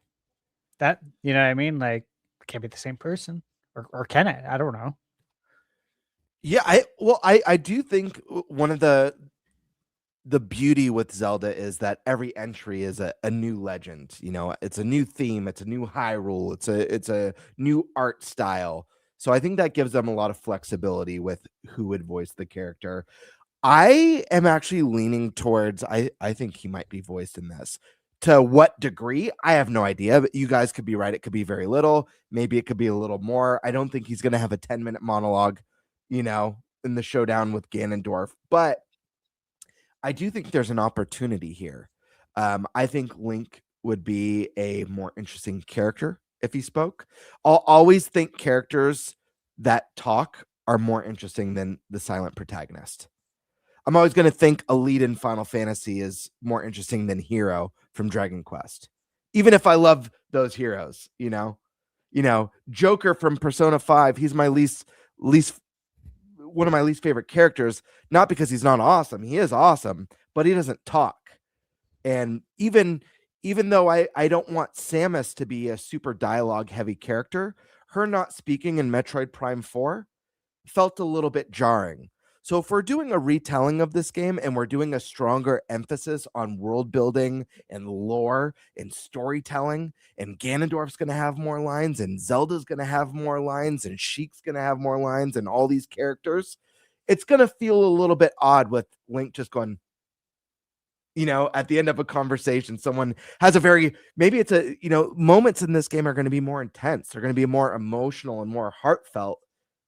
When you just have someone not say anything and they go like this and the character goes, I thought you would say so, you know, it kind of breaks the immersion a little bit. So I think there's an opportunity here. I don't think it's necessarily needed, but I think it's a tough one. I think it could enhance the experience. I think it just needs to be handled delicately. Remaking this game to begin with, you guys already nailed it, is a big risk. So why not take an extra risk if it means, you know, it's something special that could separate it from the original. I don't know. I just want to get your thoughts on that because I think there's an opportunity here, but I have no idea which way they'll go. Good question. Yeah, good question. It is one thing that we will be excited to see because I think that definitely needs an answer. I'm okay either way. Whatever they choose to do, I'm fine. Even this? I mean, if they choose to voice it or not voice it. Oh, I was gonna say. To be clear, the super chat saying, "Hey, let's throw a curveball, Snoop Dogg to voice Link." So I had to double check. He said, you know, I mean, Snoop's got a very identifiable voice, so that'd be interesting. Right. Who could Snoop Dogg possibly be in that whole game? Oh Maybe man. Sages. Is Snoop? Okay. I think it would be you know who would be absolutely hilarious for Snoop Dogg to be? Roru in that game. The first just like, what's up, pimpin'? Yeah. You've been in here for 7 years. You know? That would be hilarious. Just and Roru's like long beard, but you never see his like actual like mouth, but you know he's talking. That would What be if hilarious. what if Snoop played Kapora Gabora? That would be equally well. I guess they're technically they're both the same like person. So Yeah. like That'd be awesome. it'd be funny if he like tried to fake his voice too, like it wasn't him. Snoop fits a lot of characters in Zelda. Let's be real. Snoop would make a great Deku Tree. Come on now. Yeah. Yeah. The wise Yeah. Deku Tree. He'd be freaking Like- awesome. Deku Hey. Tree, why is your eye so slanted? Don't worry about it. when he came out at Summer Game Fest, dude, it was a huge pop of the crowd. Everyone was like, "What? Are you serious?" I was excited too. I saw Snoop in concert back in the day, so I was pretty excited to see Snoop. All right. So, one thing we did get just like the tiniest of glimpse of with this entire thing. Yeah, the music was fantastic, of course. We already know how great the music is in the game. Really excited to see what they do with it all over again. We technically got a glance at the art direction. Mhm. How do you guys feel about this? This was it's an art style Nintendo basically never uses. How are we thinking? It was just the tiniest of taste, but it's one of the few things we did get. I think this is actually like it's interesting because we just got the developer for Star Fox is Valen, something like that. And they just said that they were using their in-game engine Viper. So I'm like, man, obviously it can't be them, but I'm wondering if they source that out. They don't look one to one, but the art style, but Nintendo's like, you know what? After this whole like life of Nintendo, now at the point of diminishing returns, they're like, oh, you guys wanted more realism, so we're gonna give you more realism.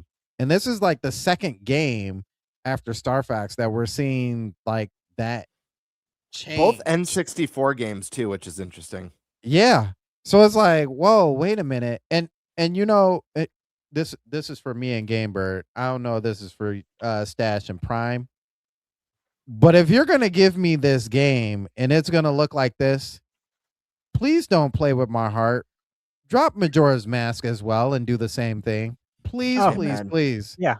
Do you okay? So I'm so happy because that was going to be my last question before we wrap this up, and I want everyone to answer Prime's question. So after we all answer Prime's question, let's all give our honest opinion. Do we think Majora's Mask is not just a possibility, but actually a realistic possibility? Of course, You want anything. you want an answer to that? After. But yes, I do, because anything could be a possibility. But realistically, as friend, as I almost said friends, not as friends, as fans who've followed this company, our whole lives, do we realistically think that's possible? But first, we all gotta ask Prime's question or answer Prime's question. Okay. Well, then answer my question, Gamebird. I stand by with what I said earlier. This isn't the art style that I would have personally chosen. Like if the choice was mine, I would have chosen something a little bit more timeless.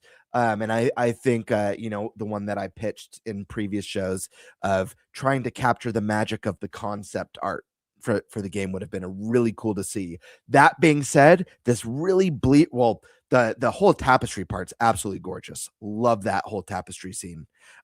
This little snippet I think looks really, really good. I'm excited to see more. I hope with the realism that it doesn't lose some of the whimsical fantasy that you get in Zelda. I still want to get some of the vibrant, but we just haven't seen enough. I want this game to look very colorful and magical, but also super dark and gritty at times, because we all know Ocarina of Time gets pretty damn dark and disturbing, especially deep down in that well and in that shadow temple. But the little snippet we see of young Link, I think, is beautiful, and I'm really excited to see more. May have not been my first choice, but I think it's a damn good choice. So I'll say that. Okay. Stash. Thoughts on the art direction? Yeah, I'm good with the art direction, and I'll also say that we haven't seen enough. Yep. Not even close. So I don't think anyone should come to any conclusion at this point. And I really don't even think you should be leaning in any direction. You should just literally say, wow, we've seen a very short snippet. Let's see what the game actually looks like. Guys, have you yet visualized, based on this art style, what these, because you all know how iconic each boss is in this game. The boss design, like just from a conceptual design in Ocarina of Time, is phenomenal. It's S tier. Bongo Bongo, Queen Goma, Phantom Ganon, phenomenal boss, like just artistically boss design. They're gonna I'm make so Gwen hyped Rova to look see. hot. I am so excited to see what the the great fairies, man. Yeah. Anyways, I'm so excited to see what some of these bosses look like realized in this modern engine. Is going to be unbelievable. Prime, what are your thoughts though on the art style? Well, look, even though Stash like no one should buy it too far in one way or another, this or that. Dude, I love what I saw. I'm all the way in. Yeah, obviously, I don't know what it's going to look like in the rest of the game and how it's going to hold up. And maybe there's some drawbacks to what they're doing, or maybe some of the character designs I don't like. But what we saw, that little tiny snippet, which, look, I'm going to be honest, the trailer feels like we were watching the beginning of the game. Like we were being like shown actual footage from the game, kind of cut up special for the trailer. And that was going to be our transition into taking over Link in his room, like we know at the beginning of the game. So I do believe that's pretty much what the game looks like. And that's because, their cutscenes, in Nintendo history are pretty much the same as the in-game graphics. They always have been. So I have no reason to think that that's not what the game actually looks like. It's coming out this year. It's not like it's suddenly going to get a drastic overhaul between this reveal and, 4 months from now or 5 months from now when it's in our hands. And we're probably playing at PAX. Like that's one thing that was crossing my mind earlier today. I was like, oh my gosh, I'm going to probably be hands-on with this before the game even comes out. And that is so freaking yes. Like I didn't get to do that with Tears of the Kingdom because like they didn't have E3 anymore or any preview events like this. And now, hey, I get to do it again for another Zelda game. That's going to be so exciting. Whatever else, Dustbloods, I assume, and whatever else they end up wanting to show off there, whatever's coming out September on forward. But yeah, I'm just really excited. I think that this art direction is everything I always wanted it to be, which is why I was kind of emotional at the end of my video today. I legitimately am living the timeline of what I want, which I never thought would ever exist. Because I like nothing ever caters exactly to what you want. None of us get everything we want. No, I'm not saying I have everything I want out of life. But in this particular case, in my lifetime, I'm getting to see some things from The Legend of Zelda that I never thought I would. And that is awesome. Now to transition to Gamebird's follow-up question about Yeah. Majora's Mask. We could make it just a quick yes or no too. Yeah. To the Majora's time. Mask thing.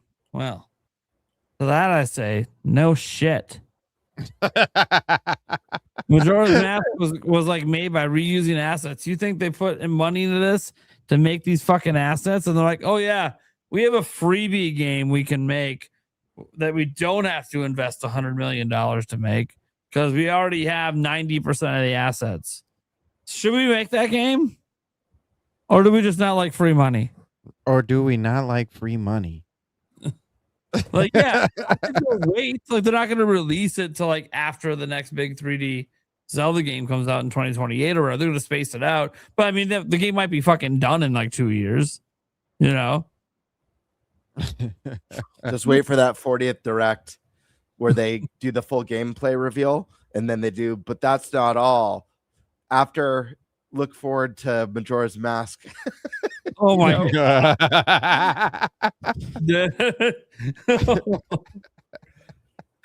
Well, they wanted to find a way to get attention from GTA, right? That's what everyone's saying.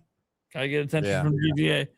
Which, by the way, I do hope they do the funniest thing and just launch it on the 19th. Just say screw I'm it. telling you, Just do it. So great. Hey, I know what game I'm buying. That GTA day. 6. Hell yeah. I'll see you there, brother. All right, Stash Man, Majora's Mask, yay or nay? Do you think it's a realistic possibility? I'd put my house on it. Damn! Oh, wow. You guys are gonna give me. I'm gonna need a clean diaper. I would. In a heartbeat, I'd put my house on it. Well, I think I'd be they're sitting taking pretty bets after that. They're taking bets on Kalashi or whatever the fuck right now for it. Here we go. Guarantee it. Guarantee there's a prop bet on there right now. You think? Sandstorm. Yeah. There's prop bets Yay or on nay? everything. Man, come on now. To my favorite game of all time, they Ocarina better of Time do it. Remake used to be a prop bet on there. They better do it. And just like how they do Ocarina of Time, if they're gonna expand the worlds out, they better expand Majora's Mask out too. Like, it's the first and only time that we've got to play as other races in Zelda outside of Hyrule Warriors. Come on, man. Like, let me just swim. Guys. Let me just swim. I gotta say, the mask is off in this one. My vote is yay. I wasn't a yay. I was a very hopium yay. Mm-hmm. But when Stash put a lean on his home. Yeah, he put a whole lean on his home for Majora's Mask in public. I'm all in. Stash has been many a times. I'll call him Nintendamus.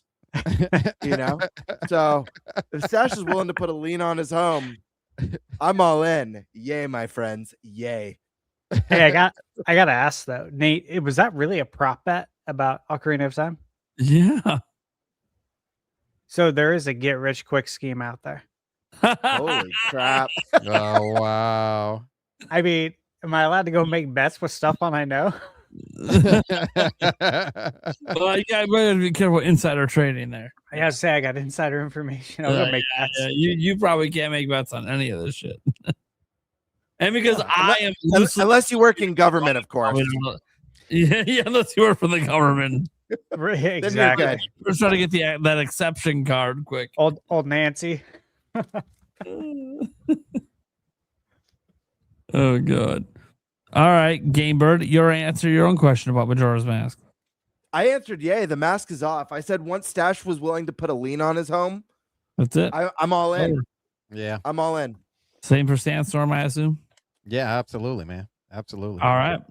Let's go ahead and get to the Q&A. Your guys' statements. You guys can still super chat them in while we're still live. Joey Pitt says, bring Conker's Bad Fur Day to NSO. Yes. Hell yeah. Absolutely. Super the Money Brawler. Wow, on time. There's a first for everything. I know.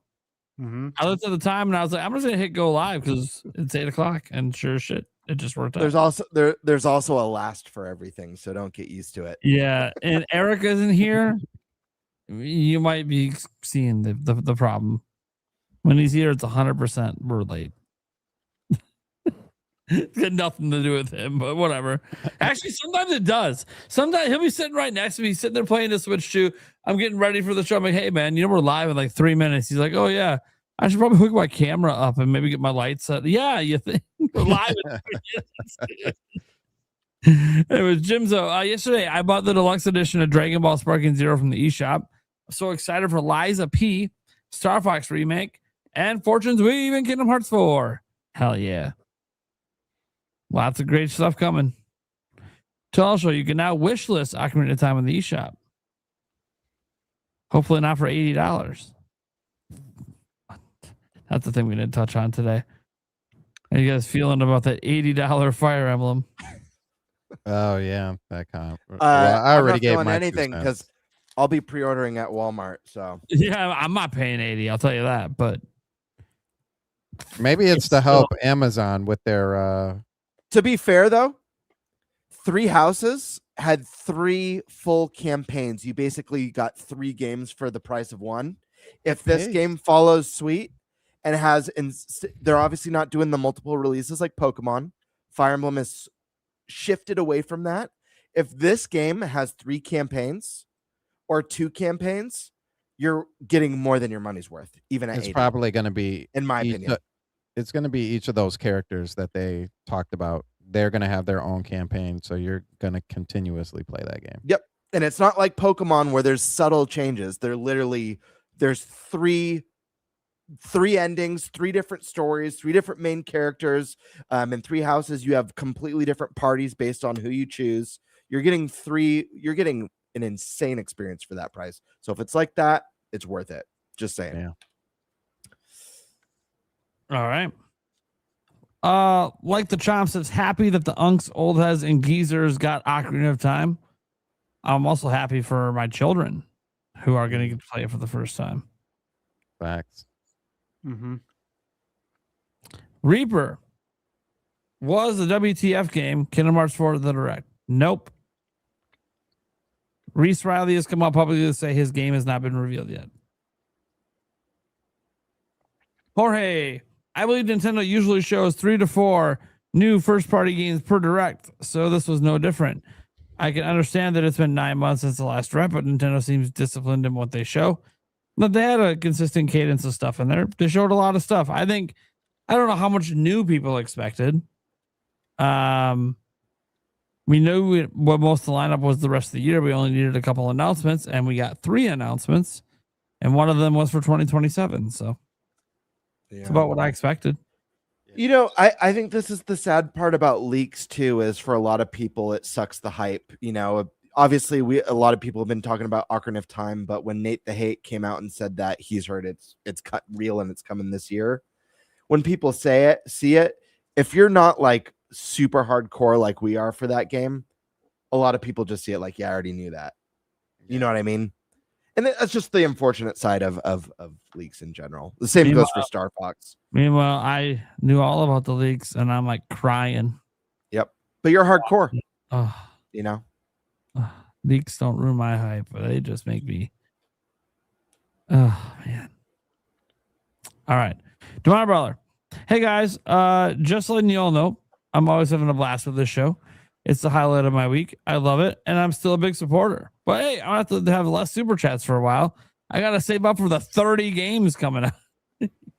Back. Oh, so you're partaking in September, I see. It's an expensive year, man. That's 1 month. Just 1 month's a problem. Thank you so much. Admiral Brawler also bring back NFL Blitz, NBA Jam, NHL hits. Got to keep it going. One more from him saying they should add a dirt biking for Excite Bike. There you go.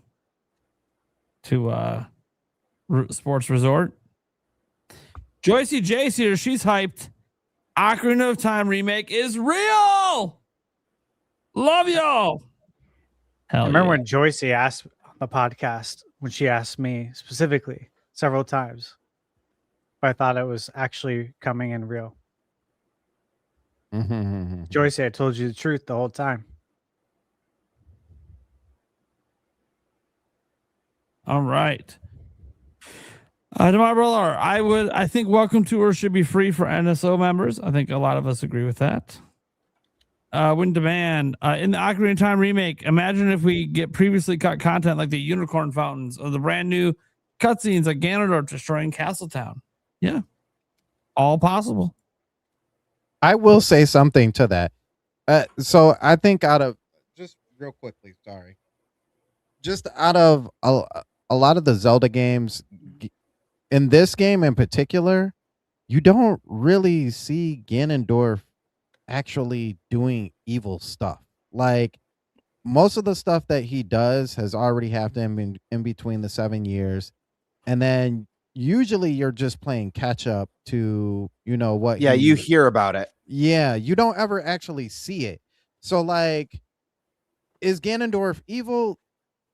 He's justifiably evil, I will say that. But he's never had that like presence of like, yo, you're a bad guy. You know what I mean? So I would like to see a lot of that. Like what was said, I'd like to see him destroy Hyrule. I'd like to see people run in, or he like bring in monsters and just start killing people off, or however that looks. Him putting curses on the Deku tree. I want to see these things so we can justifiably be like, yo, yeah, he may be trying to help out his people, but nah, he's not going about it the right way. He's actually a bad guy. It's almost like they have this moment in the game where he kidnaps Princess Zelda right in front of you. Mm-hmm. Well, he chases after her, but you never actually see that. Like, you never actually see him. It's almost like right after that shortly after that, you pull a sword. And then the 7 years happens and he left. Spoiler happens. Yeah. Dude, it feels weird. I gotta start talking about that as a spoiler again, because it's gonna be a new game for people this year. But right. It's also like kind of cool that I get to talk about that as a spoiler again. Like, there's gonna be people about to be introduced to one of the greatest moments in gaming for the first time, and I can't wait. Can't wait. You think you could still? Do you think you'll still be able to deflect energy balls with the jar? Probably. I hope so. I think it'll be so fun. They got to keep all the jank in. You got to at least keep some of the jank in. Just make it an Easter egg. I love that. Yeah. Yeah, it only works if you beat the game at least one time, and then they let you just do it every time. Who gives a shit? All right. All right. Tap the backlog gifted a member. Thank you. Demonic Brawler. All Switch 2 editions should be free. Yep, we had a similar super chat like that earlier. Dust Bloods is Switch 2 exclusive. Yes, it is. Yep. Demonic Brawler says game chat would be better if it wasn't friends only. I think it's a way for Nintendo to kind of protect themselves a little bit. Mm-hmm. Making sure you actually know the people that you're voice chatting with. So I don't know. Demonic Brawler says Ocarina of Time remake is actually happening. Yes, it is. Win Demand. I think Virtual Boy should be ranked higher. I got the cheaper cardboard and 3D Wario Land, 3D Pinball, Mario Clash. They're addicting. There you go. We got a new big Virtual Boy fan. Warren Bowman's DC channel says, hope Nintendo doesn't have more than 10 $80 games over the whole Switch 2 life. It should only be their heavy hitters. Fortune's Weave. Why? Don't push it, Nintendo. Yeah, I don't agree with it being 80. I'm not going to spend 80 on it either. But it is unfortunate that I have to do that pre-order thing or buy it digitally. Like it kind of sucks that I can't just walk in a store for MSRP and get it for $70 anytime I want. Yeah, it's unfortunate. I would love, that's the thing I would love to have Nintendo actually asked about an interview is why did they think that Fortune's Weave is worth 80, but then Mario Tennis is worth 70? What makes Fortune's Weave such a bigger deal compared to Mario Tennis when historically Mario Tennis has actually sold more? I think it goes back to, again, if there's 3 full campaigns in it, or 4 main characters in that trailer. What if there's 4 full-fledged campaigns in that then game? give me that answer. Yeah. No, I agree. I think the messaging could be better there. I agree. I mean, that collector's edition sold out instantly for it. Yeah, and they did the thing too where they hid the price again after the show. Yeah. Like, we gotta stop that stuff. Now, the collector's editions, whatever, that's always going to be something that's short, sweet, sells out. But anyways, again, I'm still going to buy it, guys, because I was willing to spend 70 when I can get it for 70. But it sucks. Joy CD says Ocarina of Time is real. Did you get that? No. Yes. God, please don't change that, Nintendo. Please leave it where everybody spamming through it keeps repeating it. Please. You got to keep it for old time's sake. Got to do it. Jorge, that Ocarina of Time remake teaser was basically Nintendo fans' Final Fantasy VII remake teaser from E3 2015. I still have my gold N64 cart of Ocarina of Time. Now we wait in bated breath for gameplay. Yep. And if you can get it anytime with Nintendo today, who the hell knows? Nintendo can give us gameplay anytime they feel like it. One more question, guys. Just a yes or no for time's sake. Do we get a golden cart? Please say yes. Oh, that I'm would gonna be say so yes. cool. Please, Yeah. yes. Please. Dude, Yeah. please. Let it finally happen. The first and only Switch/Switch 2 golden cart, please. Yeah, that would be nice. Yes. It's got to glitter too. You got to make sure. Yeah, it glitters. that shimmer. Blizzard Peak says the player relates to Link more if he's silent. All right. I don't necessarily agree, but I respect your opinion. Reaper. Ocarina of Time is going to be in the style of Breath of the Wild, and that's why they didn't show gameplay. They know people are going to be pissed. Open world, no dungeons. Okay. All right. Yeah. You okay. must have never played Ocarina of Time. Yeah, they're not gonna get rid of the dungeons. I can tell you that right now. That would just be the most asinine decision ever. Also, we already saw what the art direction was. It's not like Breath of the Wild, so I don't know. All right, whatever. I just feel like you're just making up things to be mad. I don't think open world dungeons is unrealistic. It's just it's not going to be the way you're describing it. Open world dungeons just mean the dungeons exist in the world and there's no loading screens. Oh, I thought he was saying them separate, like open world and no dungeons. Like, no, it's definitely going to have dungeons. But if you're talking about open world as in the hub of Hyrule Fields is no longer a hub and you can go through each of those sections without loading screens. Oh, absolutely. Yeah, 1000%. All right. But then that's weird I will say that's weird for one area, and that is for Lord, what is the whale's name? Lord Jabu Jabu. Jabu Jabu. Yeah, because his mouth is already open, and to walk right into that is like, that section might be a little bit weirder. I could see them changing something up for that. All right, Demonic Brawler. What no one is even considering is the fact that two of the best companies at remaking remakes are like best friends with Nintendo right now. Maybe they gave them some advice. Maybe. No idea. Again, we don't know who's working on the game. No. Hush Al Ghul says, let's throw a curveball. Snoop Dogg to voice Link. That was funny earlier. You think he's relayed it to Roz? I have no It's idea. possible. It's possible. I don't know anyone with the last name of Al Ghul outside of Roz. Reaper says Snoop will be Navi. Listen for shizzle. Shenanigans. OG commercial had Ocarina of Time as November 23rd launch date. Same again? I don't think that's a Thursday, is it? Because it'll be on a Thursday. Jimzo, in my opinion, Ocarina of Time gets new DLC and expansions that the original version never got. That perhaps the game will be between 60 to 80 and USD. Opinions on this?